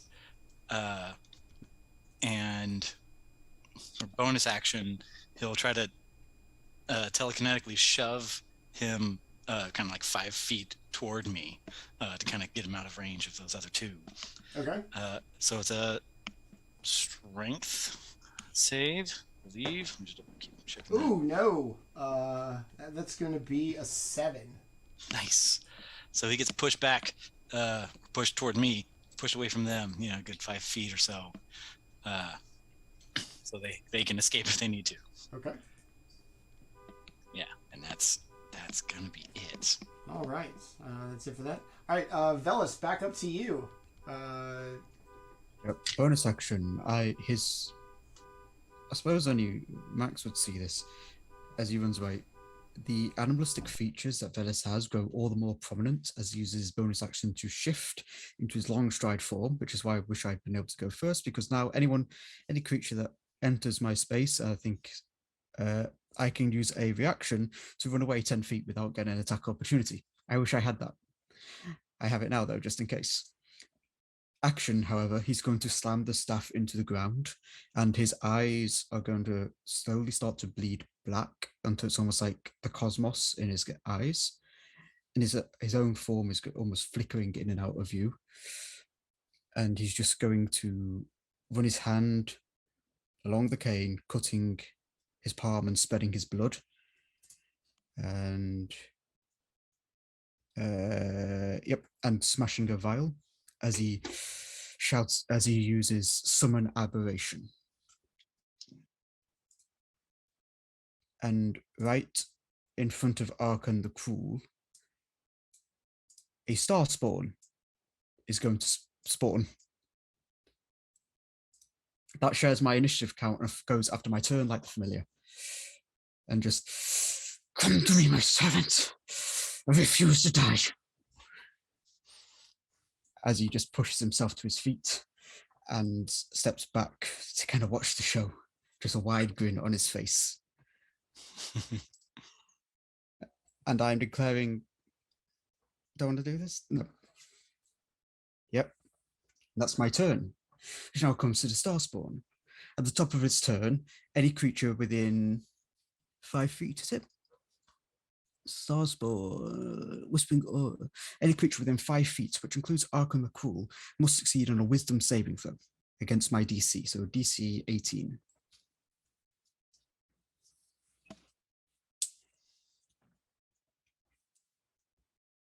Takes 8 points of psychic damage initially. And as the star spawn just forms there, it's going to gibber and gibber in his direction and lash out with its own shifting and amorphous body as this unnatural creature just kind of exerts itself on the physical plane. So it makes 2 psychic slam attacks. So the first is hold on. Each creature hit is your spell attack modifier, so plus 10. So the first attack is a 25. Yes. The second attack is a 27. Yes.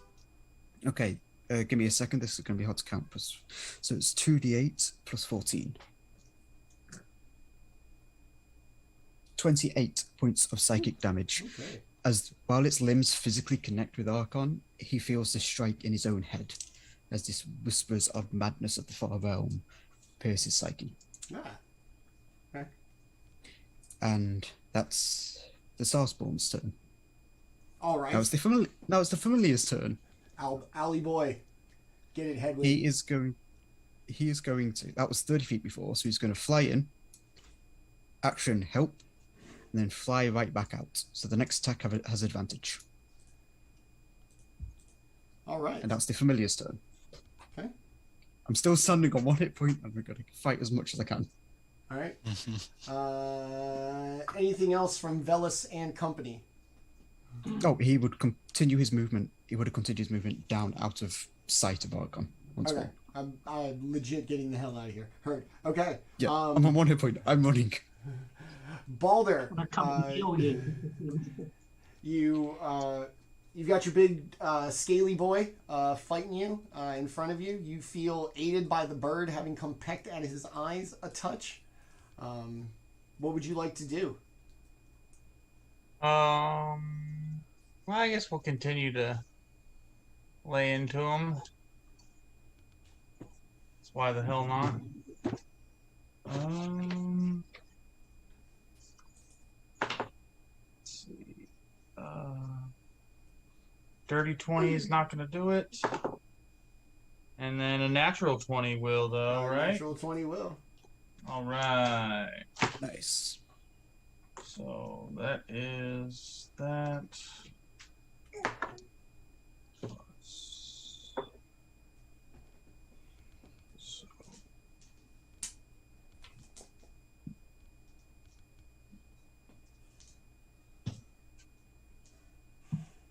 $25 for that.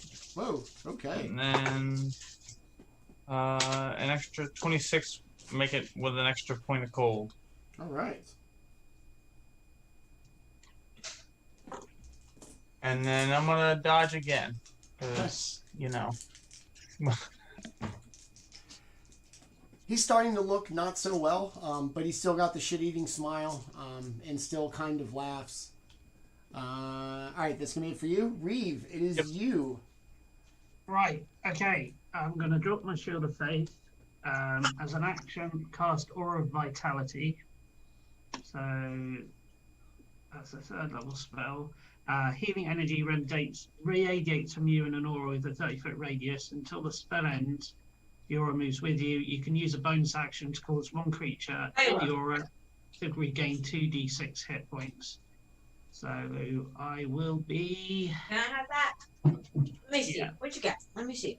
What is that? I will Come use here. my bonus action to give Teska some health back. Okay. So that'll be Thanks. 10 hit points back for Thank you, you. and that will be my turn. All right. I'm not going to move. I'm going to stay where I am. So, and that's my action and my bonus action, and I'm not going to move. So that'll be the end of my turn. He's going to kind of survey the room, see the star spawn, look around, once again, look at Teska. You and your friends will be settled in here very nicely, but you will be first. And he's going to use the glowing, left hand, is going to glow, and he's going to touch you on the arm. But she is further away because I moved Archon the Cruel. Oh, he's going to move. Oh, gotcha. Yeah, Slide yeah, up yeah. there. And then, Teska, I'm going to need you to make a Constitution saving throw, please. Okay.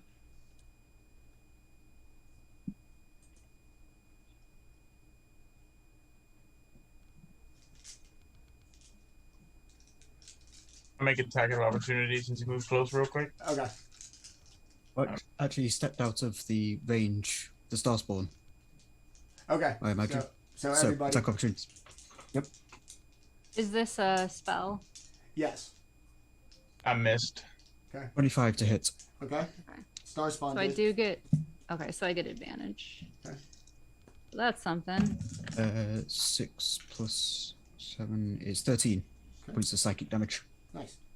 So that is a 16 save.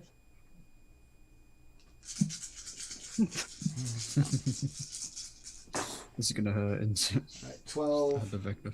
18, 19, 22, 28, 32. It's going to be 62 necrotic damage as Wow. it pokes you with the finger of death. The finger. Yep. Cool. Oh, Yep. So what happens if I'm reduced to 0? Anything special? I don't think so. No. Oh, hold This spell. on. Something does happen, but we'll cross that bridge when we come to it. Cool. Oh, So I'm down. Okay. And let's go ahead and put you up. On the positive note, it is your turn, so you can go ahead and get the death saves rolling now. Cool. I love that for me. Okay, it's a success. Okay. All right. Makks, it is now you. okay. Levitate didn't work, so he's going to try grease on Arcane the Cruel. Make him slip out from under himself. Try. We'll see. He's got a dex save. We'll embarrass him to death. Yeah. If he slips, he falls prone. Dark Lord, what a joke. Look how it falls down like a loser. It's like the time I put cat hair in the bad guy's cup of water. It's a great adventure. It's going to be a 17. He fails. Oh, no. Yes. So he falls down, and he's prone. He is prone. And I guess my raptor and I guess is that gonna be that's off my bonus action. All right. So for my bonus action, I'll have my raptor like come forward to like attack him. Okay. Yeah. And that is, what does he do? Well, let's just see if we can hit first. How about that? No, it's a 3 plus nothing. And that's it. He'll just kind of be there. If it does make you feel any better, there is a very clear like expression of embarrassment on Arcane's like face. He feels like he's not putting on his best like representation of a Dark Lord. Yeah, but does he? So, I have advantage going since he's prone. Yep. For melee attacks. Okay. Ooh, that was good. So that was 1. The next one, 15 plus something. What is it plus? What is the plus? What is the plus? That is an important plus. It is. It needs to be a big one. Yeah. Attack. What is force power, right?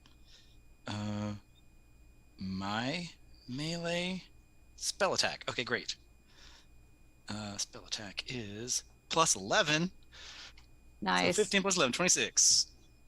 Oh, very nice. Yeah. Yeah. All right. So at least he'll get a bite in. He'll just kind of like reach in and just kind of. Yeah, he'll just reach in and just try to bite at him. Just kind of random. It's a 2d8. No, that's not the right thing. It's a 1d8 plus some stuff. 1d8 plus 4. So 9. 9 force damage. He reaches in and kind of bites at him. That's it. All right. Yeah. Okay. Gonna take a bite out of him. Like I said, he's also gonna take a little bit of emotional damage from falling down. Nobody likes to fall. Yeah. Even if people ask if you're okay, they still laugh. Yeah. And those are your friends. Oh, you're okay. Yeah. And those are the people who care about you. So he's not feeling his most Dark Lord-esque at this point. And he got bit by a metal raptor. Anything else for you? Nope. That's it. I'm just gonna sit there for a bit. Okay. Veles, it is you.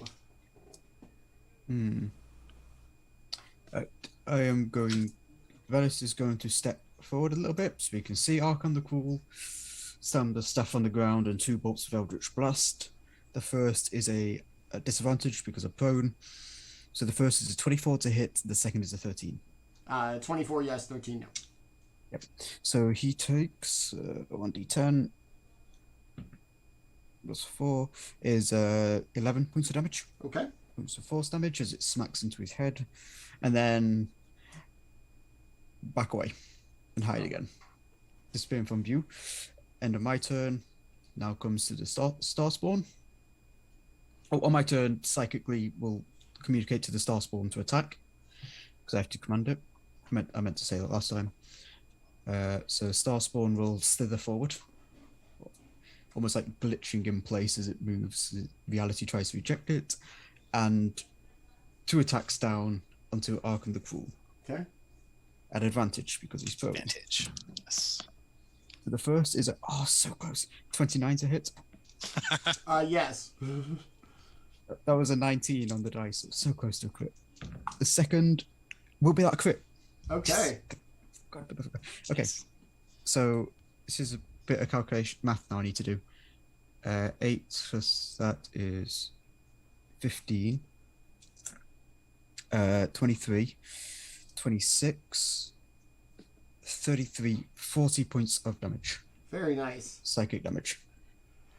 He's going to grab at his head. The left arm of Vecna is going to glow like a very violent color as just the shots invade the mind.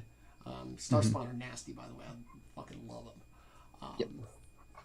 And just it's going to shake his belief in his own existence. That's the kind of fucked up shit they do to your head, and I love it. Yep. That's the Starspawn's turn. Familiar will do nothing. So Familiar's like, no, man, I got this. You're good. All right. Baldr, your buddy very much not doing well. Alrighty. We're gonna continue the hate. Okay. That one's gonna miss. That one's gonna miss. I guess we'll try With bonus. advantage? Is that with advantage? Oh no, those were not with advantage, so we'll try that. Hold on. Bone coming in clutch here. Aha. Ooh. Oh, alright, that one will hit. Yes. Greased. That one, the other one will still miss. So just one hit. Okay.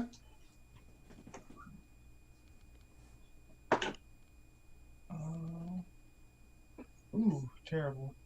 And then Terrible. 14 points of damage. It's pretty good. Yeah. 5 of it being cold. Okay. And then I guess I'll try for the bonus attack. 21's gonna miss. Her. Okay. Alrighty, huh? That's me. All right. You can see Archon kind of staggered. The blue glowing light of the room behind him starting to become splotchy and places are missing. It looks just like the rest of the interior of this space. Reeve, it is you. Right. I'm going to use my bonus action to give Teska some healing back if I'm allowed to. Oh, that's not good. That's only 3 healing, 3 HP. Not as good as the last Aw, that's wonderful though. You got me up. Thanks. one. Yeah, That's the that's my whole bonus point. action. I'm just going to move and just. Just because I know what Finger of Death does. It's good that you're up. Nope, that's not the. What was it? A 10 hit? Nope. Got a chance. And that'll be a 13. So, nope. That's the end of my turn. Okay. It's going to look back at you, look down at Teska for the healing that you provided. Do you have hope, young one? Do you have hope of surviving this and freeing yourself? Allow me to show you the dangers of hope. And he's going to rear back, and he is going to slash at Teska 3 more times with the axe. Did he stand up? Or because if he didn't stand up, that's all at disadvantage. Oh, okay, yeah, he will stand up. He's going to use half his movement. He's Okay, like, no habla. good Right news. here. Good news.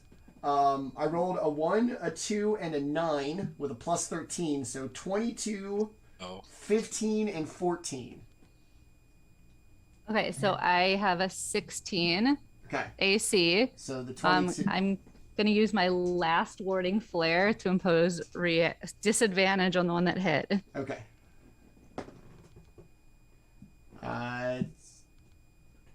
It's going to be a 25 this time for whatever. Either way, Okay. they both hit. Okay, That's fine. I lost track of that part. It's fine.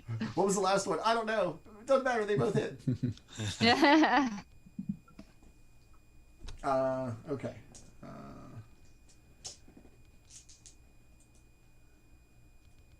Should use a stupid hand again. All right, what is it? 1d8 plus 12. It's going to be 15 slashing damage and rest. 12 cold damage. Okay. 27. I have some cool scars. Boom. This is done. Are you All still right, up? yeah, I'm done. Are you? How would I still be up? No, I had 3 hit points. Yeah. Oh, that's I'm right. not Okay, still yeah, up. that's right. I'm sorry. I remembered the healing part, not the quantity part. I was, No, but thank you. man. 3,000 HP. No, dog. I had 3. It's a good thing you were. It's a good thing you were healed though. Otherwise, that would have been 2 death saves gone. Okay. Yeah, no, but thank you. Thanks. I'm just gonna take a little nap. Well, I tried, you guys. All right. Hunks in the way. That's going to be it for Arcane again. Teska, give me a little death saving dice. I would love Come to. on, that one. Yeah, not 20. Not 20. Okay. It's not a nat 20, but it is Oh. a success. Okay. So We'll I'm take just taking a little snooze. it. Okay. All right. I'm just resting you guys. It's fine. Makks, it is you. Okay. Shit. Standing right there. Let's keep hitting Just them. kill him. I'm fine. I'm I good know. for like at least 3 more rounds. At least one, provided I don't roll that one. Yeah. Let's go. Probably fine. Let's go with Fairy Fire. See if he A can. classic. Yeah, let's see if he can get that one. DC 19. Ooh, that's a big number. Yeah. And he's not very dexterous. He's just big and lumbering. Oh no, that's going to be a 5. It's Nice. always glowing. He's Nice. a glow with like some blue sparkles. I was about to ask what yeah. color. It's Yeah, he's the most glittery. important part. Yeah, he's kind of blue and glittery. He's kind of like shimmery. Like, oh, if you weren't so evil, it'd be, aesthetically pretty. pleasing. Yeah. Almost festive, like a tropical aesthetic. Mm-hmm. So that's the action. Bonus action. I'll have the raptor try and attack again. Natural 20 Uh-oh. plus 11, 31. So yeah, it's not a lot of damage. Let's see, what is it again? It's just a D8 normally. So 2 D8s. Is that it? It would be 8 and then 8 and then roll the d8. Oh, 8 and then roll a D8. Gotcha. Yeah. 3. 3 plus 11. plus 4. Wait, what's my proficiency bonus again? It is 4. Yes. 3, 4, 7, and 8. 15. So 15 force damage. Very kinda like- nice. Right on him. Yeah. And he'll back up. He'll try anyway. Just try to get back there. I imagine he'll try and take an attack of opportunity He will. with disadvantage because of a cloak of displacement. Nice. It's going to be a 17 to hit. Nope. Ooh, nice. And so he just backs away All right. like So that. Arcane's not doing well. He's just going to kind of like just flail away as Makks tries to retreat. Anything else? That's action, bonus action, movement. That's all I got. All right. Veles, it is you. Top of the round. I am going to limp forward, leaning heavily on You've the had cane. 1 hit point for like 4 or 5 rounds, yes? Yep. Okay, that's what I thought. Yep. I'm barely clinging to life this whole time. So limp forward heavily, bleeding profusely from the 3 massive gash wounds opened up by his axe, and snarl into his head psychically. I do not have the false hope that lies, but I do have purpose. I will not let you take that from me. One other thing, sorry. When he ends his turn in the grease, he still has to make another dex save to not slip again. Oh, I love that. Yeah. I love that. okay. I'm gonna guess. Is it every time as long as he's standing there? Okay. Yep. He's gonna pass this time. Okay. Cool. Yeah, as I snarl that in my head, there's then psychic command to the star spawn to attack on its turn, and then I'm taking 2 Eldritch Blasts. I'm out of spell slots is what I can do. I'm going back to the Warlock Classic. First is a 23. Yes. Very good. Right. Second is advantage. 25. Yes. Right. So 2d10 plus 8. 9, 11, 19 points of force damage. Okay. Then I'm going to stay where I am. So end of my turn. Now it's the star spawn. Beginning of its turn. That's a wisdom saving throw from Archon. Against the whispers of the far realm permeate his mind. Oh no. It's gonna be an 8. Fails. So Come on, he you big takes dummy. 11 points of psychic damage. Okay. And then the star spawn is going to rear up for its 2 attacks. Advantage again because of Fairy Fire. I'm just gambling on trying to get that crit. 24 on the first. Yes. So that deals 10 points of psychic damage. Okay. And on the second, 23 again. So Yes. that deals a further 15 points of psychic damage. Okay. You can see him clutching at his head, beginning to mutter to himself, almost incomprehensibly, as it would seem that madness is starting to creep in. His cape is tattered, his armor is dented. The kind of glow off of his axe is diminished a bit. The hand of Vecna, its intensity of its glow continues to just brighten and brighten and brighten as the condition of Arcan deteriorates. Veles, is that it? End of the star spawn's turn. Familiar will again do nothing because of the fairy fire being active. So yep, that's my turn. Okay. Baldr, this thing is a mess. Standing there, he's swaying, he's kind of swinging wildly, Slipping around. muttering to himself, doing everything he can to not turn into like a shitty Three Stooges routine while trying to maintain decorum and the impressive like kind of veneer of somebody worthy of the title Dark Lord, as opposed to a slide whistle playing when he walks. God, I love this.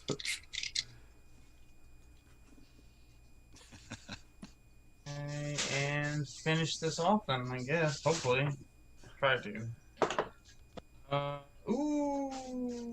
Alright.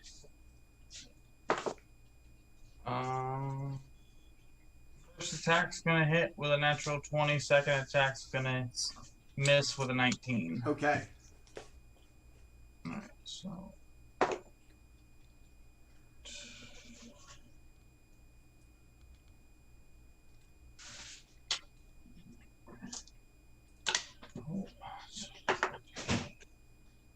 Oh. 15 more points of damage. Ooh, okay. And then I'll try for another bonus attack. And that one's going to miss as well. All right. Okay. Barely on his feet, just swaying, dented, beaten, muttering to himself. Baldr, anything else? No, I think that's it for right now. Okay. Reeve, it is you. Again, give Teska some healing. Okay. Getting 7 hit points back this time. Yay! Go awake once more. I'm alive. You guys, Yo-yoing wildly. look, y'all. He's still alive. Stop waking me up for this. Boy. She sits up again, like, huh. Nope. 16. Just gonna attack again. 20. No, both of them miss. Oh gosh. Shit. That one. Gives him another turn. Alright. I don't really have anything. Nothing really cool. Alright. Let's see.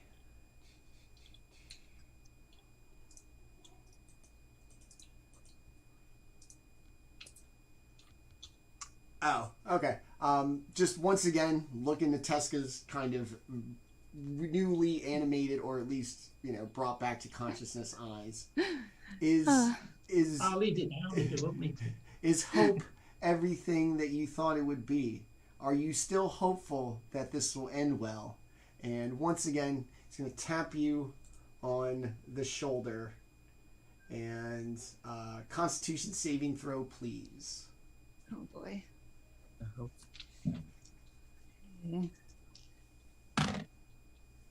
Ooh, okay. Ooh. So that's gonna be a 23. Oh, very nice.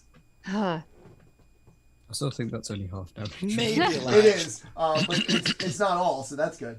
2, 3, 4, 5. less dead. 6, 7. I mean, there's no risk of this being insta death. Let's put it that way. 14, 17, 21, 24, 31, 61. You're going to take 30 necrotic damage as just his icy Okay. touch radiates through you.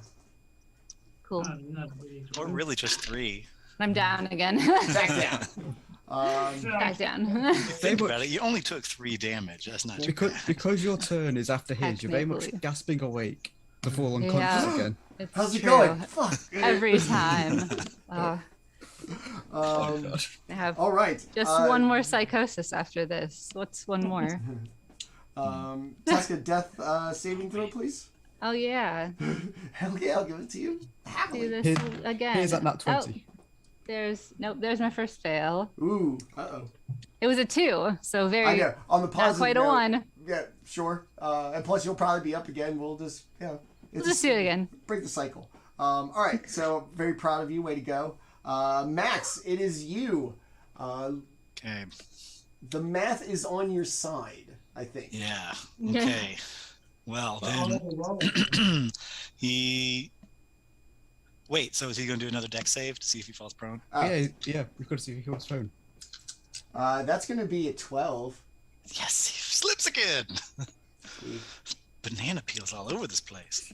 So he kills. He manages to knock Teska unconscious, but immediately slips him. Yeah, slips. You don't even get to laugh when he falls. Like, what an asshole! You're dead. And then he'll rush up from 10 feet away, try to get him with his lance. Okay. With advantage. He's still glowing. Oh, snap. 19 doesn't hit, does it? It does not. Nope, that was my highest one, so it doesn't hit. He rolls up there, tries to stab him a couple times, still doesn't connect. Damn it. Yeah. It's like yeah, just kind of slips right off him. God damn it. All right then. And then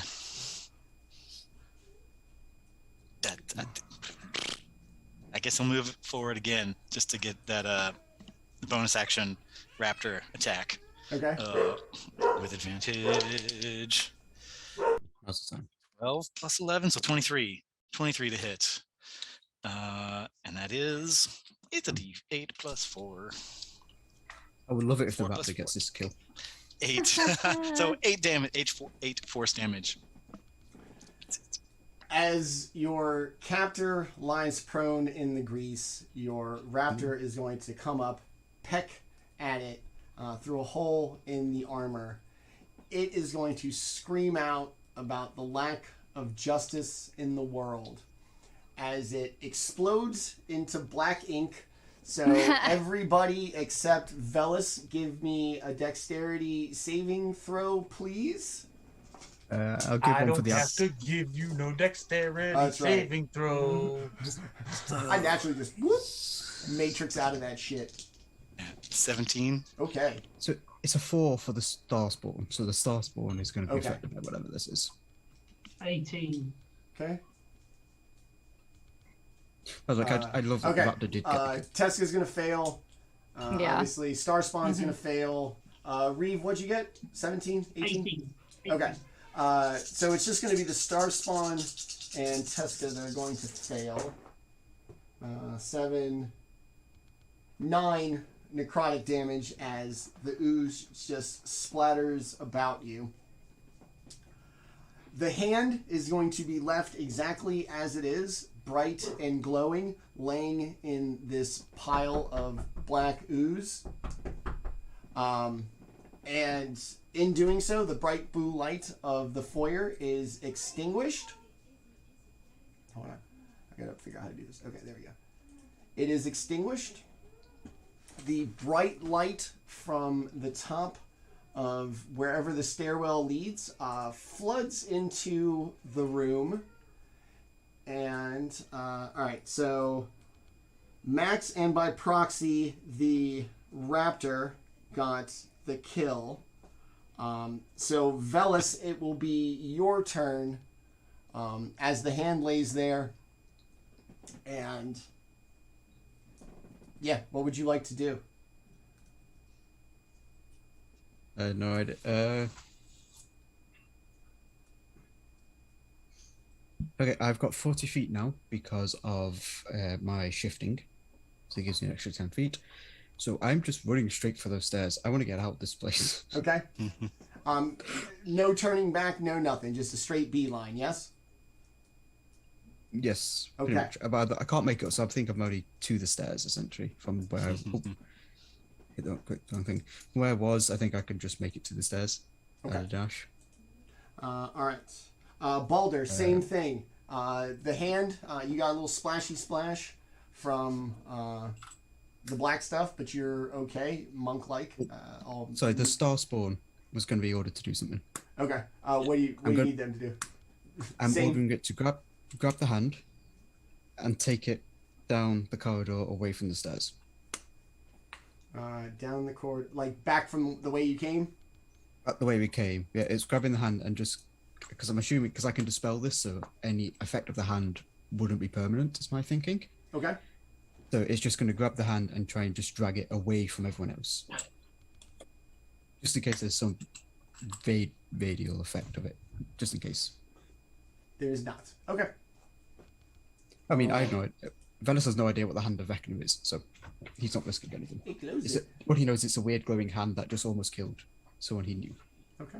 All right. All right, Baldr, what do you want to do? Yeah, I'm with Veles. I'm trying to get the hell out of here. Okay. So you're just gonna make a beeline for the stairs? Yes. Hopefully this is the way out of here. Okay. All right, Baldr. Reeve, it is you. Teska's still down, yeah? Yes. Yep. Okay. I'm going to go to give her third level cure wounds. 8, 9, 11 hit points back so she can get out of here too. Okay. You're my best friend now. It's that Colin Claredick thing, you know. They're bound to be buddies. So I am, just going to head for the stairs, make sure Teska's all right, put her to standing, and then get out, dodge as well. Okay. Towards the stairs. All right. Boom, boom. Arkin, obviously not doing anything. And then Teska, is you? Yeah, following my new friend. Okay. Very diligently. All right, Makks, it is now you.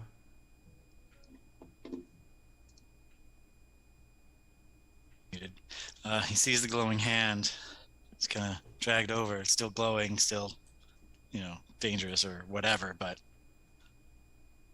interesting. Can you shoot like a firebolt at it to see if the star spawn has it. It's walking away from everybody with it. Or slithering, or however the fuck it's moving. Yeah, shambling. I'm not really sure the. Let's see. I'm imagining like an upright starfish kind of a deal. I don't know. Starry. Yeah, Star. Okay. I mean, you can shoot something at it if you would like. Yeah, because like I'll be like, "Hey, hold that thing up for me," and I'll take my little box out and try and shoot a firebolt at it. Okay. I don't know what that would do. Meh, it's a 15 It's not gonna get it done. to hit it. Yeah, to hit it. It doesn't do anything. So he just walks off Okay. and back toward with everyone else to the stairs. Okay. All right. We are back up to the top with Veles. Mhm. What are you gonna do? Still just beeline, get out of there?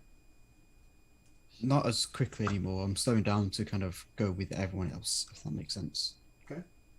Especially because I'm hoping to get a blast of healing, hopefully. Because I'm. Is this a 1 hit point this whole time? Still? Yep.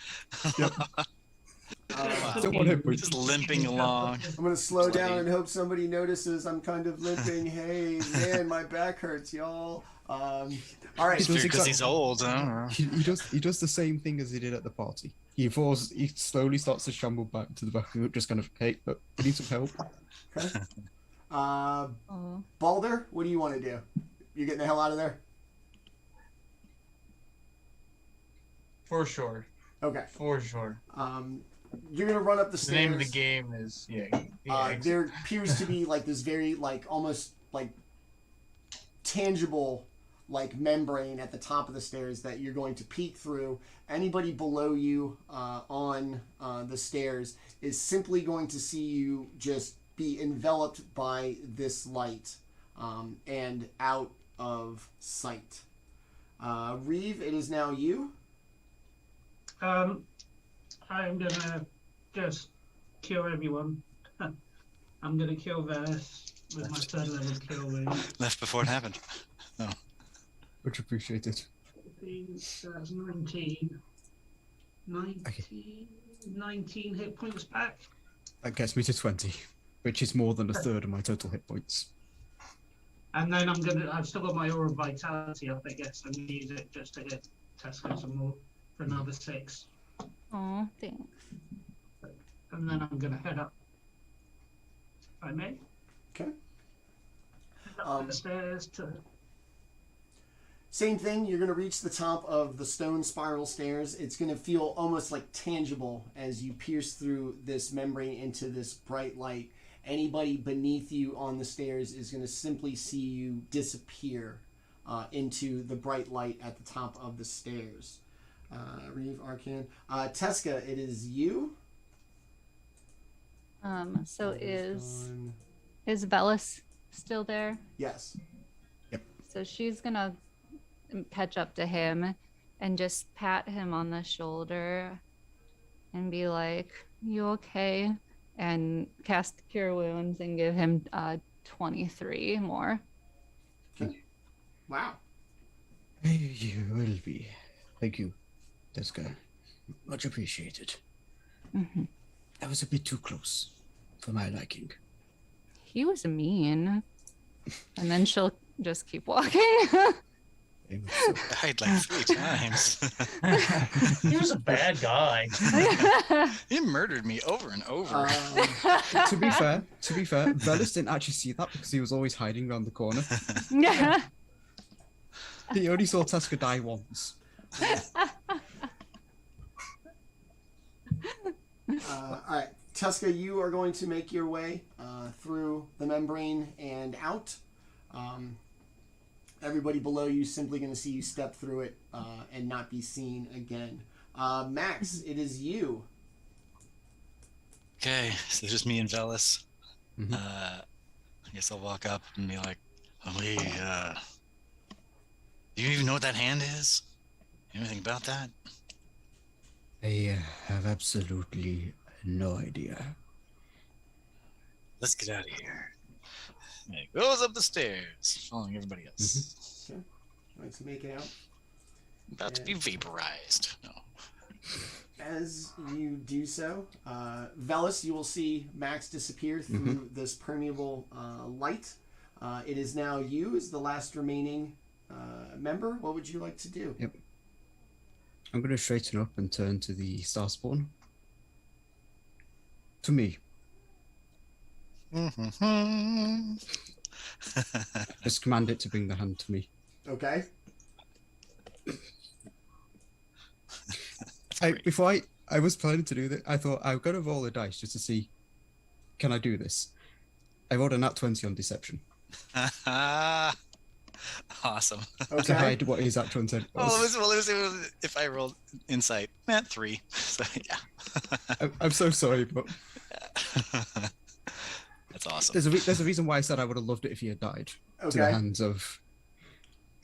He's just going to take the hand. But isn't this interesting? Would be useful. Pockets it. And then he's going to go ahead and leave. With the hand.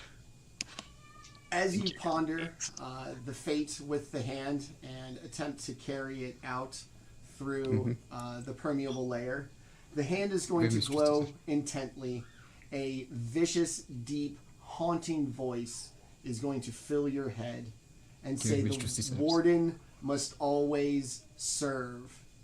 As the hand is going to grab you by the wrist, violently snap your hand mid-forearm. Yep. Place itself upon your arm and label you as Veles the Cruel, new warden of Soursagne prison. And with that, that is how we will conclude our 100th episode. It was going to be the last person out. That was one of the main reasons why I wanted to be sure that we stayed in initiative for movement, is that this way it wasn't arbitrary. Somebody was going to be the last one out, and the warden would always serve. So somebody had to be stuck behind. I had a suspicion of that. So I was just thinking, what would Veles do? And it's like, no, this is too interesting for him. And then it happened anyway. So it happened anyway. Yeah. So that has been our amazing 100th episode stream. We went just as long as I'd hoped. A great afternoon of D&D to help me with a lot of things. As always, to everybody here, thank you so much. This has just been a great day for me, and I hope you all had as much fun as I did. Hell yeah! So I'm gonna get out of here. We've had a long day. I gotta get back to my family and everything. To everybody who's ever watched our shows, thank you. To everybody who follows and subscribes, thank you. To everybody on our Discord who hasn't gotten a chance to play yet, thank you for being there. And most importantly, to these 5 amazing people. Thank you so much for coming out today and kind of indulging me in this long little deal. I appreciate it so much. Thank you to everybody. We're going to get out of here. We've had a long day. Always remember, I love Dungeons & Dragons and the people who play it. Come back and check us out Tuesday and Wednesday nights here, 7 p.m. Eastern Time for more Dungeons & Dragons actions. Thank you to everybody today. It means the world to me. We'll see you next time. Have a great night. Goodbye.